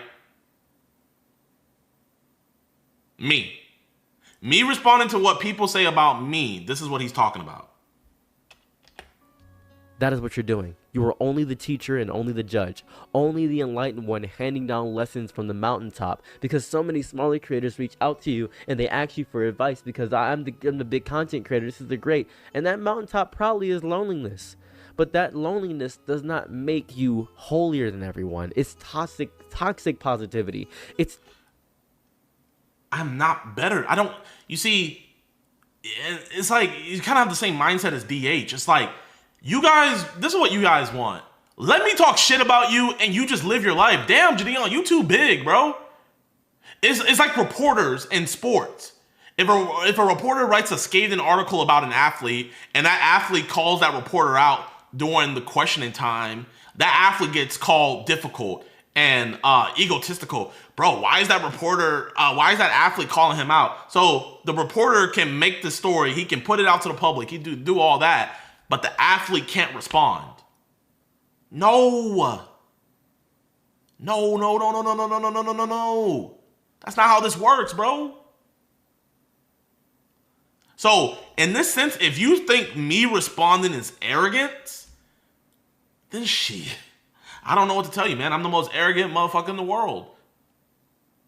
Because if I think someone's putting something out there to the public that is wrong about me, and God has breath in me to speak on it, I will. I've done that since day one. No matter how big, no matter how small. One thing about me, you can say, I'm not kind. You can say whatever you want. But you can't say I pick and choose who I go after. Because I don't go after, I respond. Doesn't matter how many subs you have or anything. Bro, a 50 million subscriber channel can make a video about me. If I think they're wrong, I'm going to react to it and be like, nah, that's not it, G. And I got something to say. Terrifying. You keep saying, bro, I'm trying to help you grow, while publicly embarrassing someone in front of hundreds of thousands of people. Everything becomes love wins, while people dogpile a target straight for days. This is a kid. He's like 17 years old. 19. And he said, remember that video he made about you, Dante, 2 years ago? What was he, 16, 15 years old? He made a video trying to get a little bit of publicity. Everything. No, then he was 17. Spreading positivity while creating environments where disagreement gets treated like some betrayal or stupidity, and people fall for it because positivity is aesthetically pleasing. If someone yells at you angrily, well, you notice it immediately. If someone humiliates you while smiling and speaking softly, oh, he's so wise and so smart. So my question is this an uplifting video for me? Well, I mean, it's not even for me. So, like, I look at it like this. You pretty much just want to talk about me. You want to be able to talk about me. Get the views about talking about me. But you don't want me to talk about you. JiDion, let me talk about you. Let me critique you. Let me talk about you as let me talk about the epitome of you as a man. But JiDion, don't respond to me. Don't watch this video. You're too big for this, JiDion. You have too much. You're like, genuinely, you're no different than those sports writers that get mad when an athlete calls them out. You're genuinely no different. He's maintaining his poise. It's so great. The internet has created a whole genre of creators who weaponize calmness while their audience rips people apart beneath them. Your calmness is such a deep weapon to people. It's so saddening to witness. The really uncomfortable thing about this whole thing is that doing one good category does not create a moral coupon where everything you do is untouchable. Not everything I do is untouchable. Bro, I've gotten shit on by my audience so much. But it helps me grow. And I know my audience well enough to where they know why I do what I do.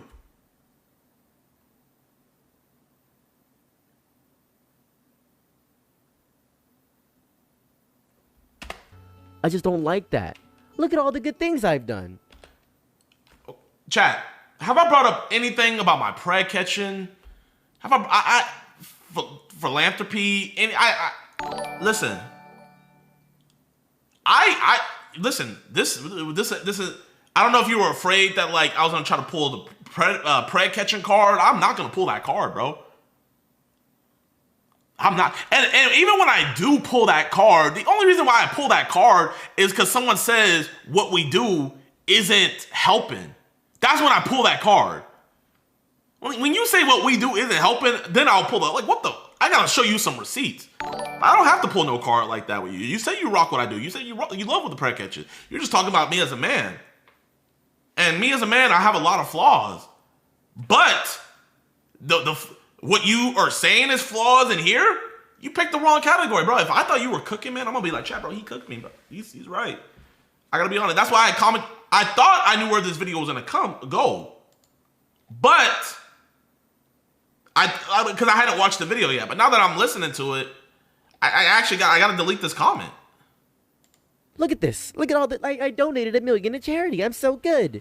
Human beings do not. You never say anyone is cooking though.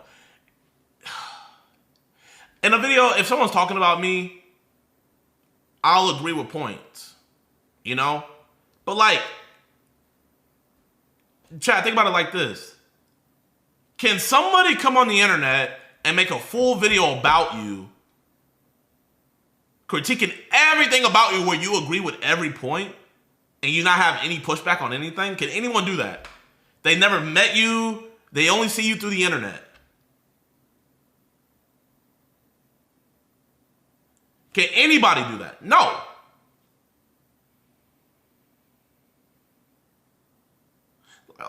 The first thing I preface this as is I have a very fragile ego. That's the first thing I preference this as.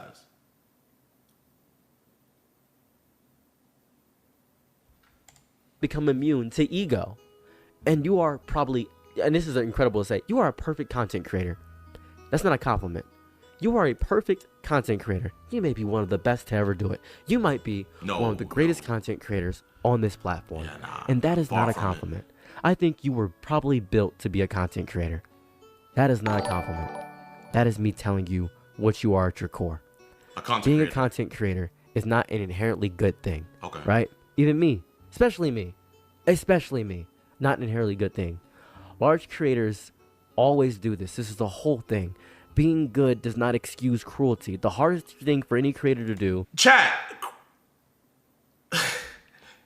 I'm cruel for responding to people that made videos on me, but I'm cruel because they're smaller. I am cruel. I am evil. Well, he didn't say evil. I'll just use the word he used. I'm cruel. Is to hear that they are not the exception. The rules apply to you too. Your ego will corrupt you. I don't think you are a villain. I also don't think you're a saint. I think you're a person with a big platform and good intentions and blind spots and egos and flaws and moments of genuine greatness and moments of unnecessary cruelty. And I hate that. I really hate that. I hate when I see this all the time. And so I'm trying to figure out, like, why would you want to say all this but not want me to watch it? Why, like, wouldn't this be for my benefit? If this is all true, why can't I watch this? Why can't I internalize this? You're going to continue to get bigger and people are going to dunk me in the comments of this video saying, well, at least he's doing good, bro. He's doing amazing. No, fuck my good, bro. Fuck everything I've done, you know? Fuck everything, bro. Just me as a man. Just say what you have to say, chat. Me as a man. Don't think of, he did catch that one. No, just think of me as a man. Because when I'm watching this video, I am not thinking one time of any predator we caught. I'm genuinely looking at me as a man. And at least the topics you picked, I'm not agreeing. He's doing fantastic work. I don't really care about that at all, to be quite honest with you. Please, JiDion, continue to do amazing and outstanding work for all the communities and all the people around you. I hope you continue to provide great, endearing examples of love and kindness all around you. And I hope you remain faithful in your faith. God be praised to you. Praise the Most High. Praise what He is. Praise Jesus Christ, your Savior. Praise all those things. And speak of your prophets while you do unnecessarily cruel things to demean and humiliate people while doing it under the guise of humility. It is disrespectful to the very provocation, to the very religion that you embolden so deeply while doing. You know the crazy thing? Like, it's like he's talking about my religion, but it's like, chat. The funniest thing about this is, I'm guessing he's not Christian, but he would have a problem with Jesus. Bro, the Pharisees would be saying the craziest things about Jesus. And Jesus had a way bigger followings than them. Jesus had way bigger crowds come out than them. And whenever they would talk about Jesus, he will respond right then and there. They would say, "Oh, you're the devil." They would literally say he's Satan. You're Beelzebub. Jesus would respond. This with backhandedness and the smile and wickedness inside of your tone and the way you operate as a human being while thinking you are doing a kindness, but not even realizing your own ego and ineptitude cannot even handle a slight critique of your posture. Anyways, this is probably just unnecessary drama and beef. Who knows? I don't really care. Doesn't really matter to me. People are going to click on the video because they see drama and your name's going to attract a lot of attention. Oh my goodness, I'm such a clout chaser. This is so fun. Anyways, you know what's so funny, chat? I could see while he was recording this video how he thought I was going to be responding. And I'm pretty sure you guys can see it too. He thought I was going to respond to this in a whole different way. Yo, what's good, y'all, man? So, this is genuinely going to be my last video ever like this. I'm never going to make a video like this again, but, you know, obviously you guys know what's all going on. You guys saw me getting arrested. You guys saw Cold Blue's video and everything. And, I did a reaction to it, kind of like, oh, no, this wasn't right. This is how it happened, da-da-da, da-da-da. But genuinely, during the last few weeks, I've done a lot of just, like, inward reflection. And I've been talking to my fiance a lot. And I just kind of came to realize, you know, what I was doing wrong. And I also came to realize that truly your boy was spiraling. I was genuinely losing the plot.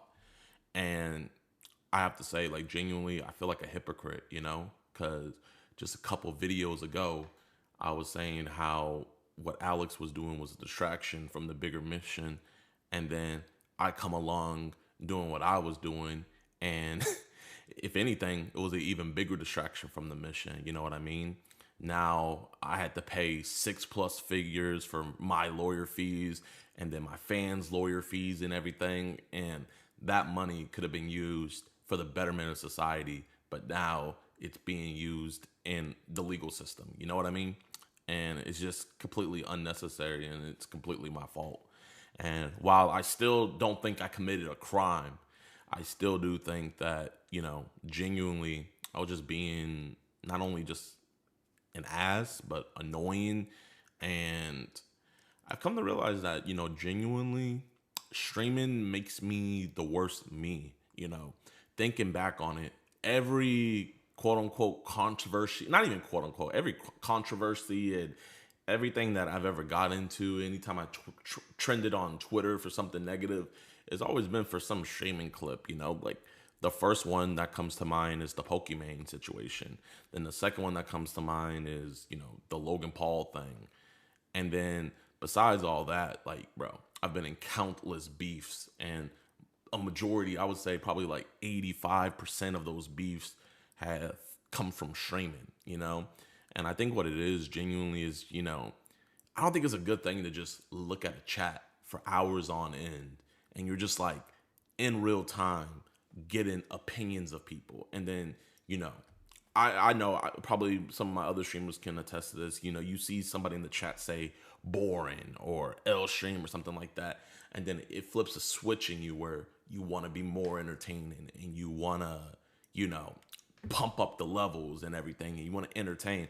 And I think the reason why I gravitated so much to streaming is because I think I'm just like a instant gratification person. And there is no better instant gratification than you streaming, because when you make a video, you don't get that instant gratification. You can know you made a fire video, kind of like my going to the most racist town in America video. Like, I know that was a fire video, but it took like a month plus to get it edited and perfect. And then when I posted it, it didn't pop off at first. It was actually a 10 out of 10.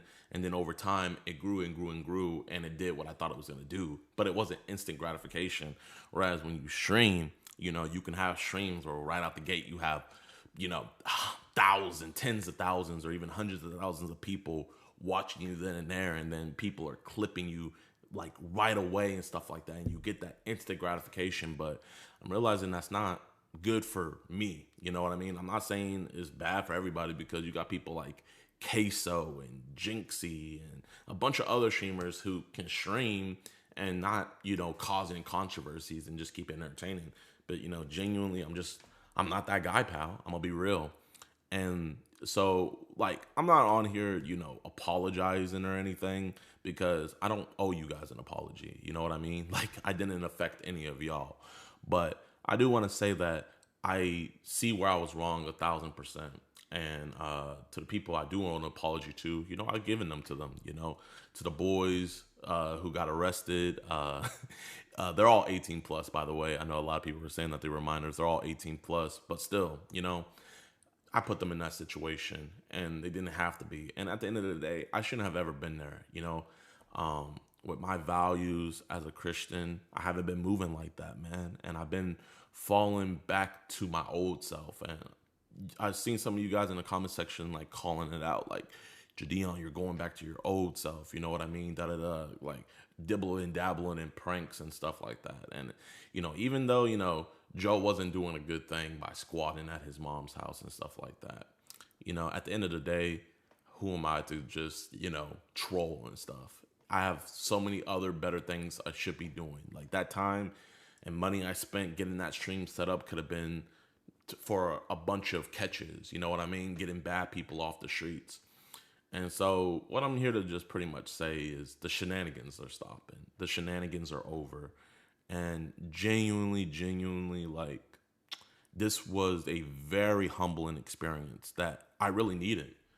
And I genuinely think if this didn't happen, it just would have continued. You know what I mean? And who knows? It could have been something worse. It could have been something horrible that I could never come back from. You know what I mean? So I'm just blessed that God let it be something like this, you know, that I put myself in a situation like this to where I can actually rebound and do better. And you know what? You genuinely, to the Woodhaven Police Department, I see where you guys are coming from, you know? Like, bro, you're a small town and you got this YouTuber having fans coming all over the place and stuff like that. You know, you guys have never probably had anything like that happen in your town before. And, you know, quiet towns like to stay quiet. And, you know, to Officer Mitchell, you know, I called you out of your name multiple times. You feel me? Like, if I was a cop, I would arrest somebody too if I was getting called out of my name like that. So, genuinely, I feel like there's a lot of blame to go around. And I feel like a lot of the blame has to be pointed right back at me. It has to be directed at me. And it rightfully so, man. You know, bro, I'm getting spammed up with I'm a multimillionaire. And, you know, genuinely, like, bro, keep it coming. Keep it coming. Genuinely, it doesn't bother me like that because it humbled me. It humbled me. The whole situation humbled me. And I'm just, the reason why I titled the video what I titled it is because I'm never going to stream again. You know, genuinely, you know, I love streaming, but it's just too much bad comes with it. And I don't know how to control myself. And so the best way to control myself is to distance myself. And so I just can't stream anymore. And I won't stream anymore because I actually want to be here for the betterment of society. And what I was doing during that stream wasn't for the betterment of society. Now, police resources are being wasted and judicial resources are being wasted. And bro, I've dropped 6+ figures on fighting this legally. You know what I mean? And it's just all just unnecessary garbage. And it was garbage content too. And the crazy thing is, you know, from 2024 to now, I was making good content, getting actual bad people off the streets. And it's just crazy that I told myself that wasn't enough, you know? And I think it's just, you know, kind of just seeing all my friends, you know, like seeing Kanel do his thing with streaming, seeing Kai, seeing people I know like Speed and all of them doing their thing with streaming. And it's like, oh man, you know, I'm like, I want to go back. I want to go back. And it's like, I'm tempting myself. And then I always just like go back into the streaming stuff when really I should have left that alone, because you guys remember the video where I said that I was done bothering society. And bro, look at what I was doing. Just bothering society, being a nuisance. You know what I mean? And I was blessed to find something that wasn't nuisance, you know, actually cleaning up the streets, getting predators off the streets. And instead of just sticking with that and doing that, I got distracted and I got greedy and I wanted to go back into doing, you know, slop content. And, you know, genuinely, I don't think if I went through the situation, I think I would have kept on making this slop content. And genuinely, I think if I would have kept on making this slop content, who knows, I could have affected somebody seriously, like where it would be irreparable and couldn't be fixed. So I quit streaming. I quit nuisance stuff. I quit all that. And I genuinely just want to do good for society. I want to make society better. And that's what I'm going to do. So I just came on here to say that. And one other thing I've also realized is, bro, I'm going to be real, y'all. You know, I don't know, man. It's like I got a temper on me. I really do. And people that watch my streams, you guys see it all the time where it's like I get triggered. You know what I mean?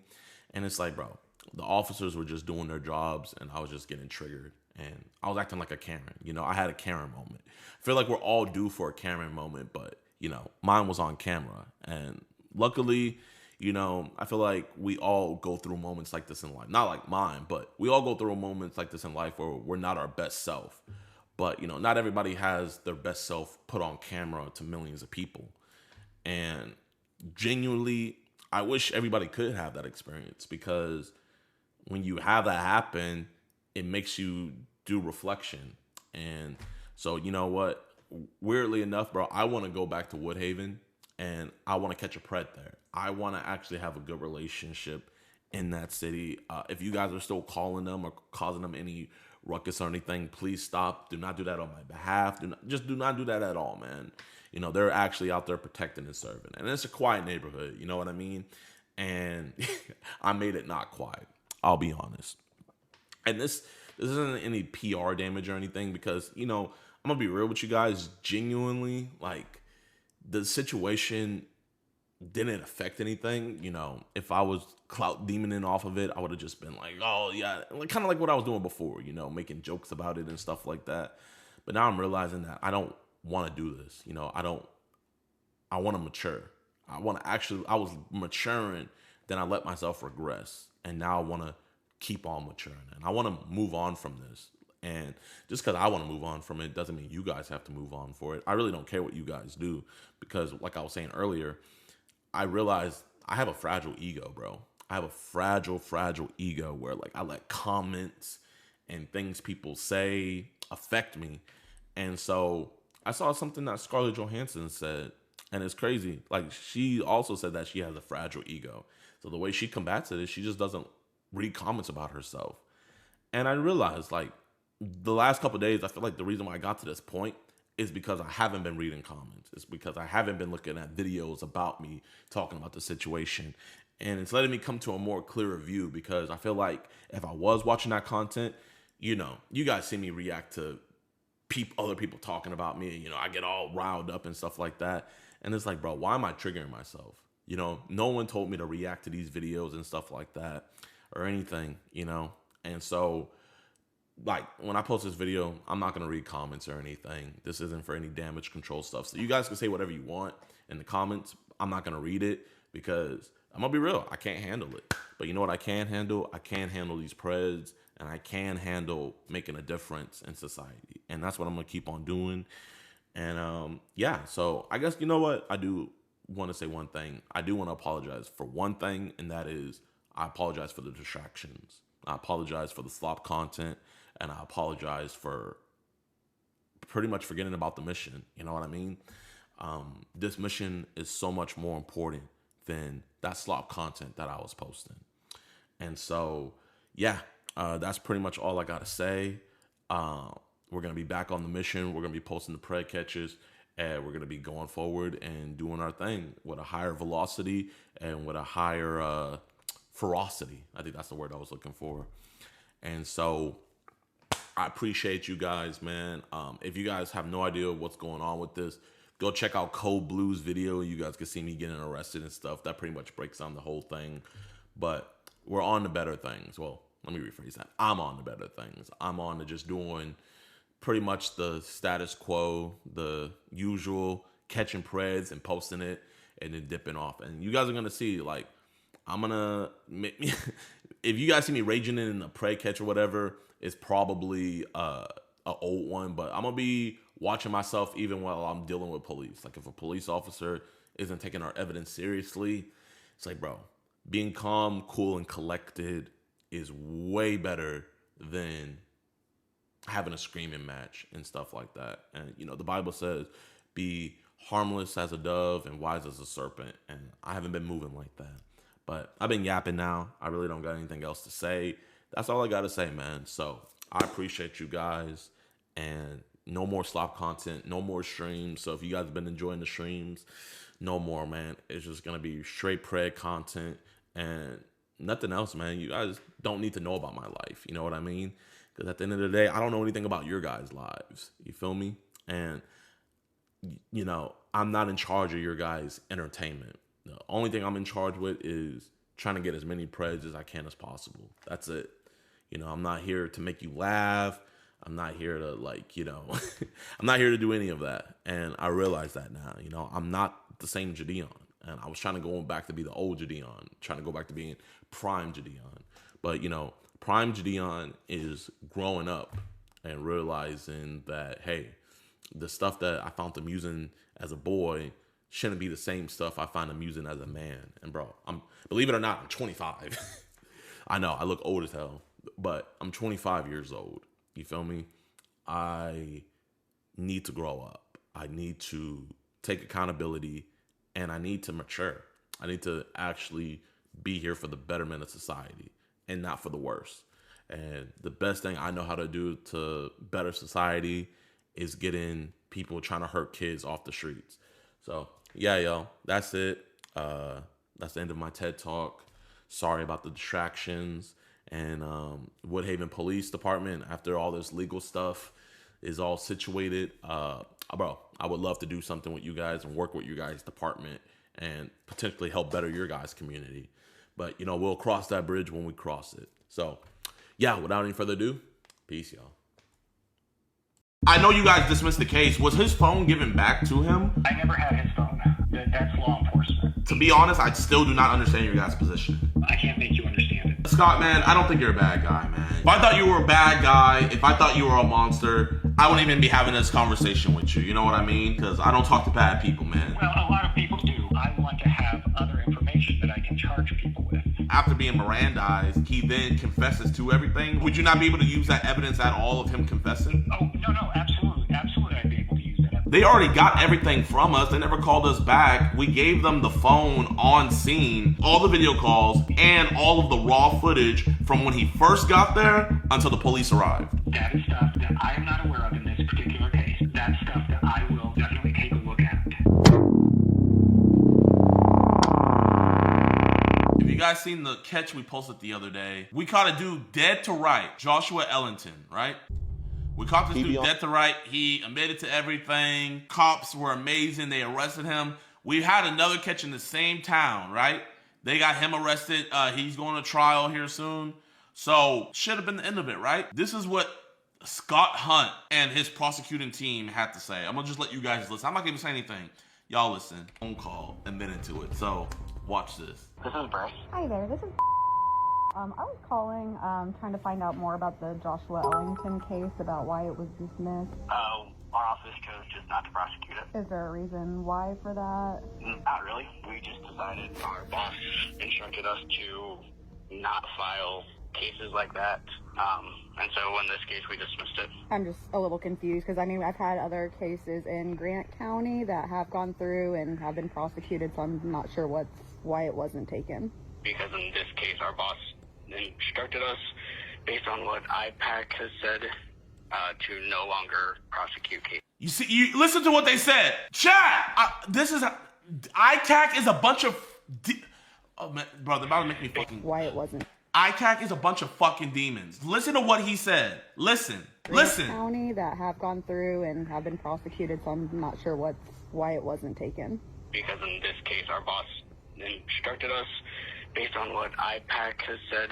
He was saying ICAC. ICAC is the Internet Crimes Against Children Task Force. They don't want us getting convictions because we make them look fucking bad. Look at this, chat. DOJ, Internet Crimes Against Children Task Force, has allocated $40 million in federal funding in 2024. Imagine what me, Skeeter, Omma, Alex, imagine what we could do with $40 million and with the resources of ICAC. Imagine what we could do. And they're out here sabotaging our cases, telling bum-ass fucking prosecutors to drop charges on a predator. These pedo lovers. Let me call these pedo lovers real quick. Prosecuting Attorney Council?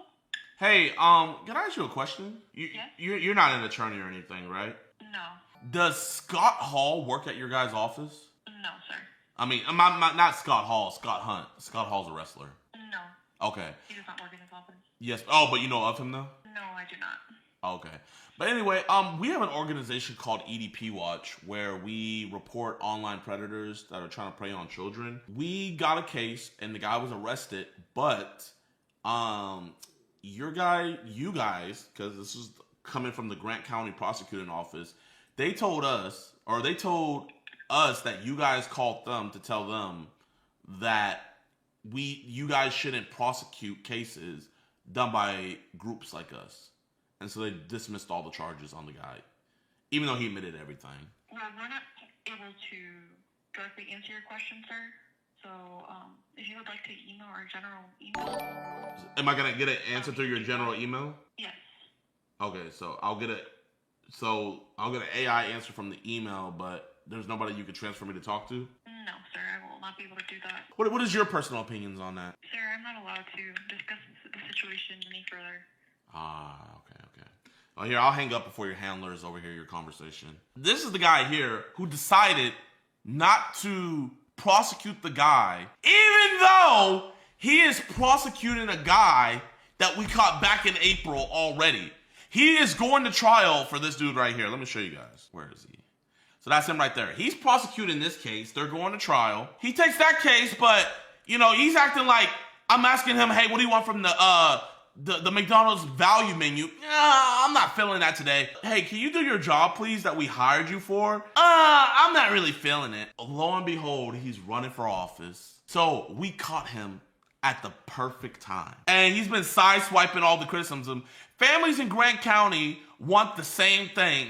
Safe streets, strong schools, and a fair justice system. Scott Hunt is running for re-election so that your children and grandchildren can grow up in a community where crime is taken seriously. Are you sure about that, Scott? Are you positive about Our that? office chose just not to prosecute it. Is there a reason case about why it was dismissed? Our office chose just not to prosecute it. Is there a reason? Our office just chose not to prosecute it. We're gonna put back out on the street a man who is clearly attracted to kids and traveled to meet kids. Yeah, we just didn't feel like it. And so they're getting cooked. They're getting cooked, obviously. A man of integrity and character whose record speaks louder than the online trolls. Kyle Berg, you have a child. You're a pastor. I'm sorry, but I have to say it. Nigga, you have a child. This shit ain't about no trolls. They decided not to press charges on an admitted child predator. Prosecutor for the next generation of pedos. Facts. Strong convictions in serious cases, except all the ones you actively ignore. So the right cases don't include child predators. Bro, they're cooking them. I want to learn how dismissing cases of child predators is good for long-term safety. Hope that you and your team can enlighten us. There's one thing I want to show you guys. Look at this. So someone hit him up in the DMs. Do your job and prosecute child predators. And this bum responded, I do. I am sentencing one tomorrow at 10. If you'd like to watch. You should have been doing 2. I have historically prosecuted these cases. You can check the record. I agree. There are great people doing great work. What I don't like is people inciting predators to our community. Most of the people arrested are from other counties. I will prosecute any predators from our community. Wow. Keep the same attitude whenever a drug dealer comes and sells drugs in your community.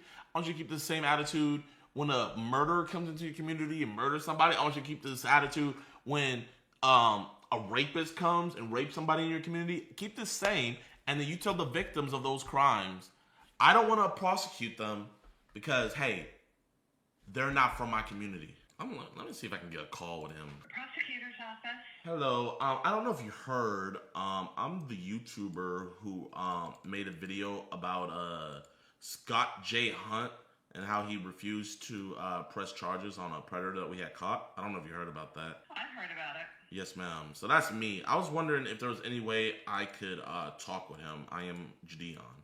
He is in court right now. I can let you talk with one of our investigators if you'd like.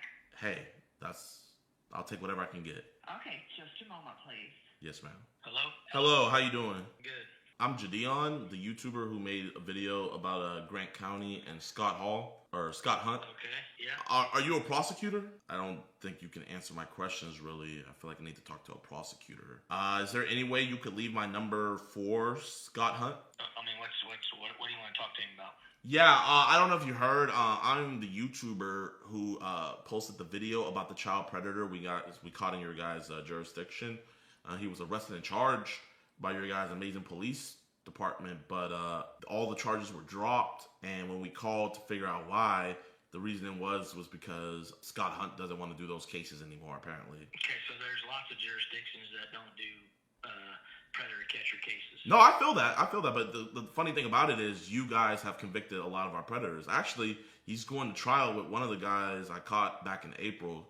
So I wanted to just talk with him. You know, I don't want to play other counties, I want to talk about Grant County. You feel what I mean? So I want to talk to Scott J. Hunt, since he's running for re-election, and find out, why he denied this predator to get face justice. Okay, I'll take a number for you, but he may or may not call you back. Okay, that's fair. Awesome. Thank you. A lot of places, though, I don't care what a lot of places don't do. You guys have arrested and charged and convicted past predators we caught there. Bro's not gonna call you back. Oh yeah, I know. Chat, we're getting the call. Chat, this is not a joke. We're getting the call. This is Scott. Hello. Hi, this is Scott Hunt, County Prosecutor's Office. I was informed you called. Yes, sir. Thank you. I'm very surprised I got a call back, but I appreciate you calling me back. What can I do for you? Yes, sir. So I am the guy who got Josh Ellington arrested and everything, and then we come to. Okay.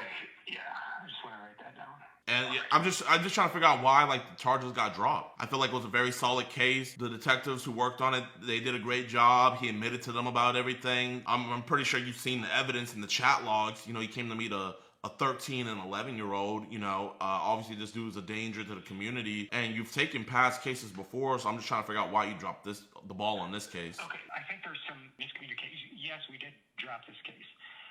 What we are doing, because we have run into problems with discovery issues, and so we are asking police departments who take these cases now to do their own investigation. I understand you give them all your stuff, right? But we want the police departments to go through and get search warrants, get cell phone records. And I understand what you're saying about Mr. Ellington, but based upon some guidance I have received from the Indiana Prosecuting Attorneys Council, that it is essential for us to make sure that law enforcement does their own independent investigation. And, I've had a case like that in Oklahoma where we had an officer come on scene and the officer heard the suspect admit to not only talking to our decoy, but also possessing child pornography. And the officer, he was like, I promise you we're going to do our own investigation and we're going to get to the bottom of this. And 2 weeks later, he texted me and showed me the videos of the SWAT team going inside his house and arresting him. And, they got the charges. Now, my question with this, I have two questions now. So you're saying that the IPAC, right? IPAC advised you not to go through with these cases. What? No. That's not what I said. Okay. IPAC advised you to have law enforcement do their own investigation. But wouldn't it be law enforcement own investigation if the suspect is reminded of his rights and under oath, or not under oath, but after being Mirandized, he then confesses to everything? Wouldn't that be... So would you not be able to use that evidence at all of him confessing? Oh, no, absolutely. Absolutely, I'd be able to use that evidence. But so in prosecuting the case, you want all the evidence that you could possibly get, right? And his confession is worth its weight in gold. But if for some reason a court says, no, we're going to suppress this for one reason or another, I want to have other information that I can charge people with. And there's another issue that we can get with or talk about here in a minute. I wanted to answer your question first. So we want to make sure that we get things like cell phone records, those types of things, independent. That's the kind of thing that law enforcement is doing. What has come across is this idea that I have not or crazy will not code chat. These guys. Crazy code. That is not true. And I think if you look at the number of filings that I've done on these cases, that was what was so surprising with it. And on your Facebook page, there was somebody that asked you directly. They were like, hey, why didn't you prosecute this case? And I don't know if this was you who responded to it, but at least someone who has, a representative from you or something, they responded on your behalf by saying this, and I'll read it verbatim so I don't take you out of context. But this was your explanation for why. You said, I have historically prosecuted these cases. You could check my record. I agree. There are great people doing great work. What I don't like is people inciting predators to our community. Most of the people arrested are from other counties. I will prosecute any predators from our community. So, at least was that? Is this a real interaction that you had that was posted? I don't know. I don't know what you're reading from. I'm reading from someone posted themselves talking with either you or a representative of yourself on your account, and well, I don't know. What I will tell you is that information is accurate. That most of the people that we charge are not from Grant County. Yes, sir. Yes, sir. But I mean, the thing is, though, is and this is the second point I wanted to get to. In the interim, I gotta stay calm, Chad. Time of this Josh Ellington case, we had actually had to litigate a jurisdictional issue. So the issue is Josh Ellington was in Indianapolis when he was communicating with who he believed was a female. And that was you, and you were not in Grant County. So the commission of the crime was not in Grant County, correct? You follow what I'm saying?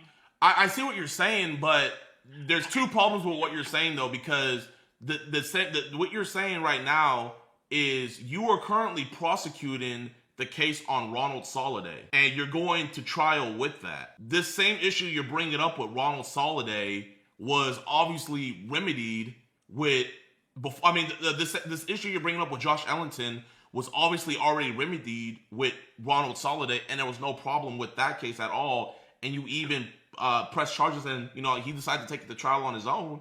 And granted, yeah, he also had child pornography on him as well, which makes it better. But you guys are still also charging him with the online solicitation and coming out to come meet the minor. So I don't see how you can do it with one case there, but why is it an issue with Josh Ellington when they're both weren't from your county? Okay, so I understand that confusion and that question, and I appreciate it. I'm not saying that we will not press charges against Josh Ellington. I don't want you to think that. What I'm saying is I want to have the best information I can get on him.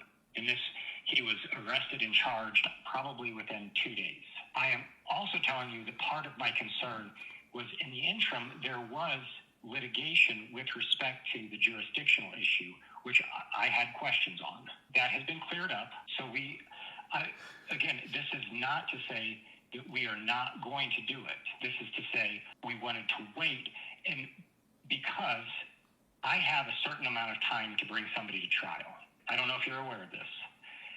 And if I don't have the information I need at that time, then I'm required by law, or the case gets dismissed. It's criminal rule 4C in Indiana. Yes, sir. And that's why we made sure on our end, we gave you guys the phone that we used to talk with him. And I know you guys dismissed the case. Was his phone given back to him, or is the phone still in custody with the police? Because you guys dismissed the case. Did you guys A, dismiss it with prejudice? And B, did you guys release his phone? I never had his phone. That's law enforcement. Yeah, it is not dismissed with prejudice, okay? So it's not like it can't be refiled. I'm looking into the phone. I've also had a lot of people from your community as well that they're worried because your re-election campaign is, making the streets safe. You said you want to make right here, you said families of Grant County want the same thing: safe streets, strong schools, and fair justice system. Scott Hill is running for re-election so that your children and your grandchildren can grow up in a community where crime is taken seriously. And not even just for the morale of the people in the community or for us, because obviously we look at this way more than just clicks and views. That's why we're trying to do this follow through. But you also got to think about the cops. Your cops did an amazing job. I want to ask you a question. Yes, sir. Can I ask you a question? Of course. What's up? Why did you come to Marion? Why did we come to Marion? Come to Marion to meet. Yeah.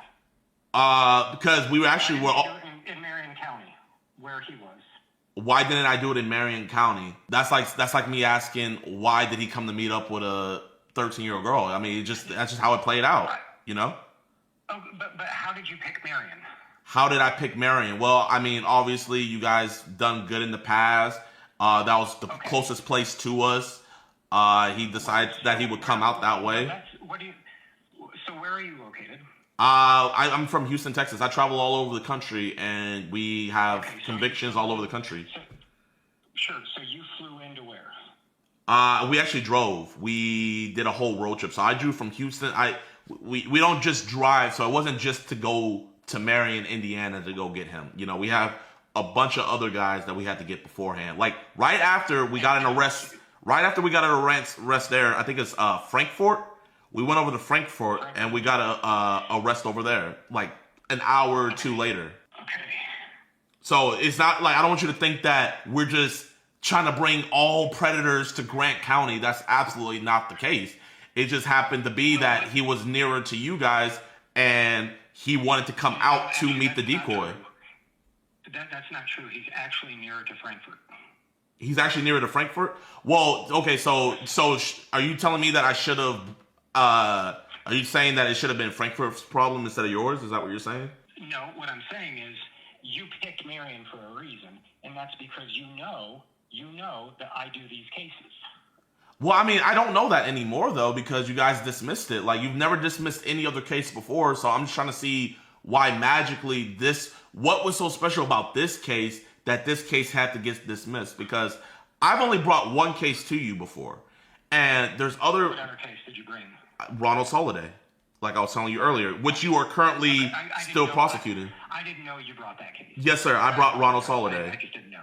Yes, sir. Because you're not the only group that's done this. No, I understand, but like even those other groups, none of their cases have ever gotten dismissed, and like from past experience, like at least groups that you worked with, it's been good cases. I mean, obviously you're taking the Ronald Soliday case to trial. You know about it. You're the head prosecutor on it. You know how good the evidence is on there. I mean, we gave it to you on a silver platter. The guy came there. He admitted what he came to do, all of that. And all of those same criteria, which made you feel confident with Ronald Soliday, is the same criteria that was met when Joshua Ellington came. And it was great. The police congratulated us. They said, hey, this is a great case and everything like that. So imagine how disheartened we were to hear that, hey, this guy got let go and he's back on the streets when it's clear that he has an attraction to children. And who knows? Like, it's not your problem anymore, because I promise you he's not going to go back to Grant County, but who knows what kids he's harming in Marion County now. You know what I mean? And that could have been all prevented if this case wasn't dismissed. Cooked. So tell me every place in Indiana you've done cases. Frankfurt, you guys, and Marion.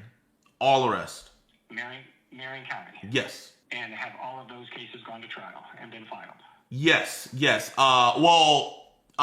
So I'm pretty sure you're going to get a conviction if Ronald Soliday doesn't plead out right before, like they always do. I feel like you're pretty confident about the Ronald Soliday case. The case in Marion County, he has been convicted. And the case in Frankfurt, that just happened in December, and I have to look back into that. But that individual had a bunch of child pornography, so there's no way he's getting off with that. Sure, and there's kind of the he's trying to cook me, but he can't. He can't, Chad. Both Soliday and the guy in Frankfurt have child pornography on them, correct? Yeah, exactly. But you see, that's a non-factor though, because you're still charging Ronald Soliday with online solicitation of a minor. Okay, but here's a big difference is that possession of child pornography in Grant County secures jurisdiction in Grant County without question. All right, so when he was in Grant County, he had child pornography in Grant County, and any other crime he commits that's tied to that, Grant County then has jurisdiction. The same with Frankfurt. So did Joshua Ellington not commit a crime technically in Grant County? The arguments that were made in another case, it was not one of your cases. And I apologize, I cannot remember the case's name. My deputy who handled it is not here. The issue that they had, it was the same thing. A person outside of the jurisdiction contacting another person outside of the jurisdiction, and then they meet up in the jurisdiction.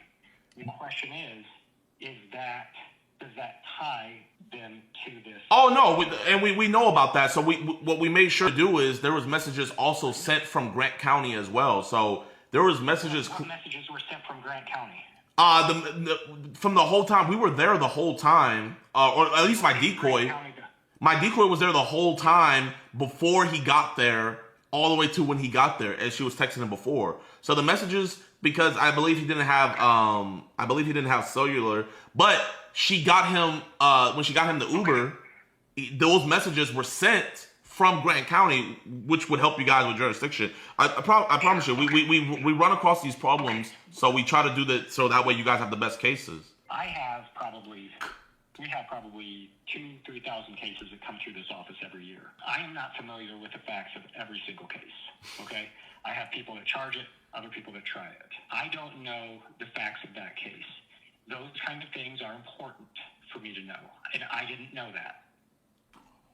So you have my word on Josh Ellington. I did not review this case. I did not dismiss this case. It was in my office. The buck stops with me, right? But that being said, I did not know the facts of this case.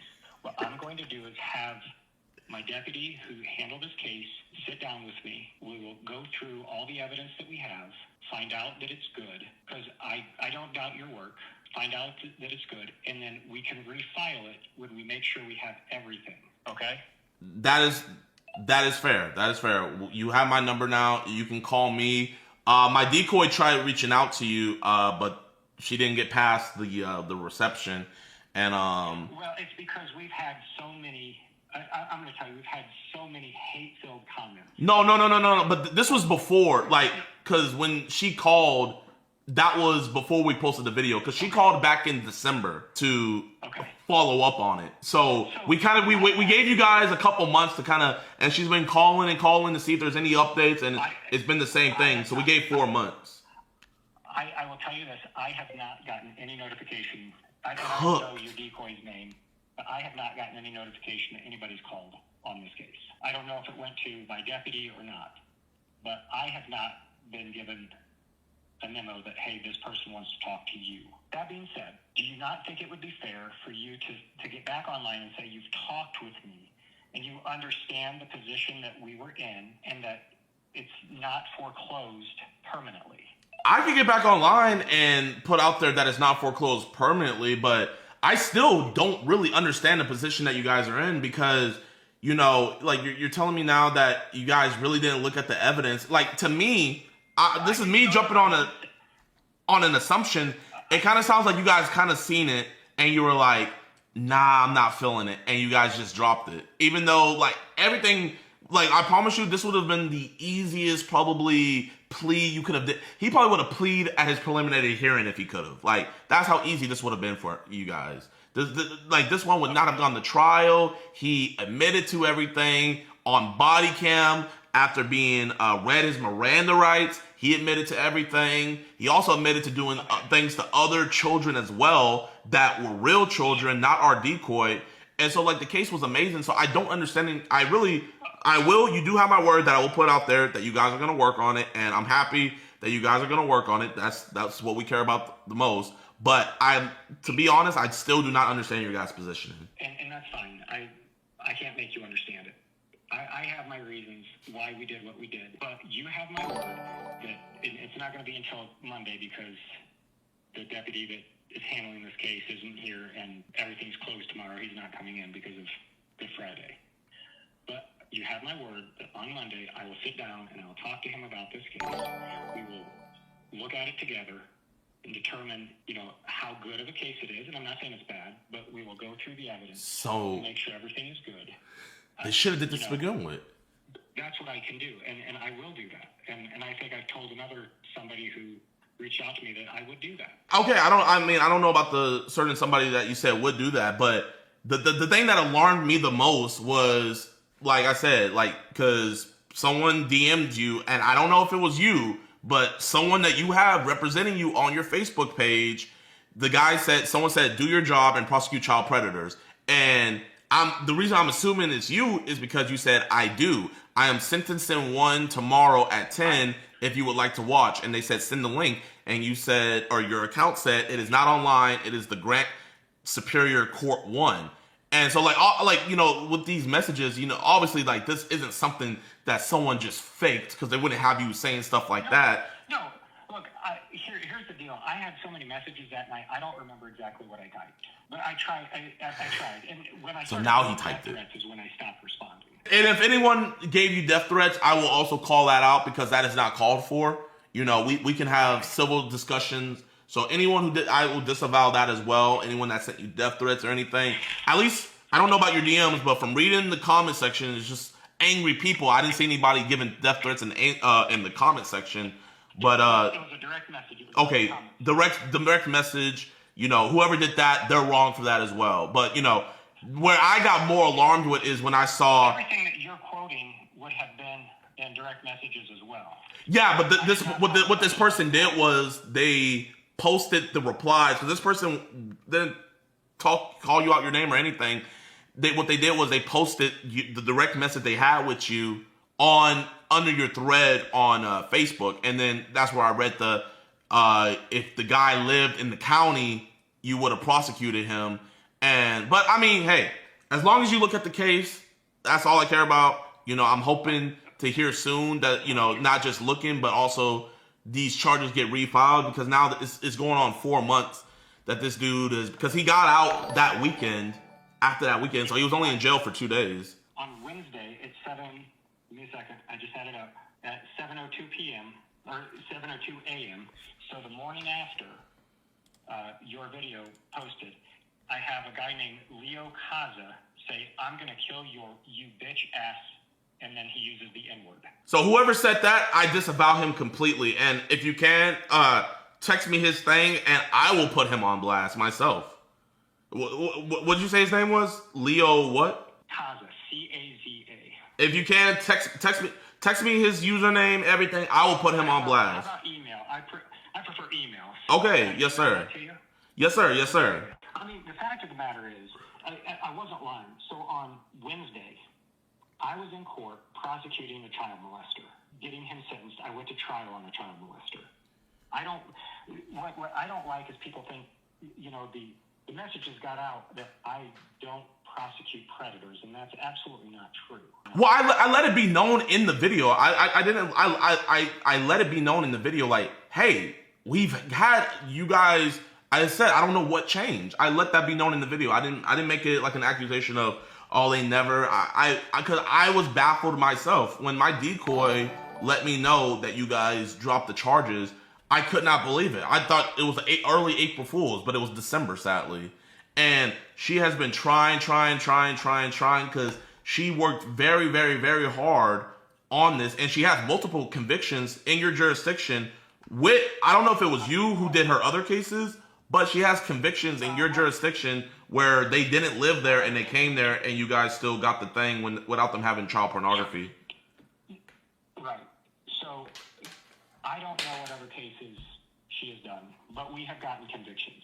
I think most of and we haven't gone to trial on any of them. Most of them take a plea. Yeah, because they know they can't beat it. Yeah, that's how good the work is. They're defense lawyers, and I know this Ronald Soliday thing is happening. Whenever that comes through, if they really do want to take it to trial, I will be the first person there to be there, testify. We always show up. So, and let me just explain to you one of the issues we've run into, and it's not your group, all right? So and I'm not going to name the other group. There was information that was not provided to us at the time of the filing of the charges, and so we reached out to the group. And our argument was, they're not a state actor. It's not in our possession.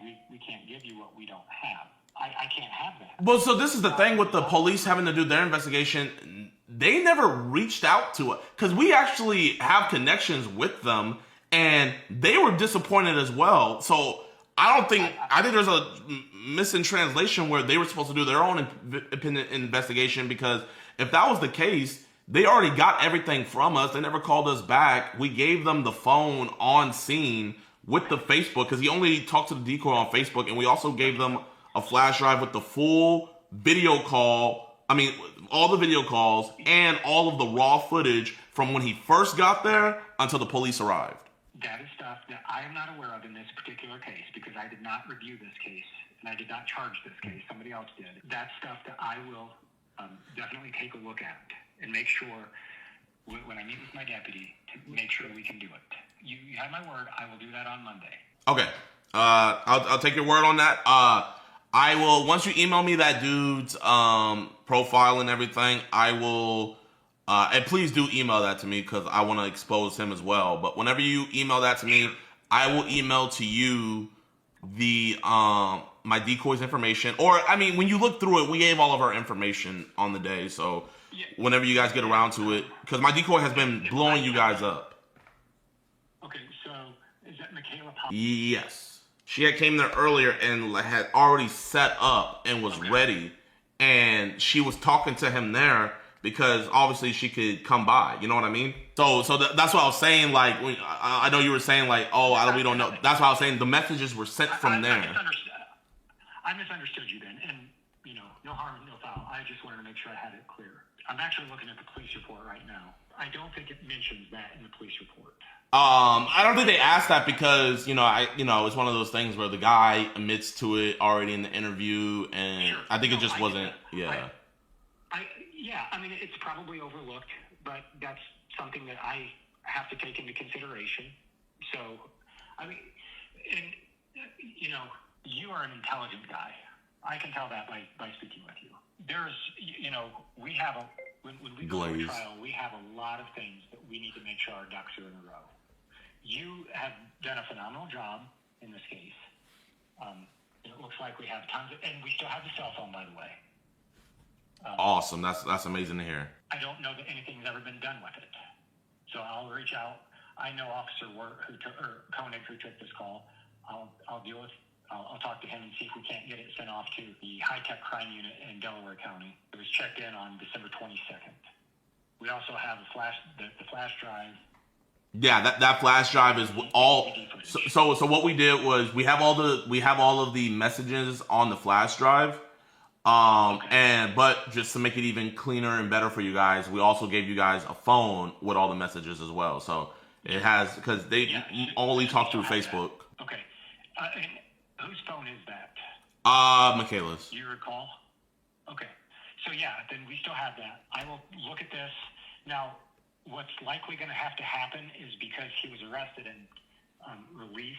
I'll look into that, whether or not we can issue a new warrant or not. Yes, sir. Yeah, I mean, he lives with his father. But like, the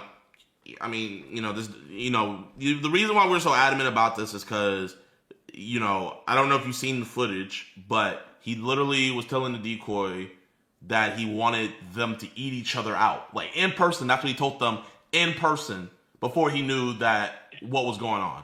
He said that he was only gonna have anal sex with the younger decoy because he said he didn't want to get her pregnant. And you gotta imagine people seeing, like, I'm not condoning anybody saying, obviously, like, saying they're gonna kill you and stuff isn't acceptable at all. But people being mad when they just heard a dude say that and then he got let go. You know what I mean? I get that. I just, to me, this would have been a better case for Marion County. I'm not saying I'm not going to take the case, but if he lives in Marion County, generally that's where they live, is the community that has. Well, Marion County's a whole nother issue. We caught a volleyball coach there, and it took the video getting 10 million views and going viral. He was a volleyball coach talking to our 14-year-old boy decoy, and he's a coach for 14 years old and stuff like that. They refused to take any evidence. They refused all of this and went viral. Even the people at your guys' station had heard about it. That's how crazy it went. And it took the news report. Yeah, I was just saying it took the news reporting it and all of that for them finally to do something, and eventually they arrested him, and he's been convicted. Sure, you kind of acknowledge that it's not as easy in Marion County. It's one of those things where I think we're the first group to ever get an arrest or conviction in Marion County. You know what I mean? But once you get a case law going, it's once you get your foot in the door, that's when it should be easier. Now, where it was weird for us is where we already have our foot in the door, and you've done such a great job in the past, and then now that door got shut on us. And from reading like the messages saying, oh, they're from out, like it was like, why is this door getting shut on us when we gave you cases? Obviously, your people have done their own investigations and stuff to get you guys' own arrest, but obviously you guys can't get everybody, and we've gotten you guys some nasty people, and so we were just trying to figure out why that door got shut on us. Here's a concern I have, and I hope you can appreciate this. Chat, how am I doing? Let's say, am I doing a W or L? How am I doing, chat? And you bring him to Grant County. We get a conviction. Now Grant County has to deal with him. So he's here now. So there's been some suggestions that why why do you want to bring somebody from Indianapolis here to monitor them and to, you know, make sure they're behaving? Why are we inviting bad people here? That's been some of the concerns that have been raised to me as well. Okay. And, you know, so like you don't want to take I wouldn't want to take a murderer and say dump it on a different county, or that's a bad example. But you know, why do we want to we want this to be dealt with? That's not what we're saying. But it's, you know, he's in Marion County. That's where he lives, and eventually that's where he's going to go back to. Why do we want to bring him here, get him convicted, sent to prison, and then get released back to Grant County to be supervised? So why do we want to invite these predators into our community when it's really Marion County's issue? That's a concern that has been raised. The counter to that, and which I've always said, is you're committing a crime in Indiana, we're going to deal with it one way or the other. But that is a concern that's raised. You know, why are we bringing people here? You know, because let's say he doesn't admit, right? We've had different places where people come and they don't confess, they don't admit to it. You know, so now Grant County's on the radar, and we had people from Grant County do this as well, and I'm happy to do it all, but there's been some questioning of why are we bringing bad people to Grant County, and so that's why I asked that question, you know, why Grant County?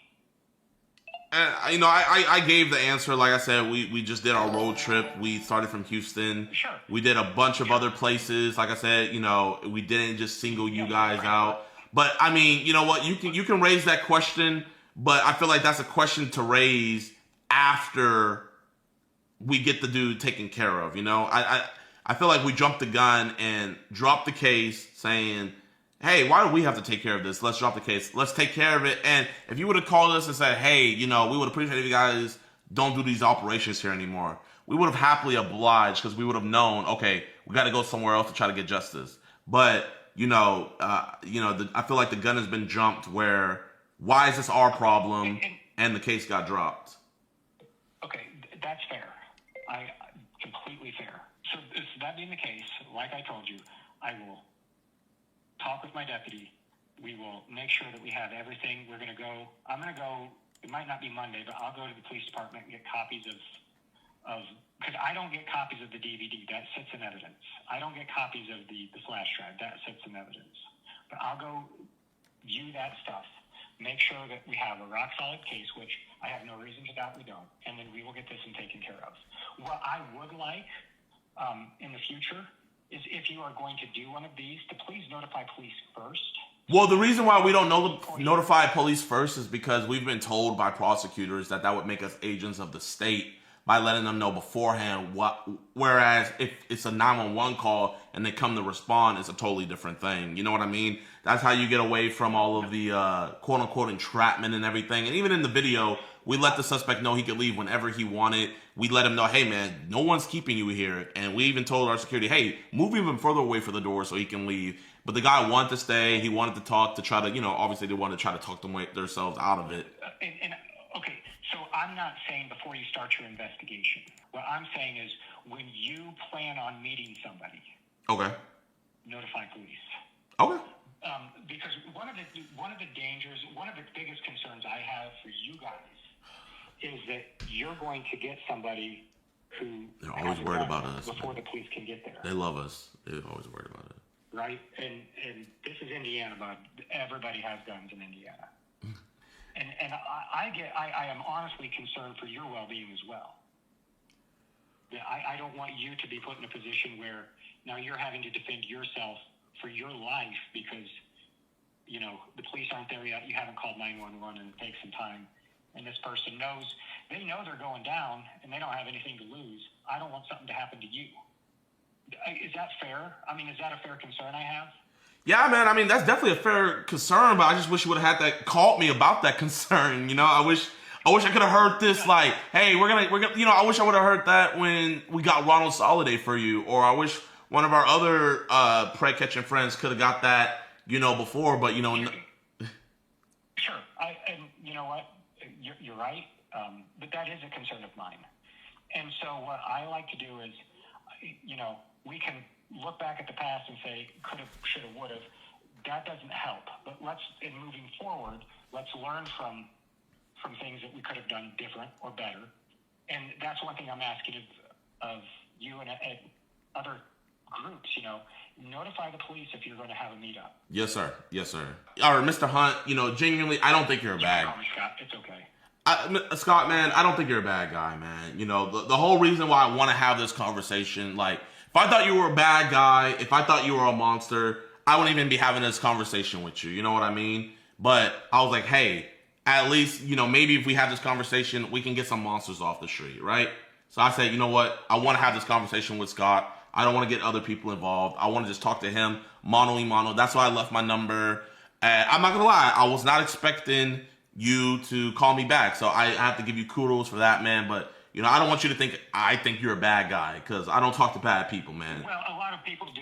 And a lot of people have said some pretty heinous things. The least, not the least of which is this guy threatening my life, which it is what it is. And when you email that to me, I will. When you email that to me, I will expose him. I will expose his profile picture. And Michaela just let me know she has 5 convictions in Marion. In Grant. Is that from? Did she used to work for predator catchers? I believe so. I think I forget the group. I genuinely forget the group. I don't know what group she used to work for. Predator catchers has been big in Marion, and the reason they were big in Marion is because I was the only prosecutor in this area who would file these charges. I don't know how many people are aware of that. Most of the surrounding counties refuse to take these cases. Yeah, Marion County, and so we if I didn't have as big a following as I have, and that video didn't go as viral as it did, that guy would still be on the streets, and he could hurt kids that he works with. You know what I mean? So, at least some form of justice was done there, and but right. But my point is. My point is the reason that people like predator catchers come to Marion is because I would file the cases. So was it your call to dismiss the case, or was this someone else's call? The decision had been made that we have to be more careful before we file these cases. That was the decision that was made. And I didn't file this case, and the guy who filed it didn't talk with me first. I'm not saying so. It was not my call. It was the call of the deputy prosecutor who did it, who dismissed the case. But the buck stops with me. So the deputy prosecutor dismissed the case? Yes. Did he review the case at least before he dismissed it? Because I'm looking at kind of like the case is now moving forward. You know how it seems where it's like the case is now moving forward now that the video is posted and people see, whereas for the last 4 months, after it got dismissed, nothing was happening until now. Well, but I was not aware of it until now. If you would have somebody called me up and say, "Tell me about Josh Ellington," I wouldn't have any idea who that was. And I don't know the names of a lot of criminals that we have in Grant County. My main job is to supervise the deputy prosecutors. And I'm not throwing him under the bus. I don't know. I'm going to meet with him. If I'm not mistaken, this is the only case that's been like that. Yes, it is. Dismissed. Yes. It is the only case. So I will look into that. Yeah, I told you it would be Monday, and I'll look into it. Okay. Well, I'm going to be on call. You can call me whenever. You can call the decoy or anybody else. But either me or the decoy will be the best point of contact. Okay. I will promise you, once you look through all the evidence, you will know you have a solid case to get not even a trial, a plea. So this will be very easy for you guys. But I do appreciate you calling me back. I will let people know that you guys will be reopening it, and I will keep the people updated. Well, yeah, so, yes.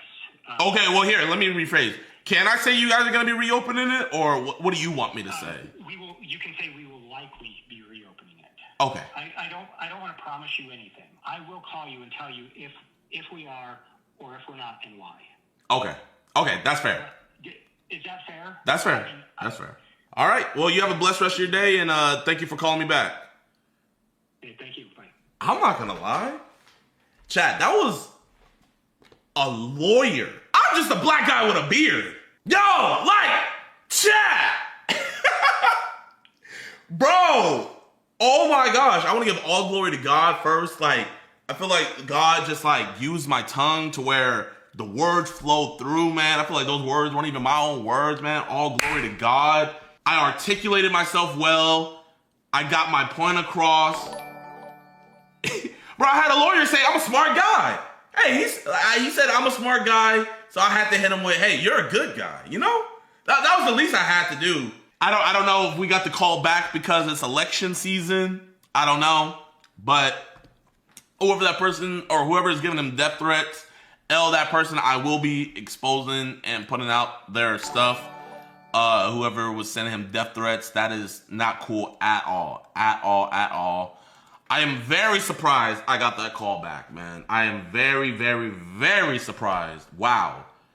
That was crazy. And my decoy hit me up letting me know that they have 5 convictions in Marion County, Indiana.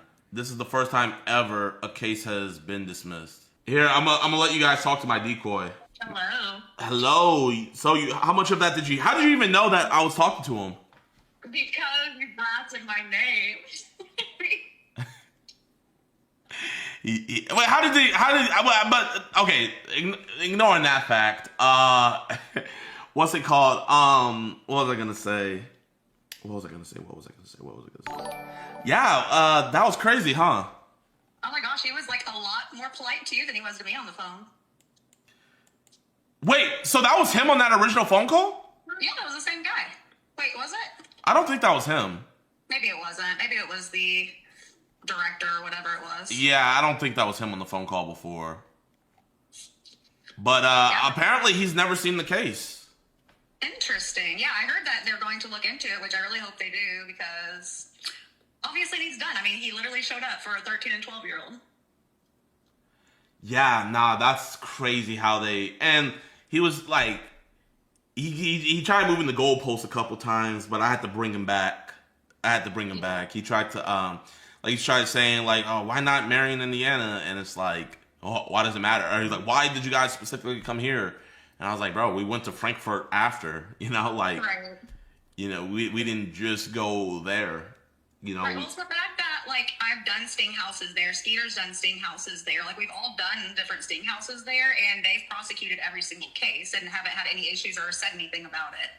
Yeah, nah.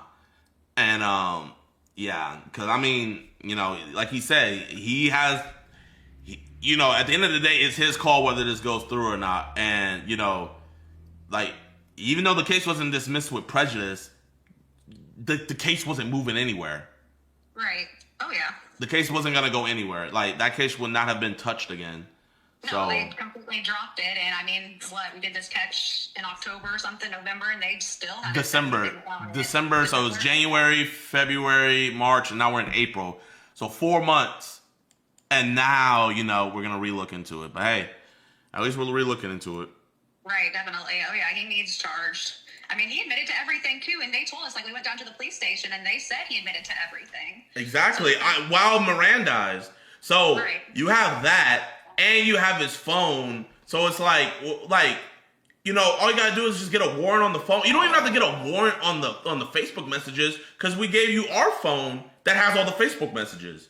Right, it had all the content on it, all the messages, all the videos, everything was on it already.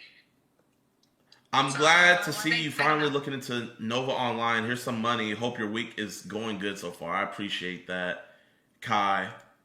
But Crack, shout out Crack for the 5. JiDion, look into the White Bowser. He was a long history of having predatory Discord servers and actually groping a person who wasn't of age. I will look into that.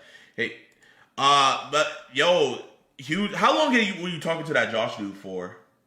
Oh man, I didn't think it was very long, was it? I think he messaged me a really, long time ago, and then he had messaged me again. He messaged in July, and then he messaged me a week before the actual confrontation. Like, it was super spread out. Oh man, oh man. Should have been an easy one, but we shall see. He said he'll call us back on Tuesday. By Tuesday. Awesome. I mean, I'll have my phone on, so I'll be ready for it. If he doesn't want to call, then I guess we'll see. We shall see. But nah, thank you. I appreciate you. Appreciate all the great work you do. Everybody say W Miss M in the chat.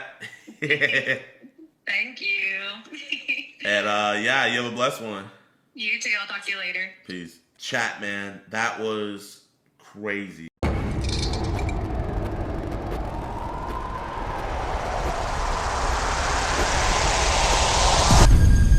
Tom, who did you come to meet today? Auntie. And how old did she say she was? Auntie.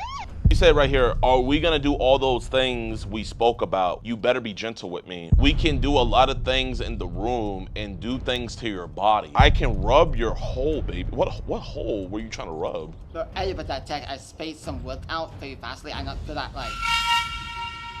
And how long's it been again since you brushed your teeth? Maybe 15 years. I heard the day we caught him, he was actively talking to another decoy on the phone the same day. Who you with? Where were you in there? Wait. Where you at, Tom? Give me a second. Okay. This is online and doing the same thing. It's a lot of What a lot of? But it's undercover.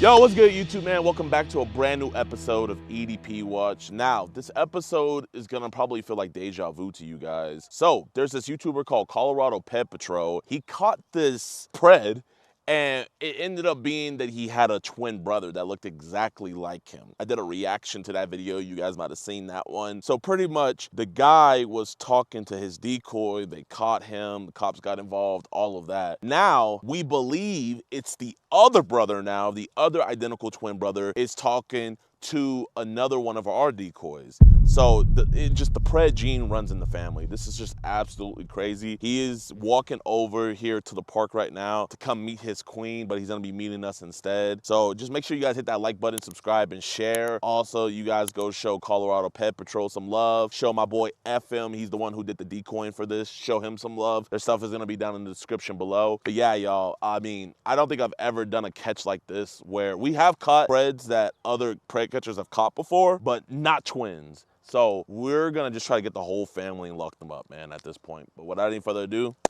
let's get this freak. All right, y'all, so what we're gonna do is we're gonna just like drive by his crib and just see if we see him walking. There he is. And he's off. I'm off to see the iOS 14 device. I just don't see your brother do this exact same thing and get in trouble, and yet you're cool with it. You think he'll think someone's fall on him? Yeah. No situational awareness.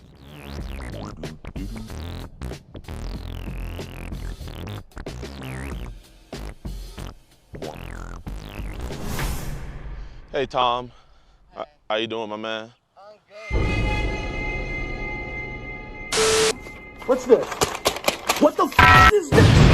Are you tired of these villains constantly getting away with their evil schemes? Are you tired of your hard-earned money being used so the higher elites let these predators roam free? Are you tired of innocent people getting arrested? Put your foot in. I can't fit. So if you want to support a real deal group who put everything on the line to get these freaks arrested, become a member of EDP Watch today! All you have to do is grab a cupcake, go below, and punch that join button. If you join our first tier, not a bad guy, for $4.99 a month, you'll get exclusive early access to our videos, uncut episodes, access to our Discord, a sweet badge by your name, and new emotes. And if you're really a big baller and down for the cause, our multi-millionaire tier for $9.99 a month has the same perks, plus I guess being able to say you're a multi-millionaire. So support the mission and become a member today, only on EDP Watch.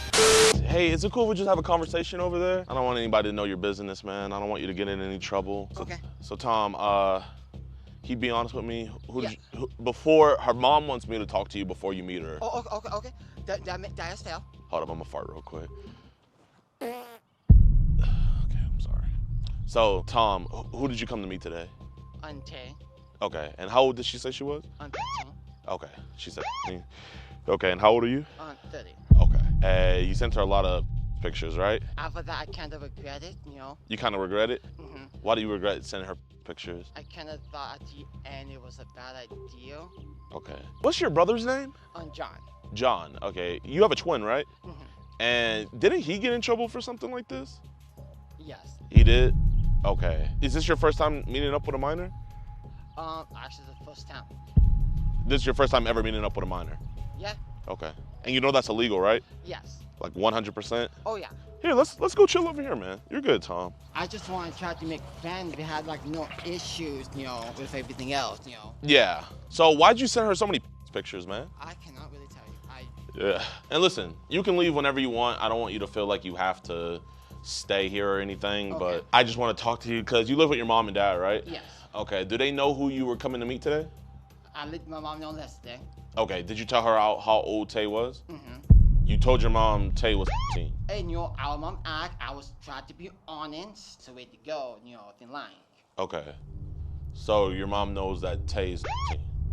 So if I called your mom and talked to her, she would say, yeah, I knew she was 15. Our mom is sleeping, you know. Your mom is sleeping? Okay. Where's your brother John at? Sleeping at home. He's at home? Okay. So what was the intentions with Tay today? I just want to just hang out and just all in is. Okay. Did you want to have sex with her? No. I would appreciate if you be honest with me. No. I just want to just hang out and just, you know, just be cheerful and just, you know. Okay. Can you tell me what's happening in this video here? I was. Yeah. At least me here be honest right now. Okay. Yeah. So that's you masturbating, correct? Okay. So did you want to do sexual things with her? I kind of blinked out on it. You blinked out? Yeah, I remember loving last time to me like that. So do you blink out whenever you masturbate? I want to say no. You want to say no? And you even said you still look like you're in high school. That's what you told her. So you knew she looked young. Yeah, I know. You know. We're definitely gonna have to put subtitles for you. Okay. Your twin brother, who's older, you or John? About like a second. You're okay, so you're the big brother. So you set the example. Okay. So who do you think got the pred gene? Like, did you give it to him or did he give it to you? That one I can't really tell. You can't tell? No. Okay. You know what a pedophile is? Mm-hmm. What's a pedophile? It's underage younger girls. Okay, underage on younger girls. Yeah. No, great job. Yeah, I like. If you don't mind me asking, like, do you have any disabilities? Just a speech impediment. Just a speech impediment. Okay, so there's nothing like wrong with your mind or anything, right? No. Okay, so you're not like autistic or anything? No. Okay, you just have a speech impediment. Yes. Okay, so you graduated school and everything? Yes. Okay. Do you mind if I see your phone? If that's okay with you. I'll keep it like right here. I'm not gonna like pick it up or anything. Can you just pull up Tay's text messages? Appreciate you. Did you wash your hands after you took the chicken? Yes. Okay. You hesitated, so. Oh, sometimes yes, sometimes no. You said sometimes yes, sometimes no? Yeah, no. Okay. That's fine. At least you're honest. Is there any child porn on here? Oh, no. No. You know what child porn is? Actually, no. You don't know what child porn? No, I don't. Okay, no, that's fine. Is there any images of underage children on here? No, not that. Okay. So how many other underage girls have you been talking to? Because I see a bunch of pictures of, it seems like a lot of underage girls. One of them is 24. One of them's 24? Okay, these look like high schoolers. We'll cross that bridge when we cross it. You know what I mean? So listen, man. This is a bad look. But luckily for you, I don't think you're a bad guy. You know what I mean? If I thought you were a bad guy, I would have just caught the cops on you right away. Can you just be honest with me? Do you think I should call the cops? What is the option if you don't call the cops if I can do something else to make it better? Why don't you want me to call the cops? I got in trouble last time doing this. I kind of got. Well, you got caught doing this before? Yes, Yes, at the end, I just. So how old was that girl you got caught doing this before with? I don't. That was like 2 years ago, a year ago. I don't remember. So wait, when did your brother get caught doing this? I think it was this year. So you got caught 2 years ago, he got caught this year, and now you got caught again. And you don't think you're a danger to society?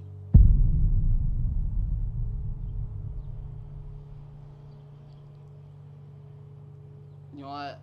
To be honest, like little dating apps, I need to stop going on to maybe the benefits a lot better. It's fine that you're going on dating apps. The problem arises where people are telling you that they're 18 and you just keep talking to them. And this is after you knew her age. You said, I want to give you hugs and kiss you. I want to hang out with you and do fun things. What is the fun things you want to do? I just want to just, just walk around and just, just run around and just have fun at the park. I mean, my bad. You can't do nothing really outside, do anything else, and you can't get caught by anybody else. I was just walking around and do that stuff. Yo, what's good, ChatGPT? Can you translate for me real quick? Of course. Just let me know what you'd like me to translate and the language you want it translated into, and I'll help out. Okay, talk. Just want to have fun playing around at the park. So the translation is, I just want to have fun playing around at the park. Okay, what else? Just like running around and just maybe play tag or like some fun little games at the park. Absolutely. So you'd like to just relax, maybe play some tag, or just have some fun games at the park. How often are you around little kids? Zero. Zero. So why are you always trying to hang out with little kids? I try to, find people to just talk to, and that's pretty much it. And you try to just. So people you just want to talk to, you send them multiple videos of you jacking it? Not often. Okay. So how many kids have we sent videos of us jacking off to? One, like that's pretty much the bare minimum. One? Let me see some other things you said. You have 5 cats and 1 dog? We at least have 8 cats in the past, like a lot of animals. What happened to the cats? All passed away. They all passed away? Uh-huh. And how long of a time frame did they die? Like 15 to 16 years ago. Through 16 years, you've been through 8 cats. You're saying things like, I'm bored, I want to kiss you and hug you and cuddle you. I want to walk around places with you. I can rub your hole, baby. What hole were you trying to rub?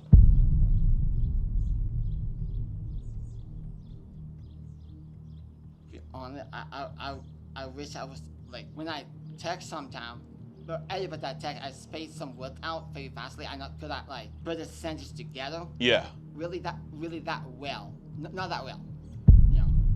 So you didn't want to rub her hole? No. What did you want to rub? I was supposed to just rub the head, on the fact that, like. Oh, so you want to treat her kind of like one of your deceased cats? I did not expect that sub was part of it. I really didn't expect it like that. You saying things like you love her so much, say you're cute. Your favorite movie to watch is Descendants. That's your favorite movie? In the past. Okay, cool. So you said right here, are we gonna do all those things we spoke about? You better be gentle with me. What things were spoken? Honest, I was just trying to just, try to be like just, hug for a little bit and just try to, Fuck, hold up. ChatGPT, translate what he's saying into English for me. I just want to like hug her, and that's pretty much it. Basically, he was just saying, I just want to like hang out, or I just want to do that. It's kind of a casual. Is that what you said? I just want to like hang out and hug her and just be peaceful and just host them all. So basically, he's just saying he wants to hang out, keep it casual, and he's just feeling like going with the flow. So what's going with the flow, sending pictures of your... Ah, right. That one kind of went overboard on that one. I'm sorry about it. Kind of went overboard. We can do a lot of things in the room and do things to your body. What things did you want to do to her body? Just, rub it out and just try to make her, feel like a massage. A massage? Mm-hmm. Okay, so when you give a massage, do you say, I want to kiss and rub your boobs?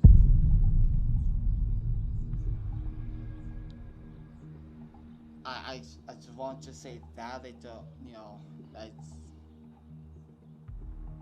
Can you just be honest? Did you want to have sex with her? Like 21 over that, So you were gonna wait for her to turn 21? No, when over that age limit, like 21, at least I'd say age, okay, Okay. You said I wish I could go back to school. I wonder why? Because the kids are there? No, I'll be honest. At the school time was fun. Because so many kids were around? It was a good time at the town. Now it's just. That was your peak. Yeah, it was a big, you know. That was prime Tom. You said, I will be gentle with you. I want to play with your things and put my things in your mouth. What is your things? What things did you want to put in her mouth?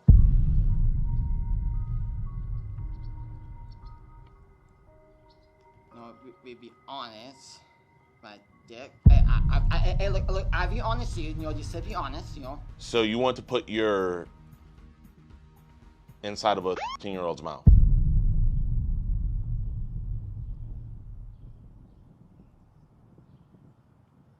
You like me to put my wiener in your mouth?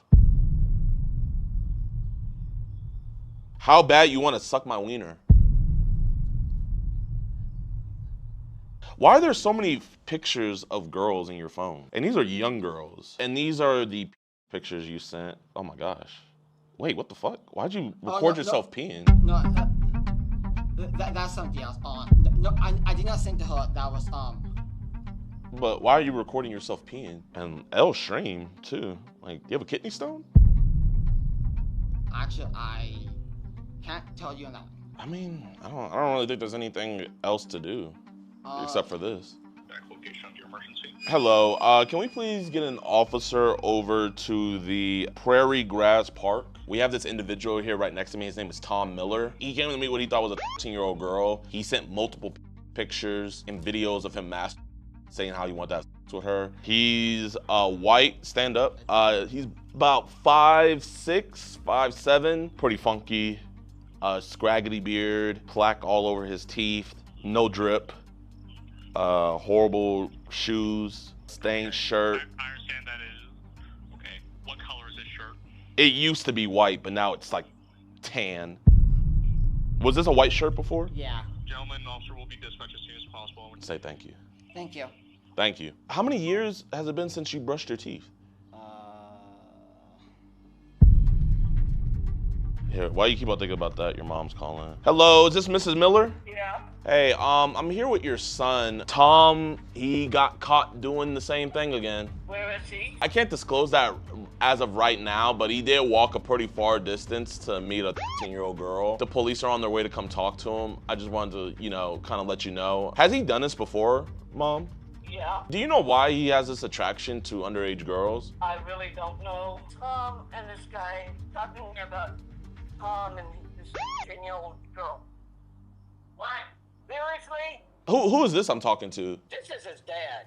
Okay, what's up, Dad? Tom said that he told you guys that he was talking to a 13-year-old girl. Did he tell you guys? His mom said she was and it's like, what? So he did tell you guys he was talking to a 13-year-old girl. He told his mom, yes.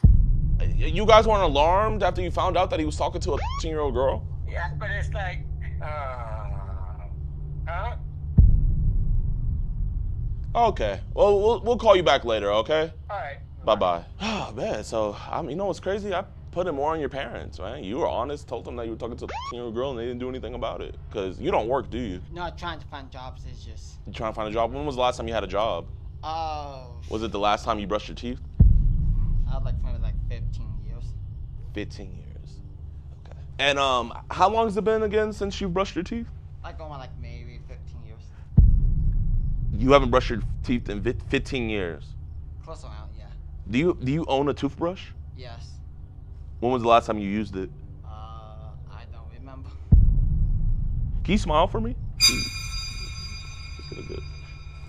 You not brushing your teeth is still older than the girl you were talking to. Oh, hold up. My friend called me back. What's good, Skeeter? I want you to meet my friend, Tom. What's going on, Tom? I'm good. What's going on today? What'd you do? Talk to your underage crew. How old are you, Tom? I'm 30. How old was the girl you're talking to? I wanted to say 13. 13 and 30. Are you good at math, Tom? Yes. So what does 13 and 30 equal if you put them together? I'm 27. Well, I'm trying to say if you put them together, it equals trouble. Either way, it's not 27 at all. You're way off there, Tom. I'll have to let you go, Tom, but I hope you don't do this again. No, I have an idea to fix it, and after that point, it actually will work. Does that idea involve castration? All right, well, I'll talk to you later, man. All right, bro. Have fun. Hey, is this John? Oh, yes. What's up, John? How you doing, man? I'm good. Hey man, I'm with your brother Tom right now. Your brother just got caught meeting a 15-year-old girl. One thing I tell him, you meet people, so that's not the way. Didn't you get caught meeting a 15-year-old girl too? Yeah. Isn't that kind of like the pot calling the kettle black? I don't know. Okay. So, can you get on to your brother about doing this? You're the best person to get on to him because not only are you his brother, but you did the exact same thing. So, I'm gonna give the phone to Tom. Here you go, Tom. Oh, my bad. How many times I tell you about something? Look, we both telling each other, okay? No, I think meeting people, cool. You want to meet people, cool. Always say that's not the way, just it's pointless. Actually, honestly, not for the fun. You tell me to not to meet people. I've been saying that in school. A lot of people want to meet me over a lot of stuff. I always say I don't really care to meet stuff. How old was the girl you tried to meet, John? I cannot tell. Was she older or younger than 15? I not know. It's been a while. It's been a while, okay. Did you ever meet with the police, John, after you got caught trying to meet a minor? Yes. Okay. What's some advice that you can give to Tom because he's about to meet the cops? If boys have to meet people in person, it's so pointless. Now, what do you have to say to Tom, John? Where's Tom at now? Where you at? Where you at now? I want to know. Wait. Where you at, Tom? Give me a second. Give me a second, okay? Who you with? He's still with me. We're waiting for the cops. Where are you at now? Okay, we're at the Palmer Park up the street. Okay. Hey, it's me. My name is DeMarcus. How you doing? I'm the liaison for the family. Because he was trying to meet with a 15-year-old girl for sexual purposes. Do you have proof? Yes, sir. Yes, sir. He sent videos of his to her, him master, things like that. I'll talk to you later. I'm hanging up. Have you ever had? No. Okay. So is that why you don't care about the age? Is because you're a virgin? You want to put it like that, yes. You want to put it like that. I don't want to put it like that. I don't want to put words in your mouth. No, I said it. Yo, Tommy. Guess who I'm with right now? This is Tom Miller. You caught his brother John. Tom got caught again. He tried to meet a 15-year-old girl. Dude, what are you doing? I cannot tell you on that. So this is like the fourth time now. I caught Fourth? one. He went to jail. The other one didn't. So this is your fourth time getting caught. I know I have a good memory to remember all of the things, okay? I heard the day we caught him, he was actively talking to another decoy on the phone the same day. Also, I heard him say about the phone, the parents every single time said they were taking the phone. Every single time. Tom, if it's okay with you, can we just hop in the car and just drive over there so we can hurry up and get this over with? I can just drop you back off home. Okay, let's go on and head out. All right, we're gonna drive him over to the police station. All right, man, let me know how that goes. Wow, I'm shocked. Yeah, I'm not. I'm not either. And let me know if there's any point where you're like, let me the hell out of this car, I'll let you out, okay? You don't feel like I'm kidnapping you or anything, right? No. Okay. The police is right down the road, 1 minute away. Like, I don't know what's more ridiculous. You keep on doing this or cops not showing up? I would take you to go get something to eat, but I don't think you deserve anything to eat, Tom. This is your fourth time doing this, buddy. So guess what? I think you're a bad guy. If you don't mind, Tom, can you throw this on? Just clip that on your shirt. I can talk. No answer, Jesus. So, how long were you in jail for? A month. A month? What year did you go to jail? I don't remember what year. You don't remember what year. All right, here, let's go inside, Tom. Hold this. See if there's any officers. Can you do me a favor? Can you just say like and subscribe? Like and subscribe. Appreciate you. Do you respect the hell out of what we do? Like catching bad guys? No, after this one, I kind of have to now to respect it, you know. What the hell? Who's bringing grenades inside of a police station? Hopefully there's an officer in here. Is there any officers here or detectives? Yeah, so this is Tom. He's 30 and he came to meet a 15-year-old girl at the park. He sent her multiple pictures and everything. So we just want to get this reported to some law enforcement officers. Can you just check and see if there's any law enforcement officers? Awesome. Thank you so much. We're gonna just sit here waiting. You can be honest and admit that you're a danger to the community, right? Yeah, I'll be honest. Do you think the judge should go easy on you this go around? If everything will happen last, I can't really tell you. have no idea what you said. You know, I'm in a little bit of drama myself. I got arrested, stalking and disturbing the peace in Michigan, and I'm getting canceled online because I said I was a multimillionaire. I wasn't being humble. You know, let the internet tell you the only reason why I catch guys like you is because I'm secretly a predator. That's what they say on Twitter, at least. I know you Twitter say a lot of freaking things. I know, they do. Do you like the it changed to act, but Elon Musk tried to take it over, that failed. Yeah. Do you think I only do this because I'm secretly a predator? I want to say yes and no. Oh. No and no. Yes and no. Because the only thing I haven't done is talk to little girls trying to put my wiener in their mouth. But other than that, like, you and me, there's really no difference. Can you say what's up to my website, edpwatch.com? EDPWatch.com. So, you know what? Wait, what did you say? Here, let's try that one more time. Can you say what's up to them? What's up? EDP Watch. EDP Watch. There you go. Did you know that for $4.45 they get exclusive uncut videos like this right here? I actually don't know that. You didn't know that? No. That sounds like a great deal, right?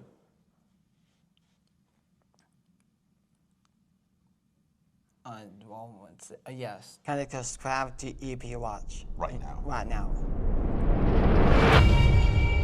So this is Tom. Tom, just go on and be honest and tell him what's going on. I talked to a younger girl and sent a pic, tried to meet her at the park, and yes. How old was the girl? I'm 15. You said things like, I can't wait for my wiener to be in your mouth. Did you say that? No, I want to be honest, yes. Okay. Is it okay if I see your phone? Mm-hmm. I never did anything to your phone. No. Never added anything. So his phone's in airplane mode. That's her as his screensaver. He's 30 years old though, and like I said, he's been arrested for this before. So this is where they first met. So where we're at right now is he does have a warrant, so we're just getting that confirmed, and then we're going to go from there.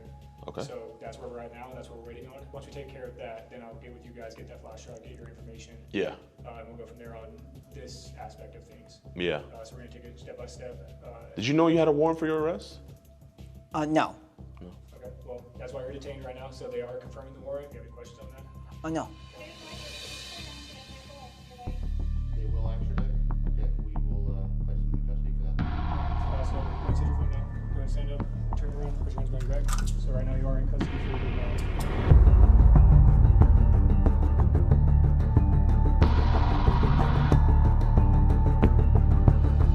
All right, boys, so Vito's at the police station right now, giving all the cops the evidence and everything. So while he's doing that, we're going to go head over to Thomas's house, and we're going to go break the very fortunate news that he's getting arrested and sent to freaking Alabama. I'm like dumbfounded. They won't tell me what he's getting arrested for in his warrant, but it is from Alabama State. So he did something, or he did something online from Alabama State to where they want to extradite him, and it was a felony. They did tell me that it was a felony, but I have no idea. The only thing I could think is it could either be CP related, or I don't know. I genuinely don't know, man. But that boy going to Alabama. Bro, going from Colorado to Alabama is crazy. Oh, gosh. Do they bite? They do? Okay, we'll be sure to be careful. Is it cool we go talk over here? I can barely hear myself. So, I'm the guy that was telling you about Thomas and how he came to meet the 10-year-old girl. So, he wasn't arrested for that, but he had a warrant for his arrest out of Alabama. Are you guys from Alabama? No. Has he ever been to Alabama?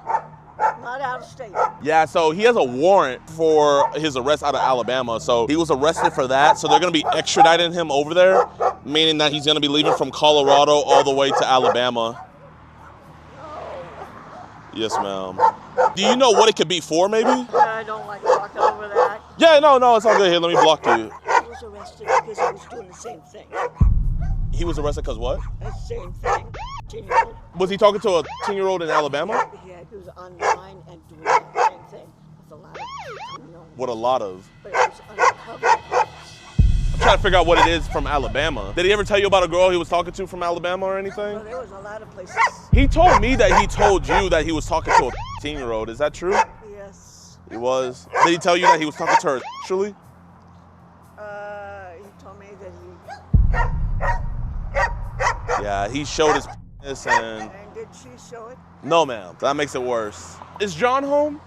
Is there any way I can speak with John, if that's okay? Hold on. Appreciate you. Yeah, let's get out the way. Can you come out through the garage so I can talk to you? Yeah, I'm gonna tell you everything, John. How you doing? So I'm just letting you know your brother got arrested. We can talk over here away from the dogs. So your brother is going to Alabama. Okay, I just wonder about a thing. What happened? This is all AI. No, this is real eye. Really? Yeah. There's a lot of people using AI lately, I know this. No, this is real. So do you know why your brother might have a warrant for his arrest in Alabama? Yes. Well, okay, he does. You know why? Is he talking to anybody in Alabama? No. Alabama, what the hell? Hell, you don't live there. How you go west in Alabama? Maybe he was talking to somebody there. I just wanted to let you know. So you're the man of the house, okay? Yeah, I'm not gonna lie, Mom. I think you should take away all, they should not have any devices because they keep on talking to minors. They're really a danger to the community. Did he tell you about a girl named Tay? No, he didn't tell me about her name. No. Oh, okay. Just said that she's. Oh, he said. Did he say that he was talking? I asked him if he did, and he said yes. Okay. So I guess why didn't you take his phone after he said that? Because Mama Bear, you gotta realize you got some rogue cubs here that are going after kids. And so I know you don't want to see your boys in jail, right? So the best thing to do is just take away their devices. Because I mean, John, how many times have you been caught doing this? Only one. Only one? He didn't go to jail then. Okay. How many times has Thomas been caught? Well, this would be second. Second? Because I heard that he was talking to 4 other people. At the first time. No. The first time. Okay. If you hear why he got arrested, please let me know. Okay. You guys have a great one, all right? No more minors, John. Have a nice day. Whew, that wasn't crazy at all. Put down in the comment section the likelihood you guys think we're gonna be talking to John. My guess is very likely.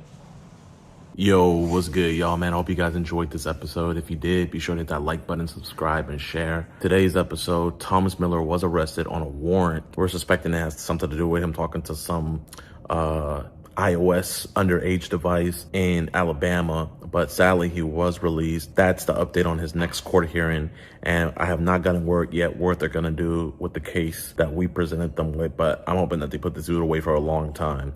Him and his brother are a danger to society, and this is just getting ridiculous, man. But I just hope you guys enjoyed this episode. If you did, be sure to hit that like button, subscribe, and share. Also, become a member on our YouTube channel, man. If you don't feel like becoming a member on EDPWatch.com, become a member on our YouTube channel. Just hit that join button down below. You guys get early access to videos, extended cuts, and much, much more, man. So I hope to see you guys as members or as members on EDPWatch.com. Either way, I appreciate you guys. Keep on supporting, and we're going to keep on catching. Peace.